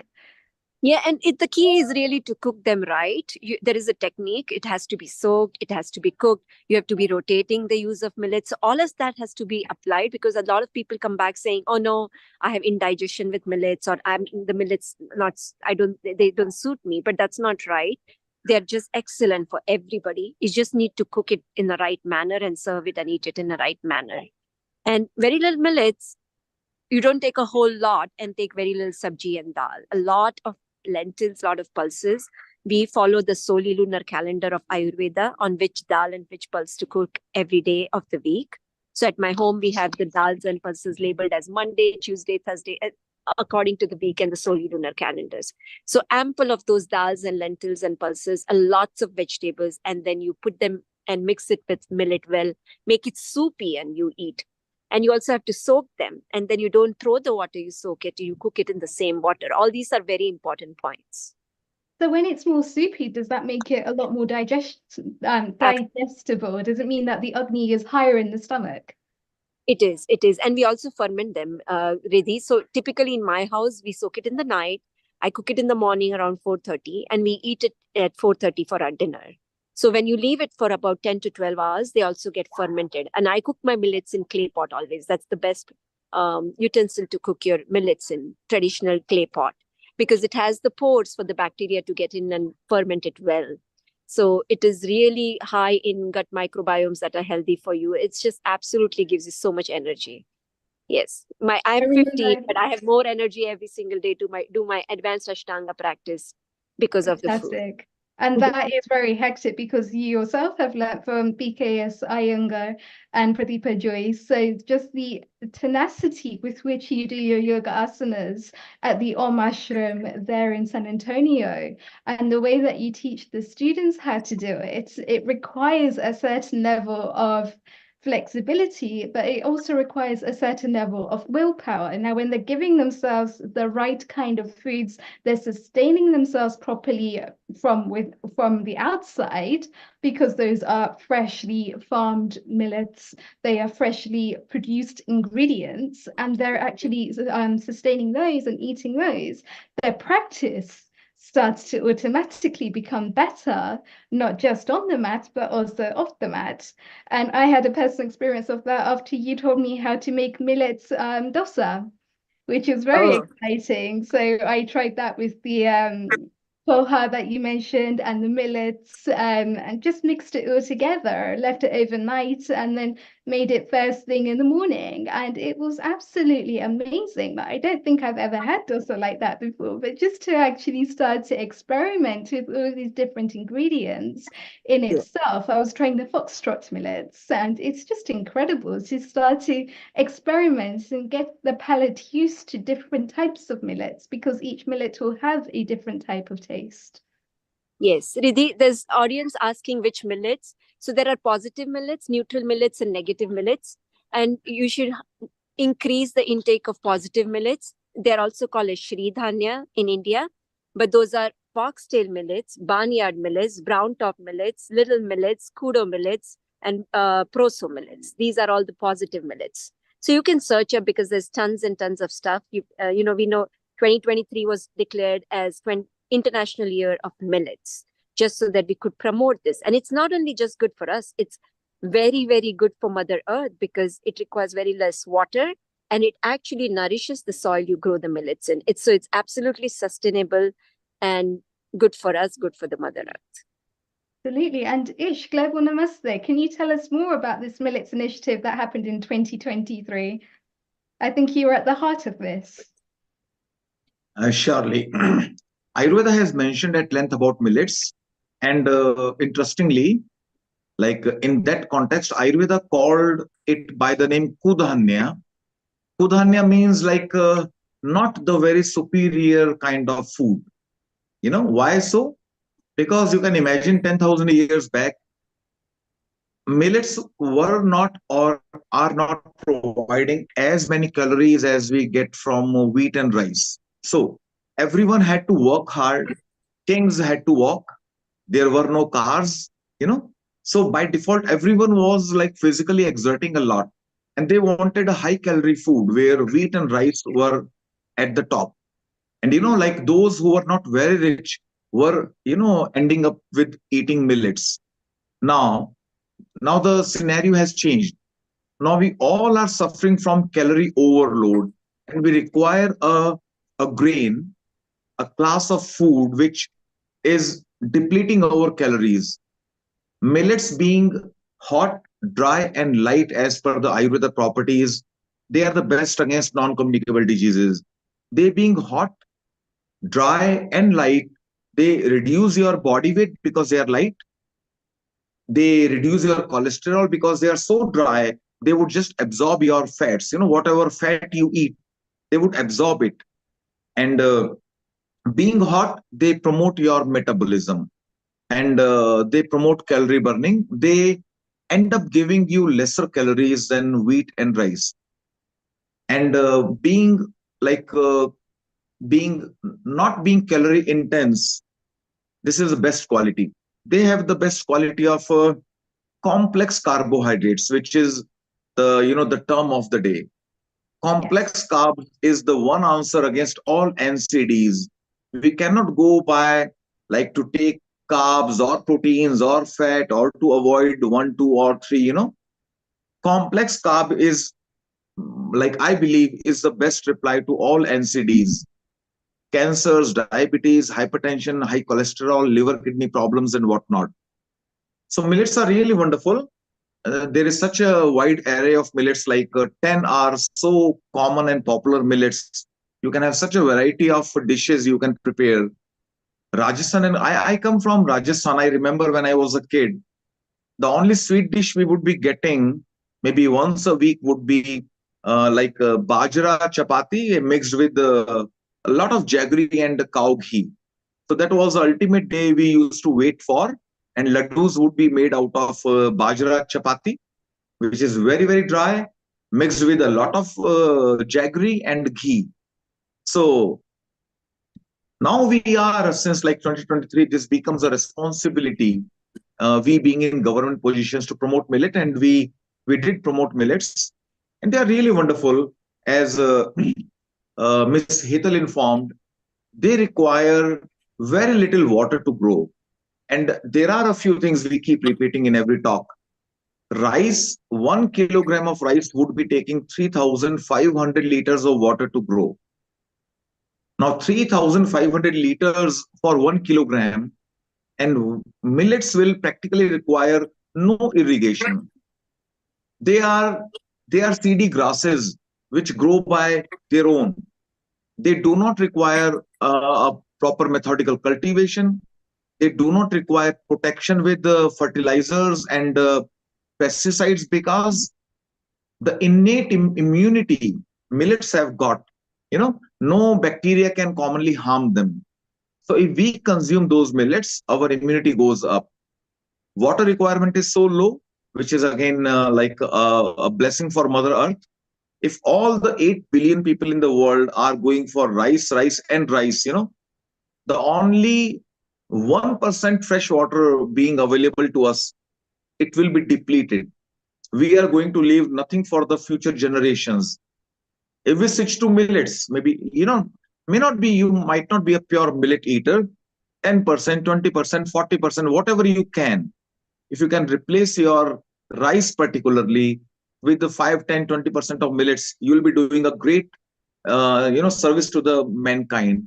And this is what Sustainable Development Goal number 12 is about: responsible consumption. We might afford to buy rice, for example.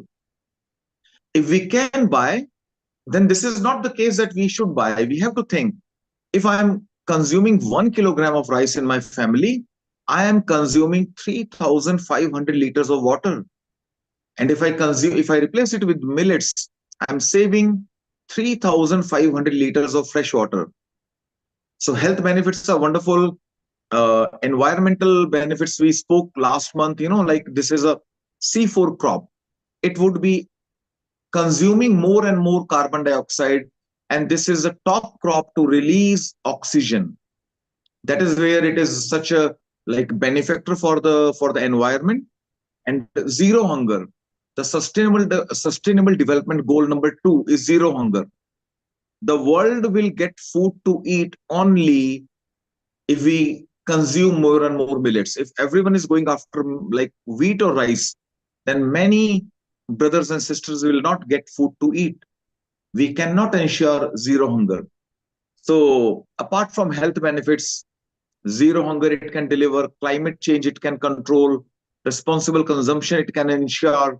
So millets is really all good, and there being such a huge variety, you can keep rotating the taste. Your kitchen can be like much interesting and delicious place.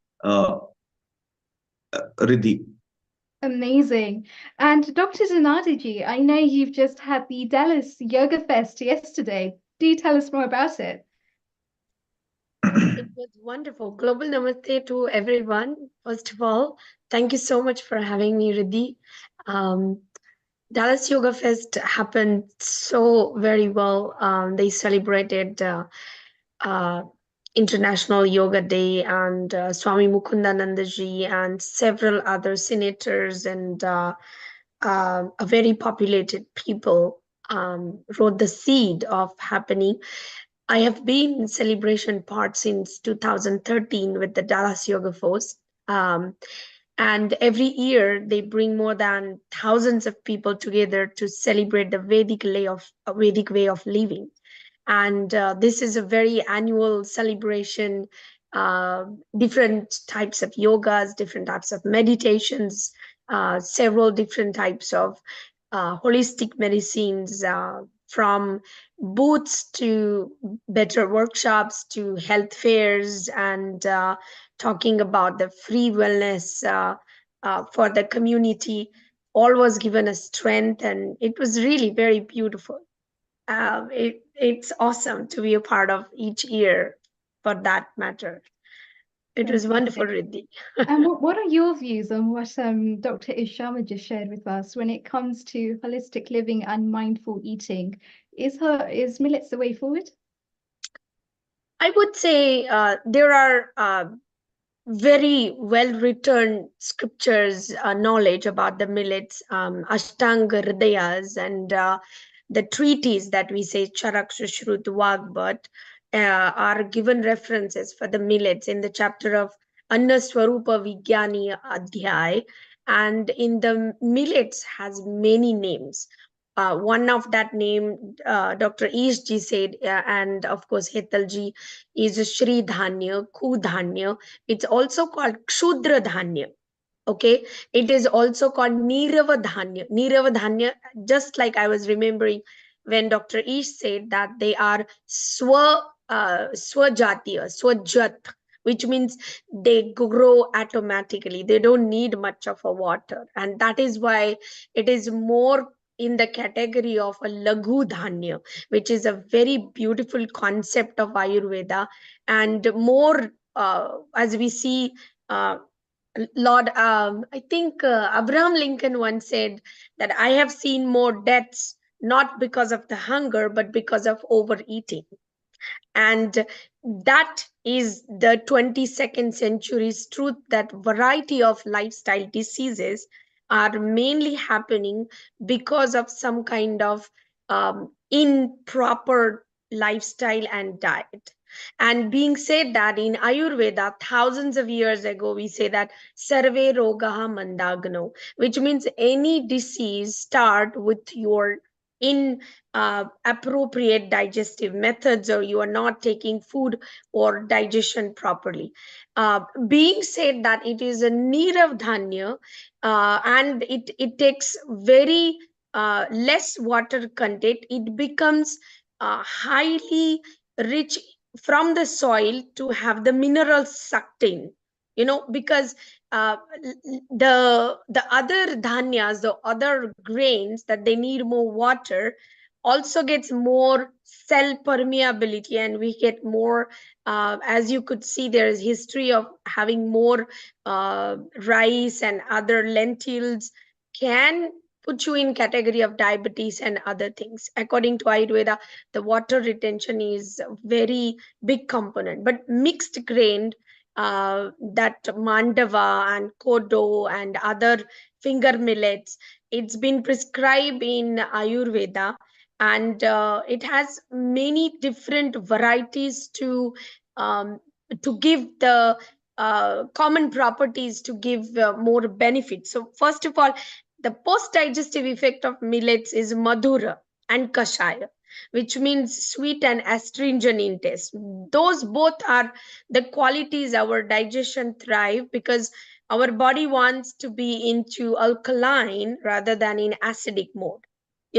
Many of the time, if you could see these the different types of diet like keto diets or other diets, what they're trying to put you, it's they try to put you the high carbs, which go into the reach into the mineral, and then they scrape, idea having removed the excessive fat or adipose tissue. And it happens effortlessly, according to Bhav Prakash Nigantu, that Kshudra Dhanya has that warmth enough in the low ratio, but the post-digestive effect is very sweet and kashai, which is a madhur and kashai rasa. They are lagu, they don't take your body so much effort. They cooked easily and digest easily. Leham is one of their properties. Leham, which means naturally scraping the adipose tissue from your body, is their function, and that has been enlisted into Bhavaprakash. Also, it is absorbed in circulation in a pungent form test, so it has a lighter side. And that is why when we prescribe millets, we really want to see what Prakruti we are prescribing. The people, they are very Vata, we really want to give them with the moisture, with the ghee involved in it, or the preparation, like Hetalji said, make halwa or sweets or porridge with it, so that the vata doesn't go out of balance. And because of the leham property, you also want to see that you do not over prescribe it or do the excess, that pulls a little bit dryness in the body because of their properties, because they are kshudra dhanyas.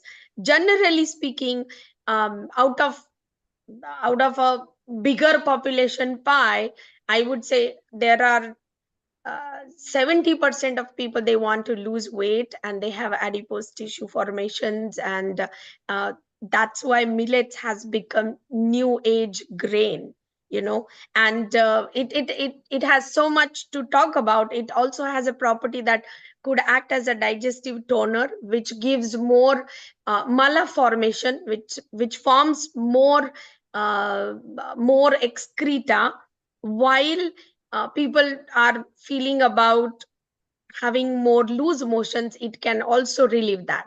So the beauty of it is if somebody is going through the loose motions, atisar, you can still prescribe millet, and somebody is having constipation, you can still prescribe millet. So it has many it also reduces kapha, it balances vata pitta dosha, and it's definitely exaggerate your vata. That's why you need to but being said that, if you have a people like raktavata problem, or the problems with their feeling fullness, versus people have old age arthritis, gouts and all, these kind of diet putting into it is beautiful. They are rich in vitamin B1, and they are more it helps because it helps into formation of good, the mala.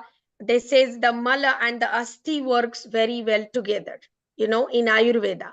So mala, asti dhara kala and maladhara kara is specifically nourishes together. So if you forming your mala very well, you are actually nourishing your bone. So it really helps people, they have bone issues, or the tissues that we want to nourish, bone marrow and bone related issues. So I guess in brief, it has a lot of full spectrum of relationship with, starting from environment to the human body. And this is a and last most important point, because we and it's fascinating to me that we said our subject is millets and meditation. I tell you why, is because in old age there was no time for these rishis. They were doing the meditations to grow their crops and spend time in cooking and do the things, so they prefer eating millets because they ground them. They don't make them gassy, bloaty, and because of this lagu anna,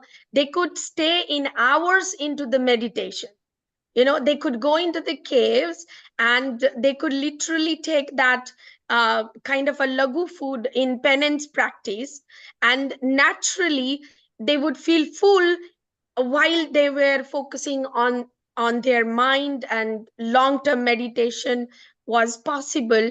That is also why dirgha kal, dirgha sharir and dirgha jivit would be happening, as a longevity was happening. And I guess that's why in the vast land of India we so much praise millets.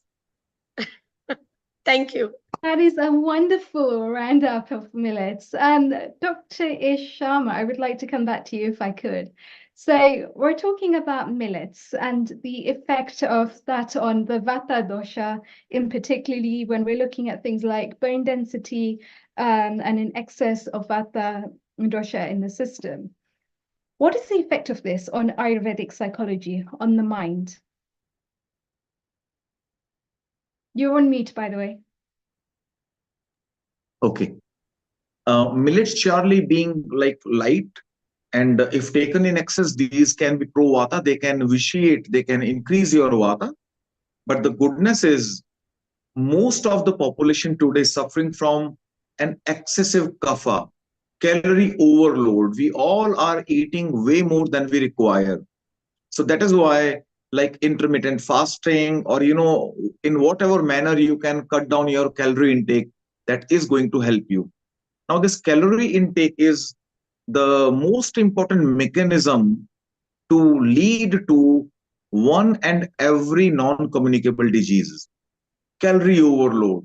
Now, if we, for example, you are eating like 1 kilogram of food per day, and that 1 kilogram volume, now how many calories does that food have is very important. Now, if most of your 1 kilogram is millets, then you end up putting in lesser calories, and that's how you are benefited. If you go through this theory of a calorie restriction, like calorie restriction theory, which is ongoing for last 40 years, it has established, like in many parlances and in many instances with multiple experiments, that calorie restriction is going to do you some wonderful good. It has been like tested upon animals, in human beings. In human beings, just being a little calorie restricted, the cardiac parameters, what we called cardiac markers and cancer markers, went down by 65% in 2 months. If you have got a high cardiac risk, for example, what are cardiac markers? Your high blood pressure, your cholesterol, your triglycerides, these are called bad cardiac markers. Okay, you have all of them, your heart is not healthy. Now, you don't do anything.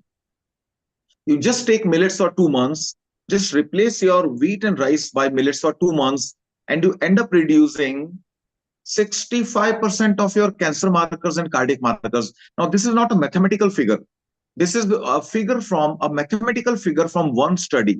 Now, this will not fit across universally, but the goodness is there for sure.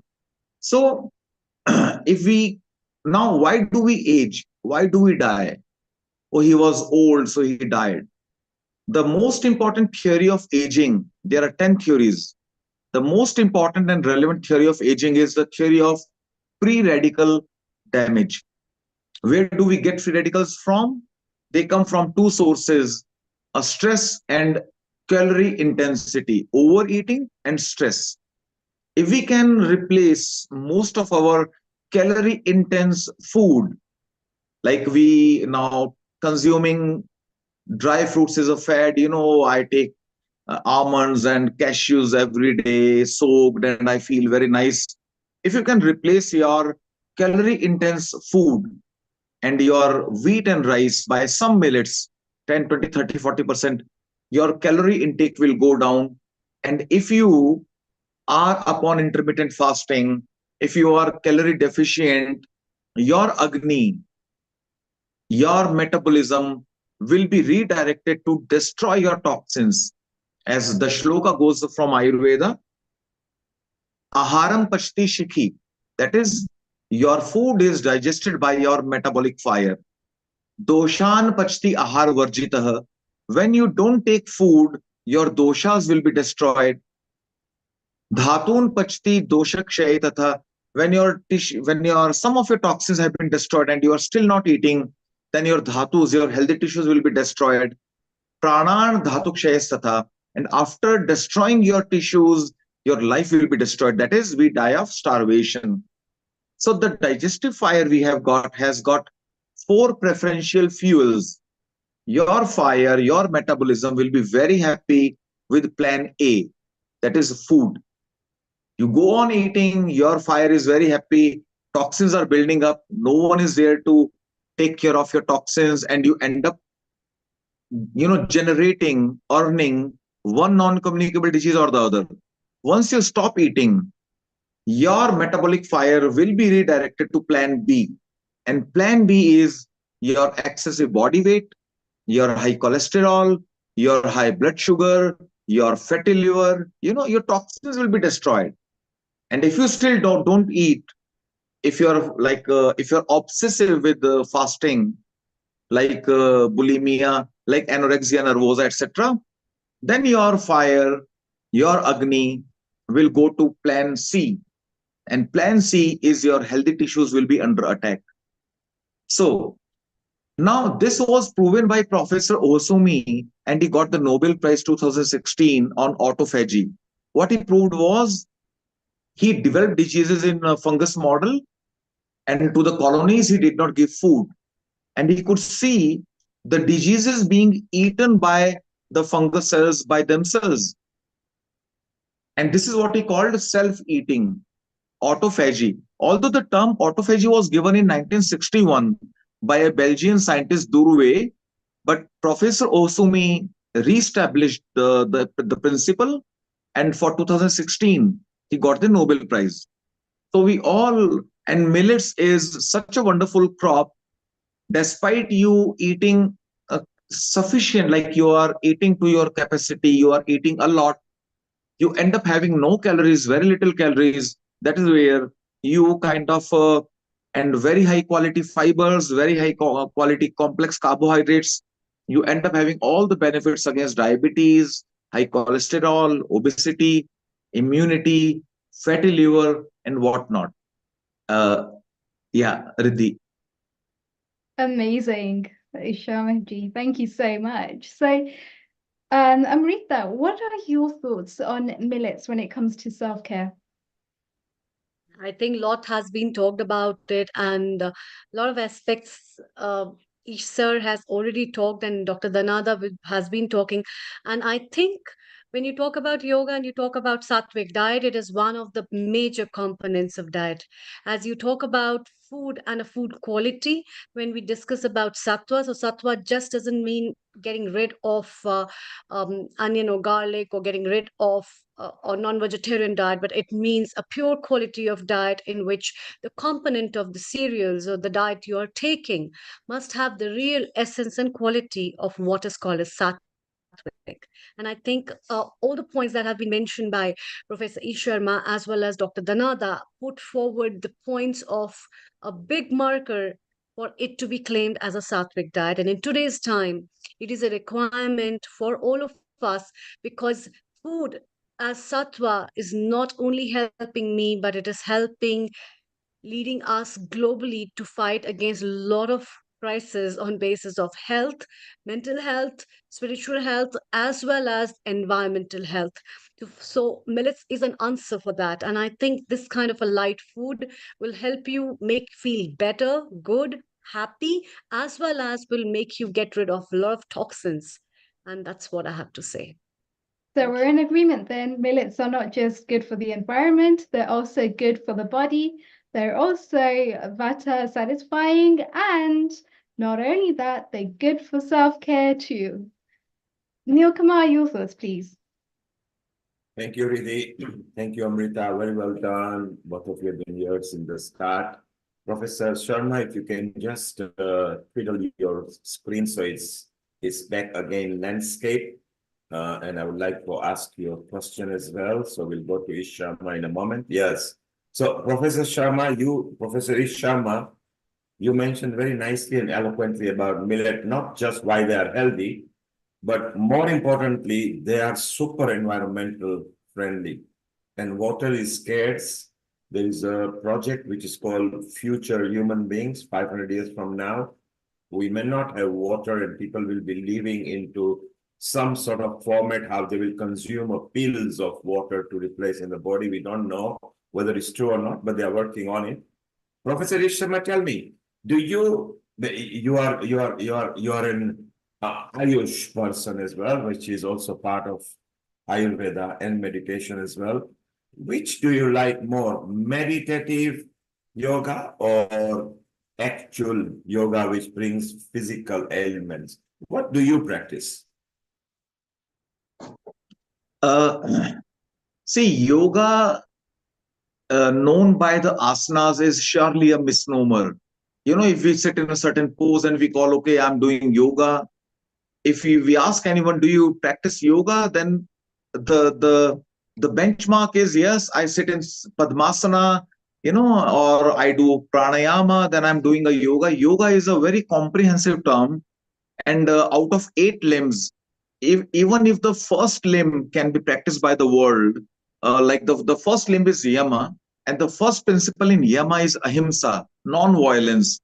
We forget about Ashtanga Yoga. If one fraction can be practiced by all of us, that is ahimsa, then the world would be such a wonderful place to live. Like after yam, niyam, now see the beauty. Yam comes before niyam, that is service before self. Yoga, the philosophy of yoga mentions your social responsibilities before it talks about your own wellness. So we have to practice yam, that is social responsibility. Then we come to niyam, that is self-regulation. Yam, niyam, asan. Then comes asana, what we know as yoga, you know, sitting in a particular pose and we say, okay, I'm practicing yoga. So yoga asanas is what such a small, meager aspect of yoga philosophy. If you can be like, if you go by Gita, there are 3 principal types of yoga: karma, gyan, and bhakti. Now, without knowing the philosophy of yoga, if you are rightfully doing your job, whatever your job is, then you are already a yogi, what we call karma yogi. So, see, what is yoga? My conclusion is being thoughtless is yoga. And the process is to come down from 1,000 thoughts to one thought. When you are doing your work, then you are focusing upon your work. Now you are loaded with one thought only and not 1,000. So you are becoming thoughtless. You are on a journey towards being thoughtless, which are like ultimate sadhana, dharana, dhyana, samadhi. So surely, like being thoughtless, not being overloaded with the useless thoughts, is the journey to ultimate yoga. And if we can just practice a little of yam and niyam, then those are much more important than yoga asana. So my answer would be meditative yoga is surely the way we all should take than yoga asanas. Neil. And Professor Ish, the main point you brought is be present in the moment. Because if you are present in the moment, whether you are eating, praying, working, then that focus will make you feel peaceful and maybe deliver better results. So it's fantastic. Thank you very much, Professor Ish Sharma. The same goes to you, Amrita Sharma. What are your thoughts and which one main tip would you like to share with our audience? And please unmute yourself. Over to you, Amrita. Thank you, Neil Kumar. I would like to tell people that yoga is not just about following what is on the screen and what is off the screen. It's about following your own gut feeling.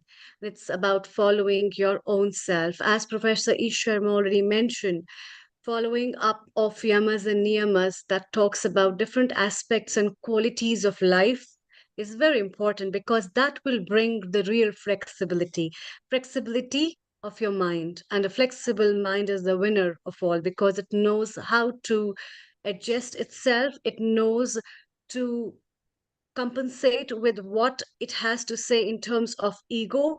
It also knows the way towards self realization. And once that flexibility of mind is achieved, the body will automatically know how and in what way I need to keep myself healthy. And that's what is your happiness. You have to find your own way of happiness. You have to find your own way of what yoga is. And that will train you on the yoga mat to your journey towards from very old being of what we have derived from. So as we start from Tadasana, move to Shirshasana, and then follow up with Shavasana. And that's what is happy ending for everyone. And So you keep talk about practicing, keep learning. Thank you. you talk about happiness. So, Amrita Sharma, does healing our earth make you happy? Yes, definitely. It makes me So happy. there you are. It If you're gives me an listening to, opportunity. It gives me an opportunity to meet everyone, and gives me an opportunity to see my sir, especially who has brought me to this screen, and I will definitely wonders of thanks to you, sir, so much. I remember you on every Sunday. Thank you so much. so there you are. Those people who are listening to us, if you want happiness, just dive into healing our earth and bathe out with a lot of happiness. There is one more practice that Professor Ish Sharma practices in order to try to keep his insulin level reasonably well and be generally happy.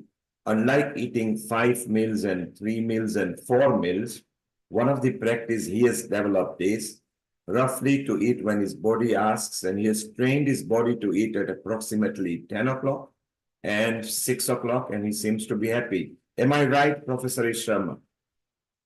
Yes, he's nodding to that. So you don't have to follow and stuff yourself too much. If your body says you are hungry, take a glass of lukewarm water. Don't use cold water because your body has to drive it to body temperature. It might be that you are dehydrated and you might think you are getting hunger pang. And it is nice to keep your sugar level happier. Then you will not be binging and it will be good. So that's a good practice. Really, before I ask you, Lata had a comment to make. So let's go to comment and really keep your answer ready and one of your best tip that keeps you happy and present in the moment. Lata, over to you for your comment. A happy Yoga Day, International Yoga Day to all of us and all of you. It's basically going to the point where you said it takes away all the diseases and toxins with having millets in the diet. Dr. Ish, this is for you. Does it help us with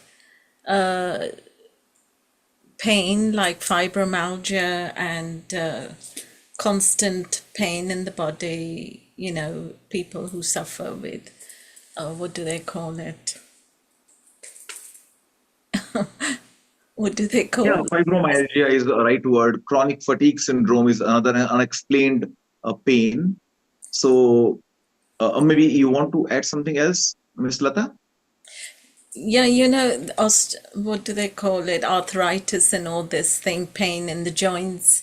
So, you know, it takes over a number of years to accumulate there, and I'm just wondering how millet would be helpful in that area. Okay. Yeah.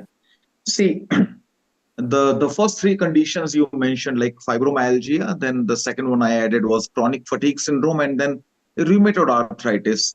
These three are kapha conditions, kapha vata, where surely I'll not be teaching Ayurveda to you over here, but you can believe the kapha circulation, the kapha movement is blocked by vata movement is blocked by kapha, where millets will be of great help. The only time when millets might not be helping you in your pains is when you have got a degenerative pain and you are underweight. When you are a vata type of personality, that is you are underweight, then you are in vata age, that is you are 70 plus in age, you are old, underweight, and then you have a degenerative joint disease like maybe osteoarthritis. That might be the time when millets might not be the first respite, the panacea, the most suitable kind of diet. That is where you might require something more nourishing, more kapha promoting. But by and large, if you are 70 and below, and if you are overweight or normal body weight, then millets will be an apt answer for most of your pains. Lata. Okay. And it also helps with the hunger, reducing hunger and things like that. Does it? Yes, if you like, as told by the earlier speakers also, as Ms. Dhanada was telling, that Rishi Munis could take it and they could go to meditation in the caves. So surely, if you are taking X volume of millets, then they will take their own time to digest and they would release slow energy. So you can have a real sustainable meal. So surely when you are hungry, then you should eat, and millets can be a nice choice. So millet can be a good choice. Break it gently into your body and then you can make it regular so body can condition to digest these easier. Make sure you cook them very well. Don't eat them raw. Cook them very well and eat them correctly. Before we go to Meeta, Amrita, shall we tell people the next 3 episodes that are taking place on Healing Our Earth? And then we'll go to Meeta and then Riddhi. So over to you, Amrita, for the future episodes. Thank you. So in near future, we are having the next week Glow Women episode on 30th of June 2024. Global Women in Unity. Today's women uniting for better tomorrow into 22nd century. And the next Sunday to that is the 7th of July 2024, we are having Healthy Life Ayurveda special episode where we'll be having panel of Ayurveda experts with us. We'll be sharing and talking about different tips of Ayurveda from your home ground.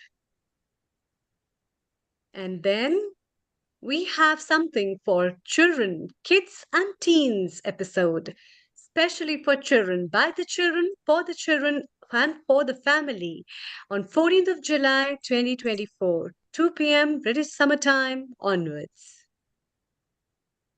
Thank you. So, Meeta, your comment on what you like about either Ayurveda or yoga or meditation before we move to Riddhi and we'll be closing. Thank you very much, Neil. Yeah, it was very interesting program and happy International Yoga Day to everyone. Very informative program. In my personal opinion, it's equanimity. The benefits of yoga is equanimity.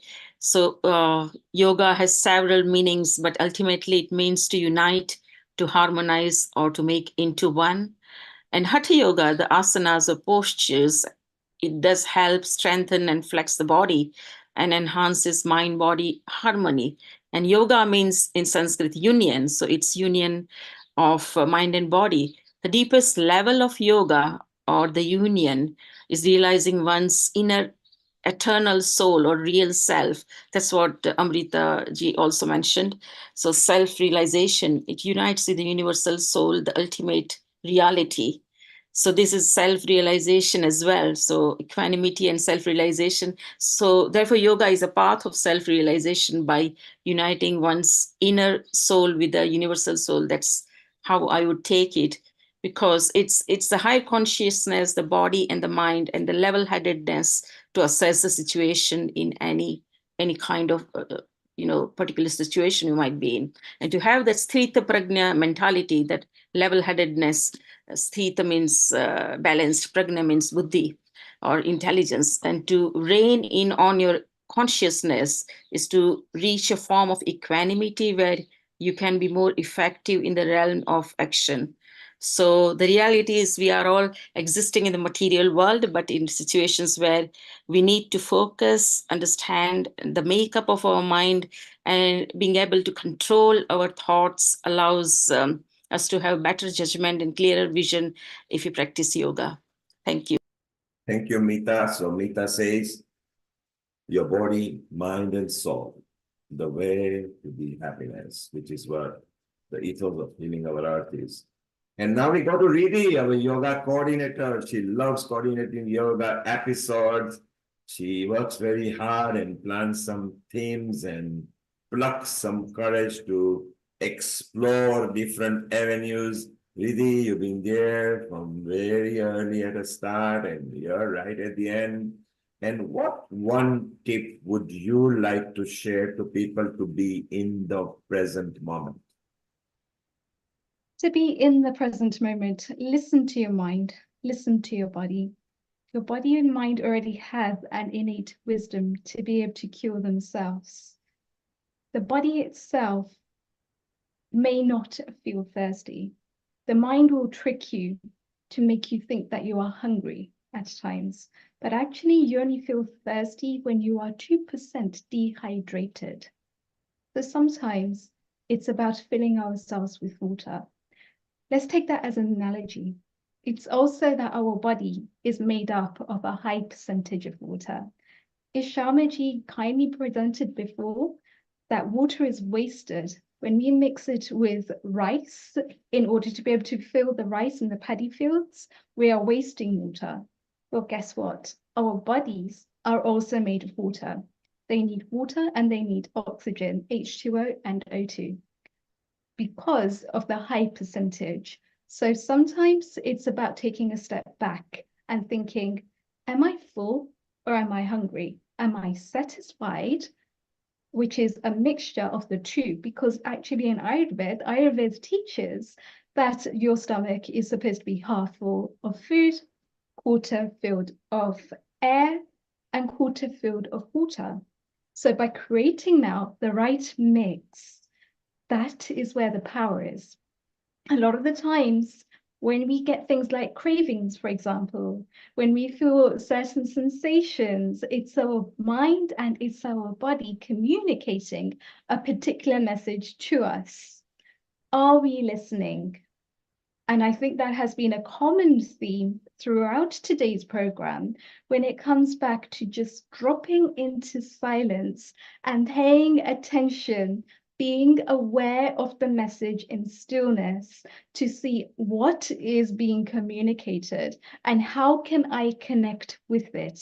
By connecting the two together, we build a bridge, and that bridge is going to be the thing that enables us to know, where is it that we stand? What is it that the mind needs? What is it that the body needs to ultimately feel happy, feel satisfied?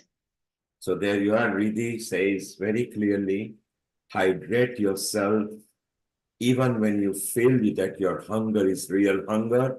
Consuming water will not harm you. Of course, once you have consumed water, approximately a good portion would be 250 ml, which is standard glass. Then wait for 15 to 20 minutes and then eat if you are hungry. If you cleanse yourself and keep your body hydrated, then Riddhi says your mind will be clean and happy. And if your mind is clean and happy, it will transmit good messages to the other organs and you may feel happy. So thank you, Riddhi. Wonderful. And a lot of the times as well, when we're actually eating, if we're having water-soluble vegetables, water-soluble fruits, then those already had a high content of water mixed with minerals, mixed with vitamins, and generally very good for us. So that is an example of what we can do. But also building on what Neilpai has just said, where we have water 20 minutes before food. Also, Ayurveda suggests not having water for an hour after food too. So being mindful, creating the right balance between the two. There you are. So Riddhi is preaching broccoli, carrots, cucumbers, because most of the vegetables are water content. Consume them. Watermelon, if it's safe for you in a hot summer weather. So have a water-based vegetables and fruits and cut out with the elements that is consuming water in your body. So that will be very useful. Amrita, what shall we sign off with? With a nice mantra or a bhajan, or you're going to sing? We are still live. So let's wind off. We've done very well. Once again, we are way over 1 hour, but that's what we do at Healing Our Earth. When we enjoy, we just carry on and on. Over to you, Amrita. Riddhi, thank you. Thank you.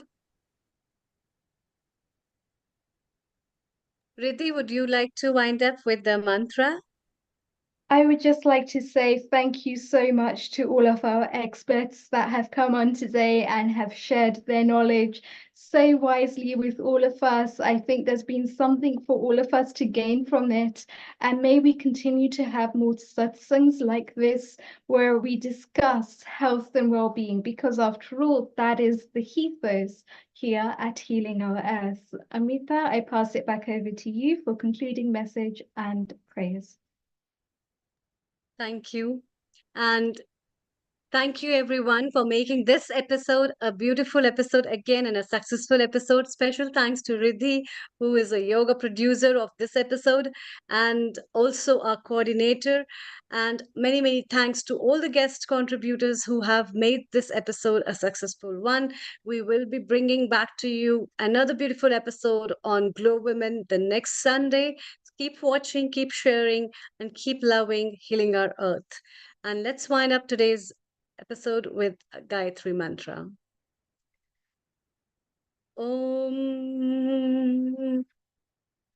Om Bhurbhuva Swaha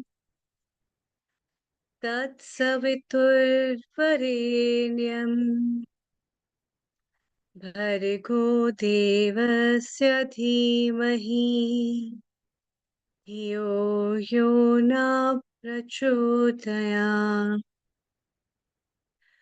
Om Bhurbhuva Swaha Tatsaviturvarenyam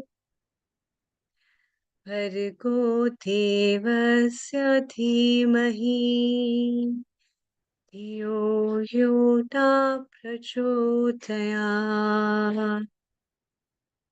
Om Bhurbhuva Swaha Tatsaviturvarenyam Bhargo Devasya Dhimahi Yo Yo Na Prachodaya Om Shanti Shanti Shanti